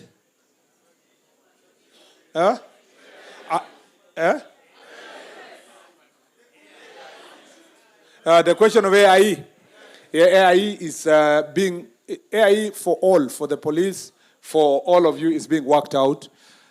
We want to see how best, looking at the budget. You see, let me tell you something, why the AIE kept coming down. The location, which was a location 8 years ago, is 3 locations now. Okay? Without corresponding increase on the side of the budget. So it ended up being that where that jurisdiction where the chief was getting 30,000, or was getting 50, it comes down. So we are doing that. We must do proper costing so that when we improve the AIE, it becomes also sustainable. So we want to do after this proper costing. Remember, before even you speak about AIEs, you have 56 locations that have not been operationalized. And 56 sub-locations and I think 20-something locations. And 1 sub-county. 34 locations. 56 sub-locations. You have sub-counties. You have So why have we not operationalized since 2016, 2017? It's for the same reasons. To employ another chief extra requires a salary, and the salary has not been budgeted for. So what we are working on first is even to get these administrative units be operationalized, so that then it's followed by the commensurate AIE. So we need about PS 2.5. We need 2.5 billion shillings extra to our budget to operationalize all the administrative units. So we are working on it. Part of the reason why we wanted to listen to everybody is to strengthen our argument and to carry along everybody, including our elected leaders, so that when we go sit down and work on the budget, we work on it together. And please, believe me, this is something of great concern to us. The administrative units and the AIE is something we will work on, including the fuel. As I said, one of the biggest challenges with the police officers who have the vehicles is that they don't have the fuel, for the simple reason that their allocation is 450 liters per car. So I am glad the OCS proposed 750, but there is almost a consensus. Let us start with 650 for now. So we are going to work to move it to 650 per vehicle, and then we try to ensure that for the areas like Turkana, Marsabit, Northeastern, where they collect their fuel very far, we see how we can ensure that the fuel is collected somewhere nearer, so that then it can reduce also the wastage in that regard. We want to request county governments also to invest in ambulances, so that when you have accident scenes, we don't depend on police officers to go and rescue people, because then that again takes away some of the operational resources. On the issue of drugs and alcohol, we have also said that operation must continue. We already have the names of the places we want to target. So we'll work together to see what we are going to do, and the people who have been profiled, There's even a link of some of them operating from Kisumu to Nairobi. Kisumu is the third highest, it's number 3 in Kenya among the counties where there is a high prevalence of illicit alcohol. So something has to be done. And you are number 5 in the use or of drugs and substance abuse, especially cannabis sativa. So we have to do something. We have a job to do as a security sector for serious crackdown. Some of these people you're calling gangs, they are carrying these drugs, alcohol, and they are carrying machetes and knives. They must be charged for those things. You don't have to say they are gangs. All of them can be swept and charged for the criminal activities they involve themselves in if they are not abiding by the law and order.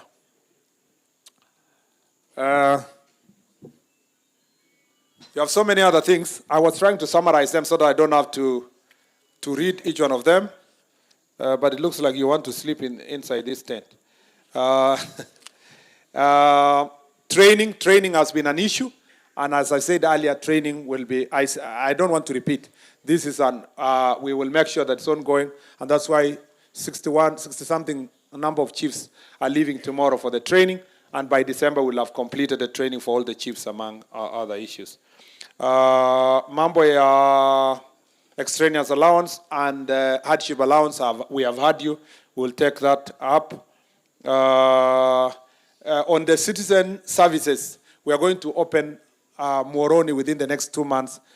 We must have, in the Moroni constituency, we must have an office there because that's the farthest one. And then we come to Kisumu East, because Kisumu East can come later because it's nearer the town, but at least Moroni must come immediately within the next 2 months so that people can get birth certificates nearer home there and so forth.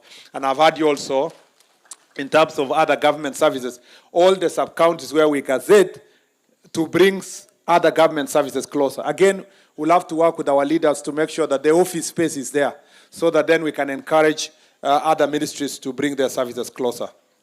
Licensing of alcohol and sale of alcohol, county governments, this is your job. You need to do something about it. We'll roll out Ngapu soon after we have initiated this, initiated the recruitment. Stock theft, again, we have agreed with the security sector what to do.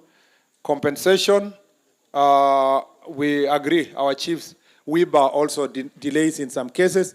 We want to, in our report, we'll make sure that that is expedited. That includes also pension and gratuity for those who retire. On the issue of team building, I totally agree. We must have a reward system and bring back team building sessions for all of us. Maintenance of police station, that's AIE issue, and we must deal with that. Promotion policy, strength, road designs, layers with political leaders in issues of goons. Please, that is true. Some leaders have bouncers who are goons, and some don't. So we have to really engage them. And our security sector is going to engage specifically everybody, including governors, senators, MPs, so that we make sure that things go well. I hope my friend Professor Anyang' Nyong'o doesn't have a DG. Does he have his wing? I don't think he can afford to have goods at his, not because he doesn't have money, but at his age, he should be living very good legacy for peace. And I believe he does so. Yeah, so we make sure that we work together to sort out these issues. Harmonization of KPS and NPS, we will do that. Coast Guard issues, electronic tracking, training. Thank you for the young people who presented their solution here. I'm going to listen to them. Fuel issues for the prison. I agree, and vehicles for prison also.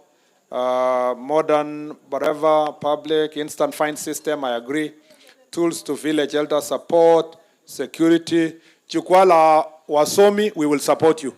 And the PS office will support you. We have a program to make sure that we support Jukwaa La Usalama for our students in college and the university. Comrades power, eh? Yeah, so we will support you. All these other things, human-wildlife conflict, I've already asked our peers to speak to the PS wildlife so that compensation issues also are taken care of seriously in this region, just the way it is done in other parts of the country. Insurance for border, all those conversations, rescue, PWD issues, I agree, gender-based violence, licensing,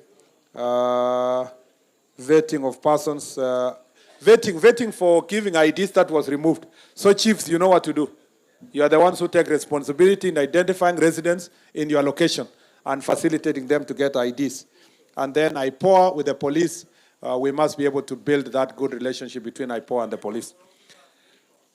Medical cover is already being discussed, especially for the police. There has been a lot of complaint in the existing medical cover. So mnipigia makofi. I know I've not exhausted everything. Before I give Mheshimiwa Oron, not Aaron, Oron. Before I give him the mic to come and invite, actually before I give the speaker to recognize the MCAs and then say a few words and then invite the MP, let me take this opportunity to invite our PS. You know PS Raymond Omolo? Mchapakazi. Yeah? Adi? Okay. Wodasumi. Yeah? You know, we work together as a ministry. This teamwork, we are trying to push you to work together. Even us at the ministry level, we work together seamlessly. Maybe because he has been my friend for many years, okay? We were in the university together. We have worked this journey together. Even when he was here at Lake Basin Development Authority, we used to consult together in Ikiwa Senate.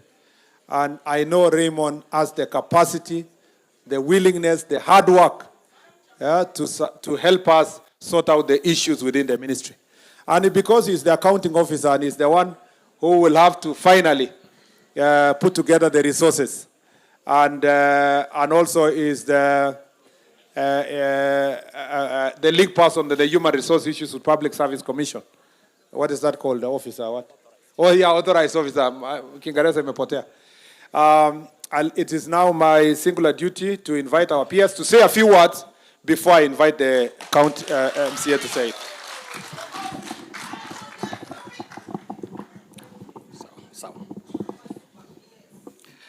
Thank you, Waziri. Let me once again recognize the leadership of Kisumu County, led by the Deputy Governor, His Excellency Dr. Willie, and the MPs, starting with the host MP, Mheshimiwa Oron, MP Koyo for Moroni, MP Rosa Buyu, and also our senator.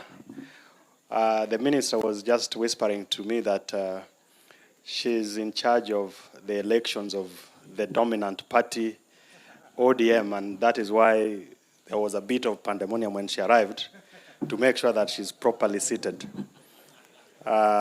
Professor.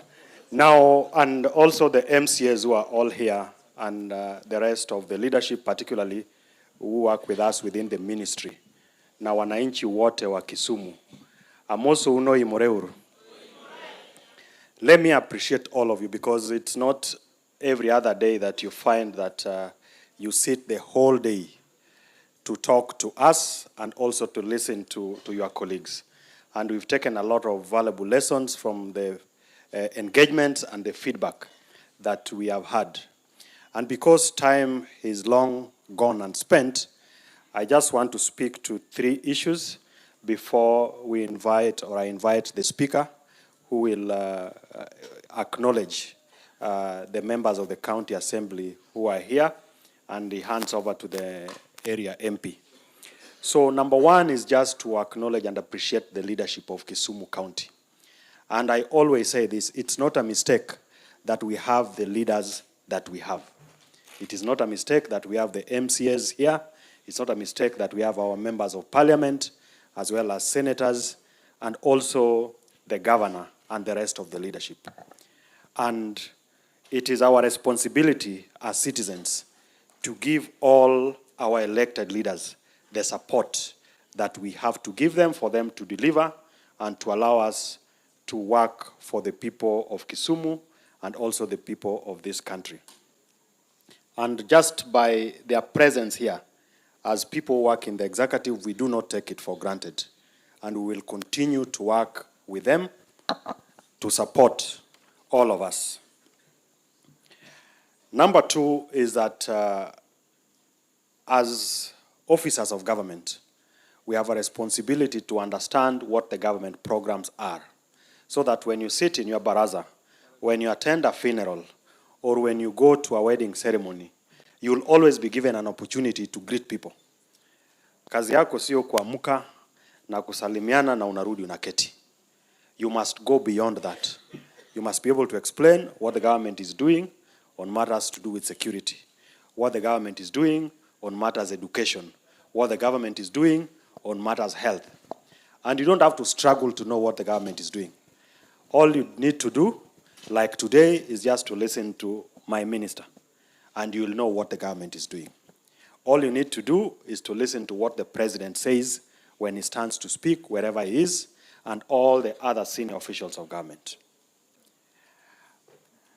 Today, because of all these engagements that the minister has been leading across the country, one of the most difficult areas, which is in the North Rift, where we have been struggling with issues of banditry, today alone, more than 40 guns have been surrendered.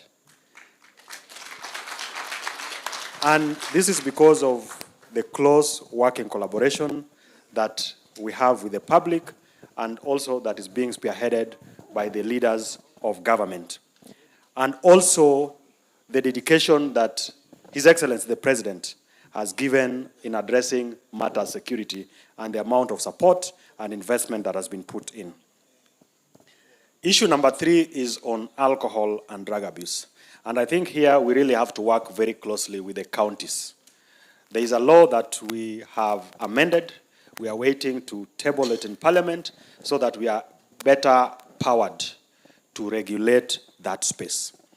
But looking back when we were growing, because I grew up in this town, it was very obvious if you wanted to go out to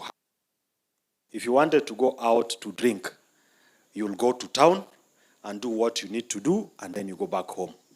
Today, in every corner in our estates, outside our school compounds, there are liquor stores all over, there are bars all over.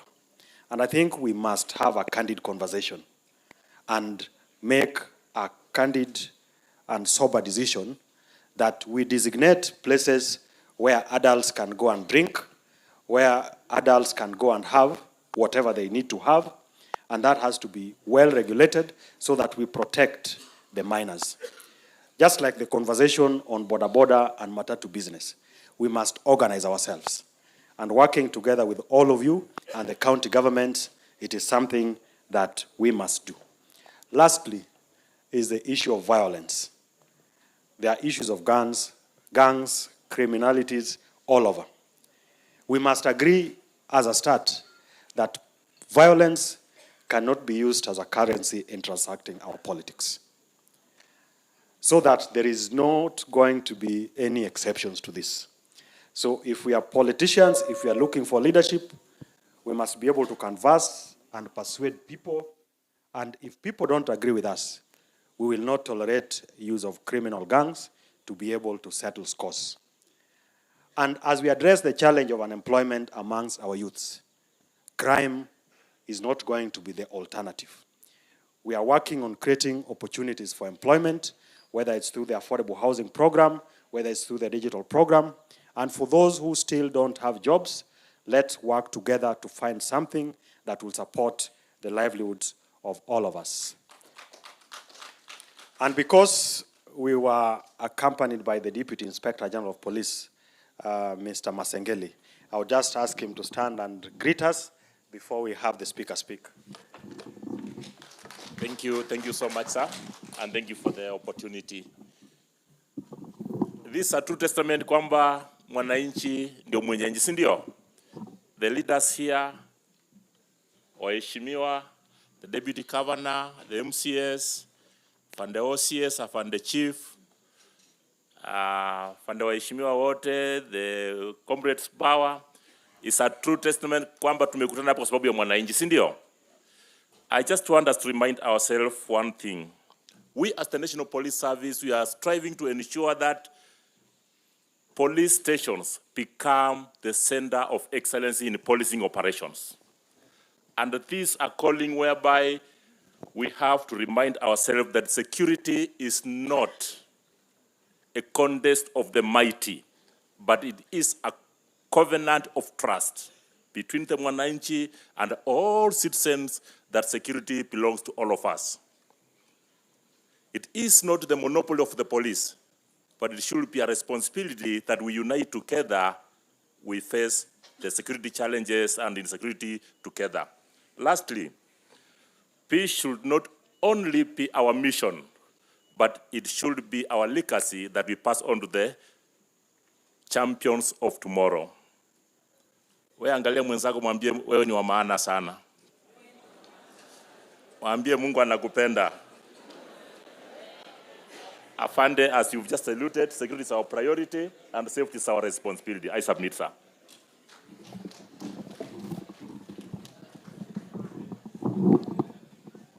Mr. Speaker, sir.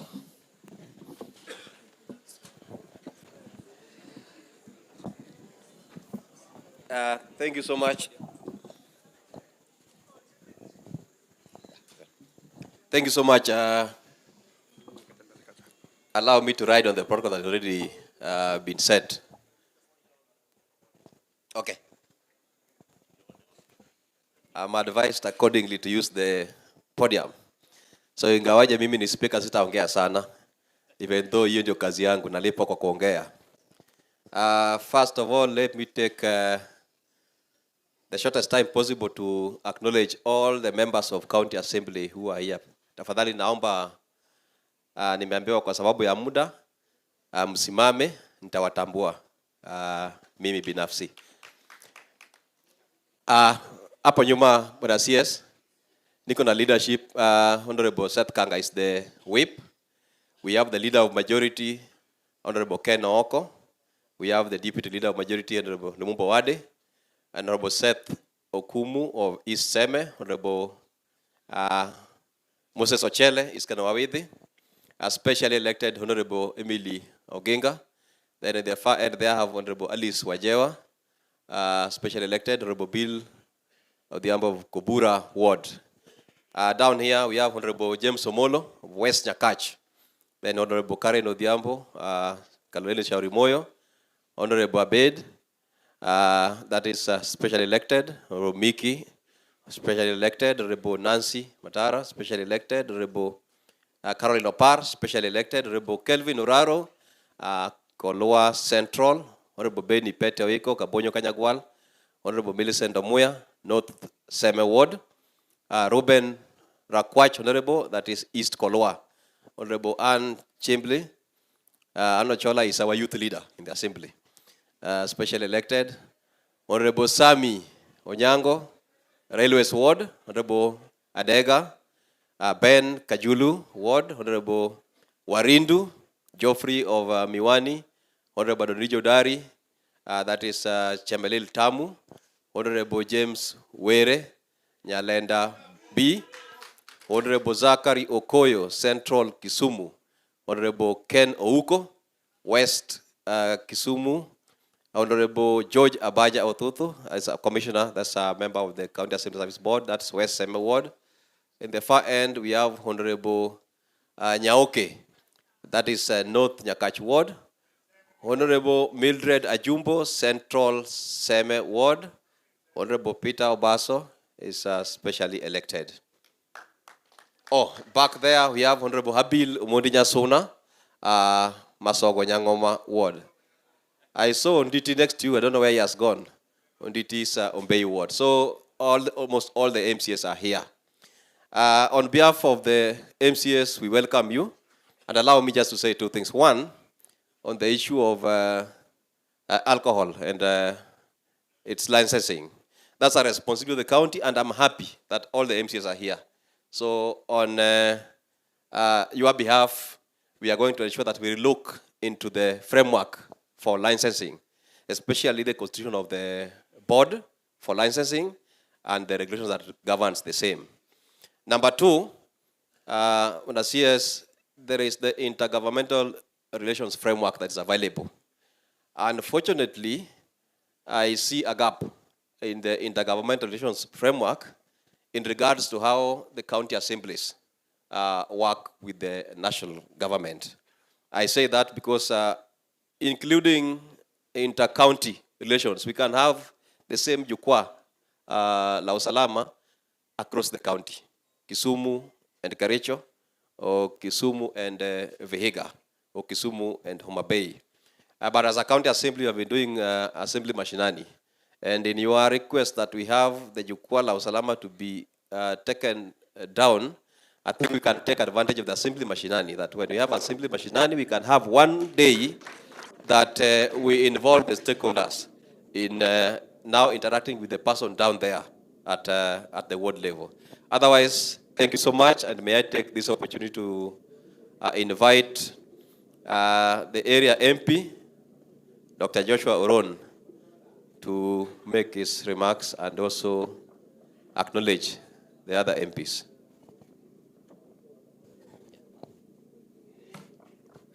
Thank you, Bwana Waziri,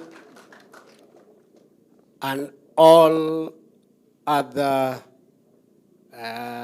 leaders who have been here.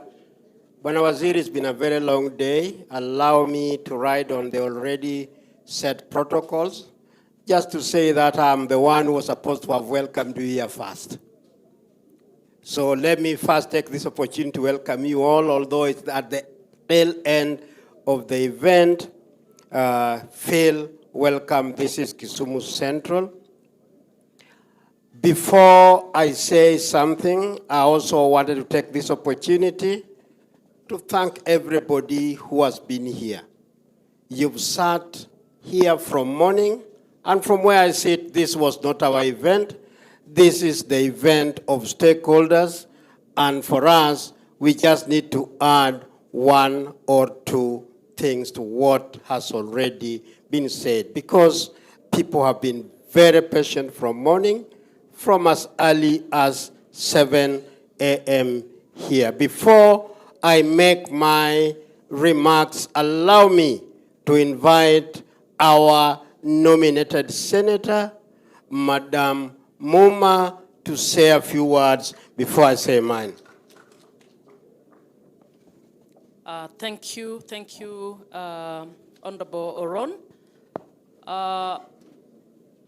Honorable CS, thank you so much and welcome to Kisumu. All protocols observed. I will not be long.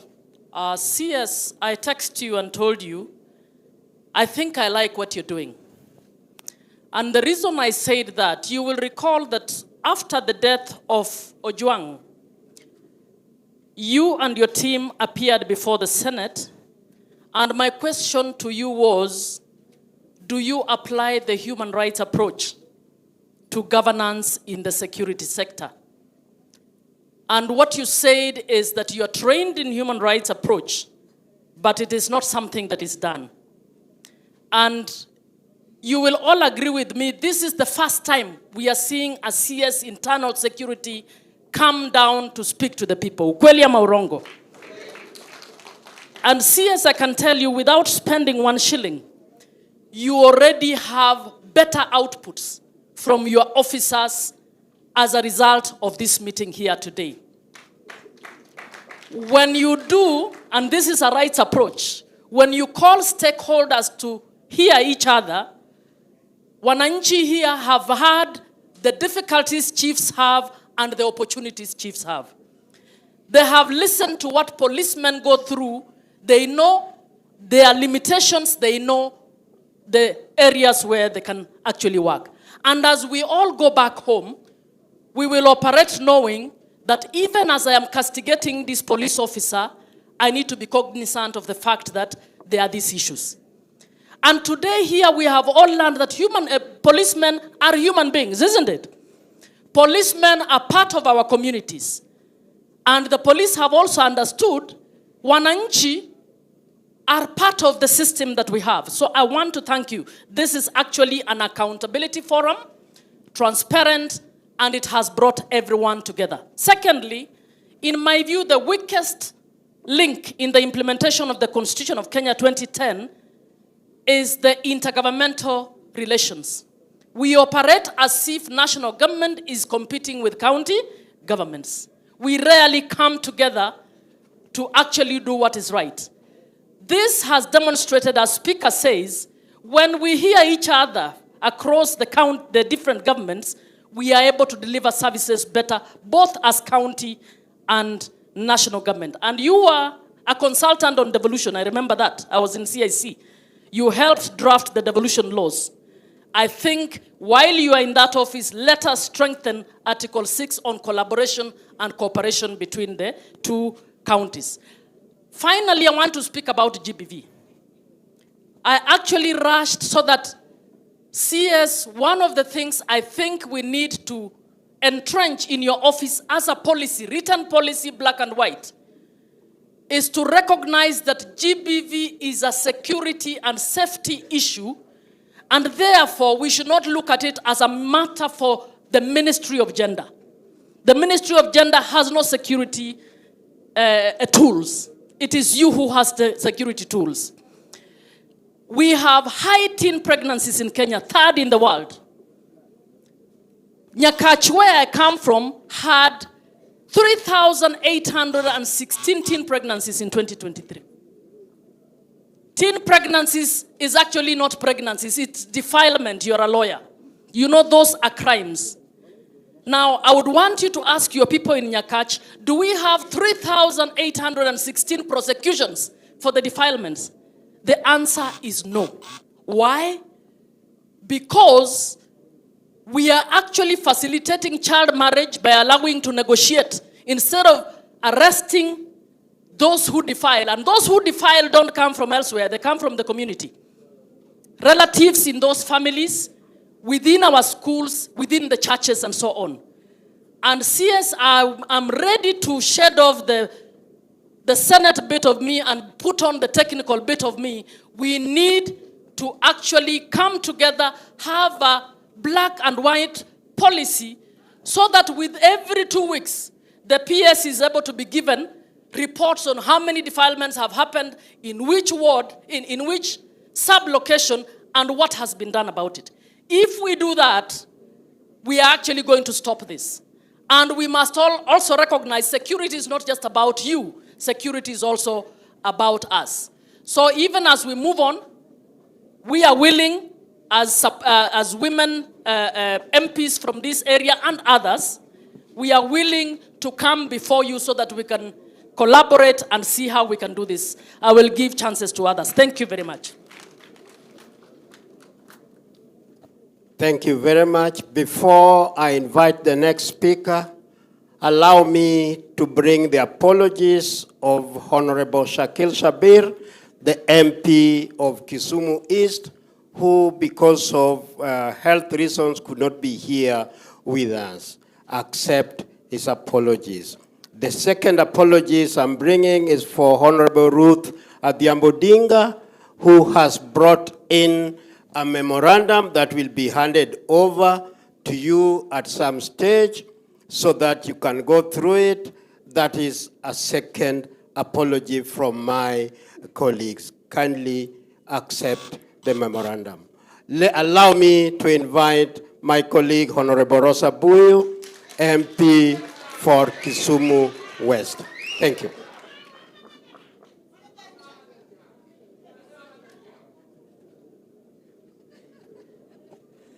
When I see yes, I was telling you that I also run a gang. That's my gang. To our CS, Honorable Senator Murkomen, our PS, Raymond Omolo, our organs of security in this county, our organs of administration, ladies and gentlemen, Bwana CS, with your permission. Wamor koso kwa mor. Wasebeta inya koso kwa beta inya. Lakini ber koso kuber. If you don't speak like that, then you've not come to this part of the world. Bwana CS, I have the privilege of being a member of the Security Committee, which actually oversights your ministry. And we work very closely with the PS and the CS. And I'd like to say that every time I tell you that when you come to Kisumu County, you will hear it all. You've seen the passion, you've seen the eloquence, and you've seen the knowledge with which the people have spoken. Without any fear of contradiction. I'm sure that out of all those 41 places you've gone, hujaona eloquence kama hii, true or not true. And so I want to go a little out of protocol. They, except for Kiswahili, they have been the ones who are clapping. But I want the people on this side to please clap for all these people of Kisumu County. Thank you very much. Bwana CS, I also want to confirm to the people of Kisumu County that most of the issues that have been raised here are issues that you're already tackling in your ministry and we're already tackling within our committee. When I last spoke to you and we discussed issues of recruitment of chiefs and assistant chiefs, we clearly talked about affirmative action. And I want to report here that the CS was categorical that there will be affirmative action in recruitment of sub-chiefs, assistant chiefs, and the chiefs. And indeed, when I told you that the women or the female chiefs perform, I don't need to go too far. You've seen it today.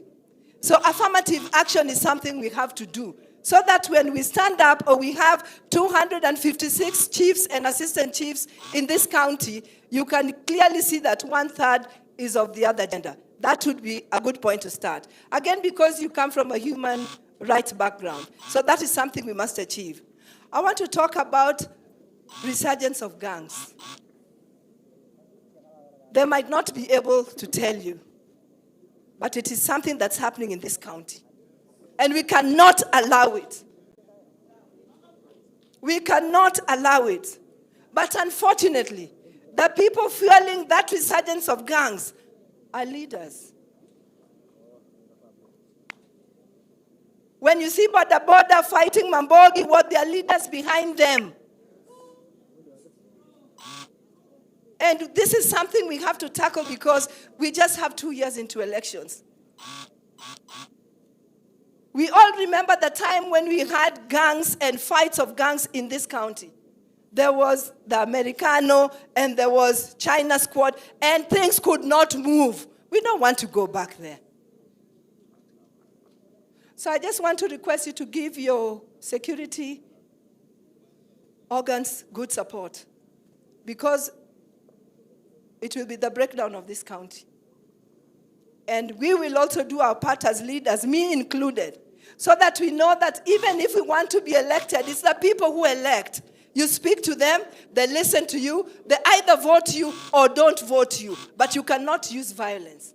Because when there's violence in Kisumu, the whole country catches violence. It all begins with us. Look at how peaceful we were during last demonstrations. The demonstrations died. Because nobody has passion and stamina like the people of Kisumu County.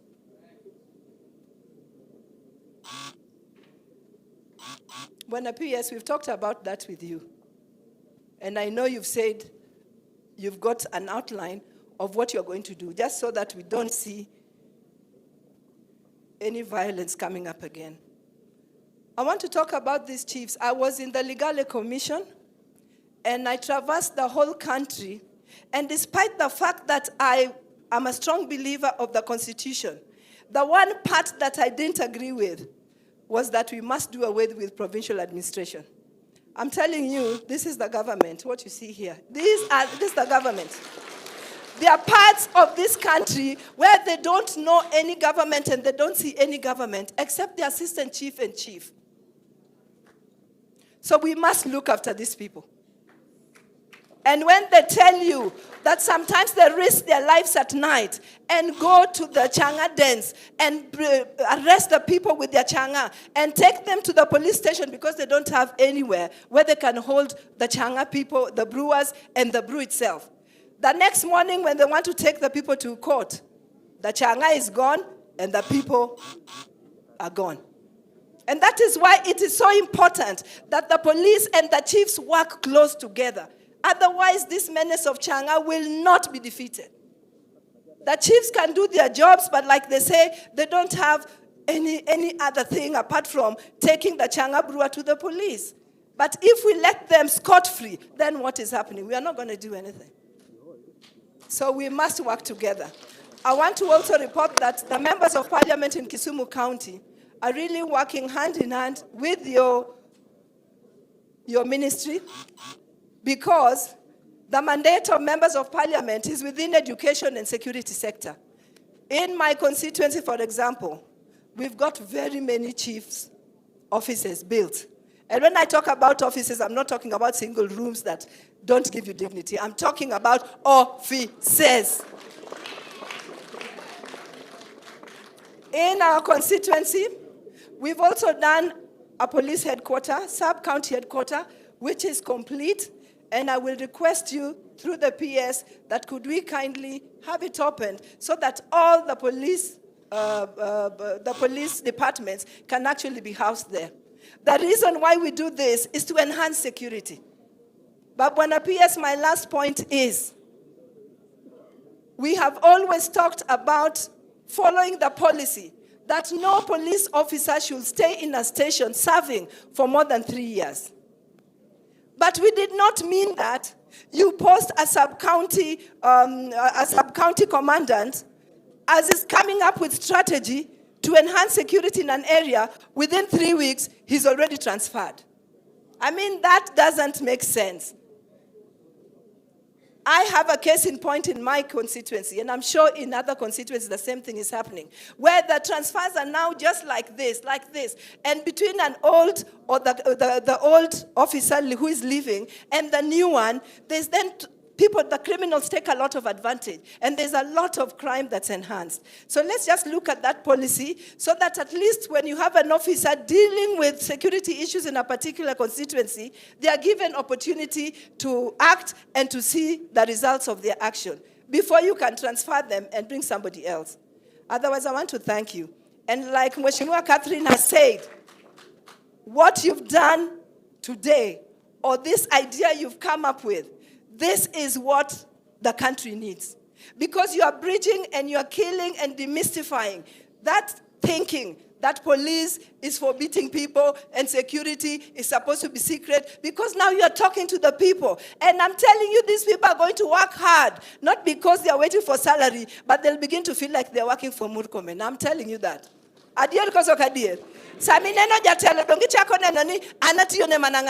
now they know you. They've seen you. They've felt you. And I think this was a big plus. Apart from this, what you also did on the TV station the other night, I've already told the PS that. That was a big plus too. Because you demystified everything. You talked to Kenyans. You allowed them to ask you questions because you have no secrets to hide. So on behalf of our Committee of Security of National Assembly, I want to thank you for this step you've taken, and I want to thank you for the support you're giving us, but I also want to thank you on behalf of all these people that we hope you will come again. Thank you. Bwana Waziri, allow me to acknowledge the presence of former Nyakach MP, Honorable Ochieng Daima was in our midst. Is he still there? Bwana Daima is seated at the back there. Thank you very much. Thanks for coming to give your contribution to this. Allow me to invite my brother, MP for Moroni, Honorable Onyango Koyo, the brother from the same mother.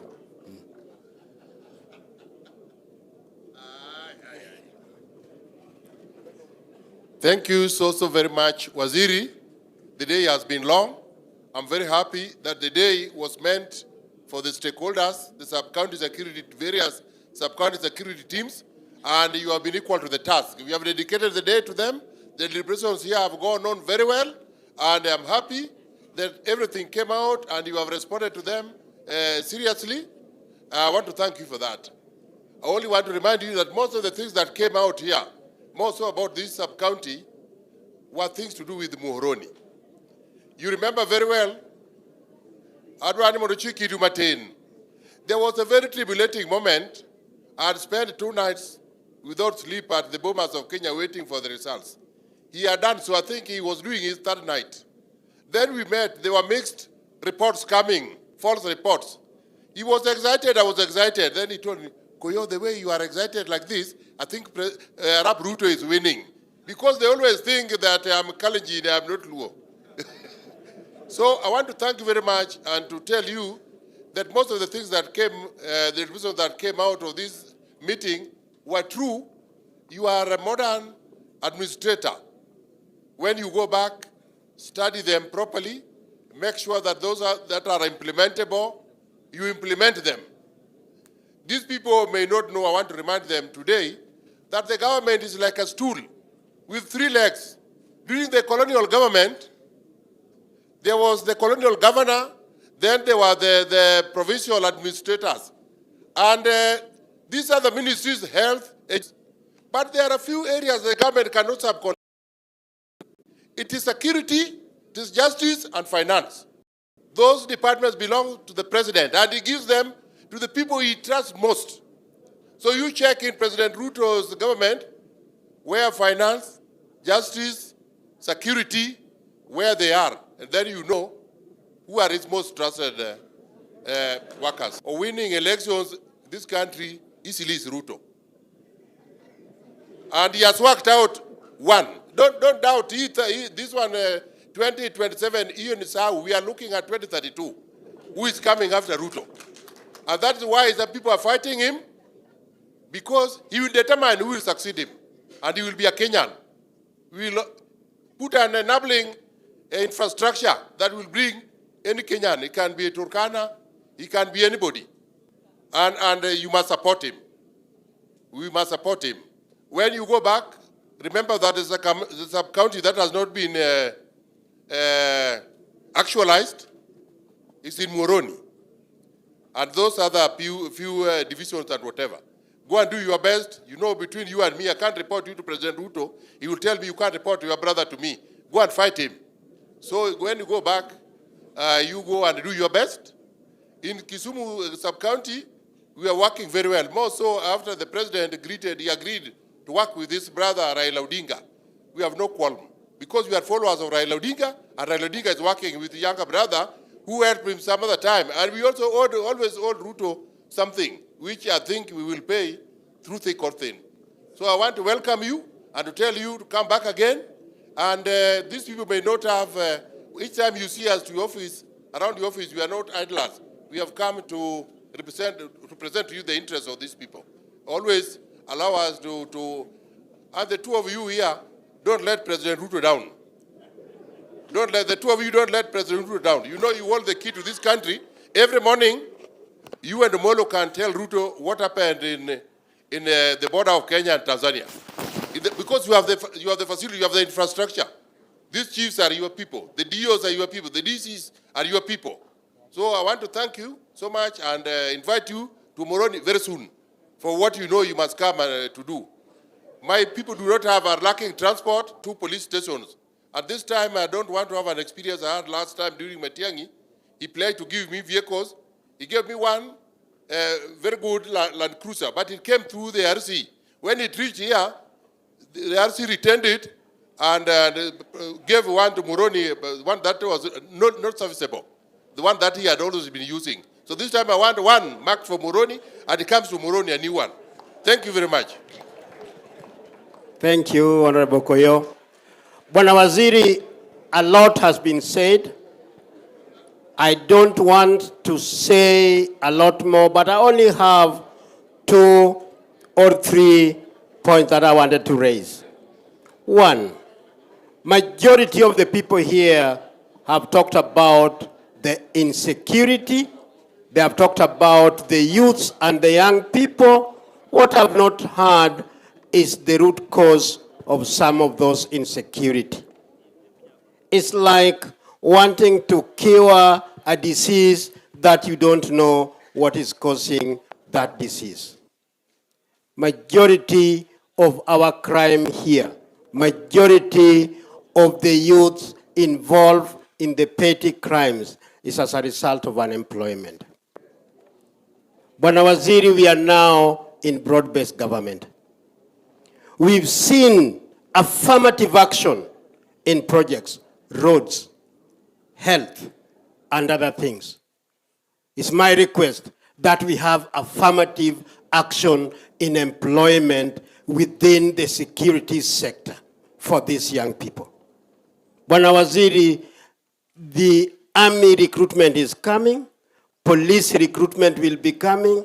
Our people here have lagged behind for many, many years. This is an opportunity for you to rise above and give these people some of those opportunities without limiting it to the numbers that are given across nationally, but giving them additional more, especially in Kisumu Central, where we have the majority of the unemployment of the youths. By the way, majority of the counties of Luo Nyanza recruit informal security and youth from Kisumu Central in particular. This is something that I would want you to take back and to look at. Secondly, you spoke about originally about operationalization of some of the administrative units because of resources. Kisumu Central in particular is overpopulated. We have the fewest number of sub-chiefs and chiefs in this sub-county. We have 2 locations which were gazetted in 2017. To date, they have not been operationalized. We have 4 sub-locations which were gazetted in 2017. They have not been operationalized. It's my humble request that as you are waiting for the national operationalization, kindly consider Kisumu Central first so that they can have this operationalized, please. My last point is about the village elders. Bwana Waziri, we've done it in health. I sit in the health committee. We've done it in health with CHPs by ensuring that CHPs have a stipend. The lowest unit of security are the village elders in this country. I also heard the sub-chiefs and chiefs talking about the AIE, that they have 30 and 15,000. Bwana Waziri, it's my humble request that before even you reach the stage of getting the CAB memo, before the bill for the village elders go through, kindly consider looking into the increase of AIE for the chiefs and sub-chiefs so that they can look after the village elders. These people don't even have torches. These people don't even have batteries. Is that correct? They don't even have those. And small increase into the chiefs and the sub-chiefs AIE will enable them to enable our support system, which is the village elders, to run and support what they are doing, because they are the first call. Generally, they are the first call. They are the first security, whether in the middle of the night or during the day. My last point. To the chiefs, sub-chiefs, and ACCs. We have a role to play in ensuring that we increase the number of people who are registered and have IDs. I want to encourage you to start the drive and have a drive to increase the number of people who don't have IDs so that they can have IDs, because we are going into electioneering year where that ID will be very vital for registration as a voter. And you know what we want, don't you? Don't you know what we want? Don't you know what we want? Otherwise, take our salam to His Excellency the President and tell him that these people are happy with him. And I said the other day that for me, I review the 3 years of His Excellency the President by what is going on in Kisumu County, what is going on in Homa Bay, what is going on in Siaya, and what is going on in Migori. And it's different from other government that we've ever seen. Jotura Untie, kindly look after our brothers and sisters who are in President William Ruto's government. Thank you. Allow me to invite the DG of the great county of Kisumu, my uncle, Honorable Owili. Thank you. Let's give him another round of applause, ladies and gentlemen. CS Interior, the Honorable Onesmus Kipchumba Murkomen, our brother, the PS Interior, Dr. Raymond Omolo. Allow me to recognize the presence here of the leadership of the national government and the county governments. And to greet you, I know it has been long here, good evening. We had a session with the CS this morning with the governor, and so we were able to consult at that point, so I will not be long. But allow me to make 2 observations, CS. One is that the idea of this kind of engagement all over the country is noble. You get to sit, and you've been very patient to listen to your people. Here in Kisumu, the speaker did say that we have bunge mashina, not bunge mashinani, assembly mashinani, and we also have huduma mashinani. And so we know what it means for this kind of engagement. The second one is to note that this team, CS, are doing a good job. Right from the regional commissioner all the way to the assistant chief and any other level that they have at that point. That we have to recognize as the county leadership of Kisumu. Now, you have listened to them, CS. They have been very candid with you in terms of what needs to be done to ensure that service delivery is enhanced. On behalf of the county and on behalf of the governor, please listen to them. If there's anything you can do to make their environment and their space better so that they can deliver, kindly do that. The constitution that you helped craft of 2010 recognizes 1 national government and 47 sub-national. And then it gives responsibilities. One of the responsibilities is land. That very constitution, CS, also recognizes the sanctity of titles. And I know it came up here, land is a devolved function, but what belongs to the national government belongs to them.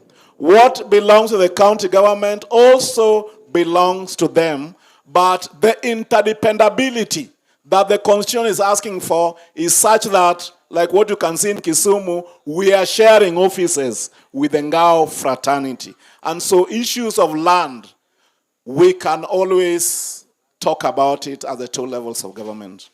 We've talked about lighting in residential areas. As the county, we take note. We've talked about liquor licensing and the fact that we need to consult with you before we do so. We have taken note. We've talked about the rescue center for GBV cases. We have taken note. CS, allow me to request you. I know that part of your team is here talking about peaceful coexistence between our counties. and Reverend Kobe has been here and will be here through to Sunday. This particular administration has the best chance, in my view, to resolve the border issues that we've had with Kericho, both at Sondu and Muhoroni. So we are relying on you 100% to help us on that front. We are also aware, at least from this discussion, that we have the OKM football tournament that is meant to foster peace and unity. If you may consider extending the same to Kisumu County and Kericho, we need to play football and do some marathon, because we can also do marathon, so that we can foster that peaceful coexistence. The border sector is born out of necessity. CS, in the border sector, you have graduates such as the one who spoke. You have people with master's degrees in that very sector. We need to listen to them. And you can see even from their presentation, they were very, very candid. But CS, it seems to me that the border sector may have been infiltrated. Now we have thieves. In Kisumu here, they call them Jodimbo. They will follow you in a motorbike. They will, actually, they kill. They don't just steal, they kill. So we need to have a candid discussion. The border sector need to help our security agencies with information, because the last time I checked, even the border people are affected. The mental health issues, I think county health and evolved function, we can always work together to ensure that the uniformed officers, and not just them, I have evidence that even in the teaching profession, quite a number of them need that service, what they call psychosocial support. With those many remarks, we thank you for this opportunity of engaging with your people in Kisumu, and we believe by you being here, service delivery will be taken a notch higher. Asanteni. Haya, pigia makofi DG. Makofi tena. Mine is to thank DG and the governor through you for welcoming us and being with us. This is not the latest meeting tumekaa. Tumekaa Turkana mpaka karibu saa 2 usiku. So it happens. But it was also an opportunity for us to do this teamwork. And thank you for being patient. Our chiefs, our assistant chiefs, na wote wenye wako hapa. Nashukuru sana Mheshimiwa Senator Catherine Muma, ambaye tulifanya kazi na yeye akiwa katika commission ya CIC, yes. Tukifanya mambo ya devolution, and I was in Senate. But of course, I've known his other housemate for many years, because he was my teacher. Thank you very much. And then Mheshimiwa Koyo, asante sana. Nimejua huyu pia sana, ataki niseme, lakini nimejua Rosa also for many years. For those years tulikuwa students in some leadership course for many, many years before. We were dreaming that one day we will be leaders. Na siku hiyo nilikuwa mtu ya mkono ya baba. Rosa akakuwa faithful, amekaa na baba for all those years. Ndio mimi nimerudi juzi. Thank you very much, Mheshimiwa Oro. And then Speaker, thank you very much. You know how to reach me. I want to thank the MCAs in a very special way. You know, for a member of a county assembly, a politician, kukaa kutoka saa 5, saa 6 mpaka saa hii na hajasema kitu, that is a high level of humility. So as the MCAs of this county, the day you will want to see me, or you want me to have an engagement with you, I will repay you. Nitalipa hiyo safari ku make sure mkiniita hapa nitakuja. Mkitaka mnione Nairobi nitapanga. Kwa hivyo nataka nishukuru sana na tuendelee kushikana pamoja. Tunashukuru uhusiano mzuri ya baba na rais wetu, na sisi wenye tulikuwa conflicted, tulikuwa kwa rais lakini ni marafiki na baba. We are now double happy kwa sababu tuna support rais na wameshikana pamoja na yeye. Now, as a person who has worked closely with both of them, I want to appreciate the former Prime Minister, Baba wetu Raila Odinga, because he's a statesman, and every time I have been in a meeting, he always thinks about the country, not one region, the entire country, and the fairness of running the entire country. And this one, they are coming together, ndio imeleta amani kwetu pamoja. Now it shows that in politics, competition is not enmity. It is possible to compete and also converge, especially when national interest is in danger. You know, there are some people who are celebrating when they see other countries collapse. But Baba wetu Raila alisema, it is better to be a partner with your government than to fight and have no government at all. Save your government first and have other discussions in future. And because of his decision, see what our country has been like. Ona development inaendelea kwa hii region, na region zote za Kenya, na Mheshimiwa Rais ata extend mkono kwa kila. Now I like what Mheshimiwa Koyo alisema. The President and the former Prime Minister are setting a ground for Kenya where anyone can be President of Kenya. You know, you don't have to be asked again, shares yako ni ngapi. We don't want Kenya, everybody is a shareholder in Kenya. There are no people who have greater stake than the others. Na washukuru sana na Mungu wabariki. Thank you very much.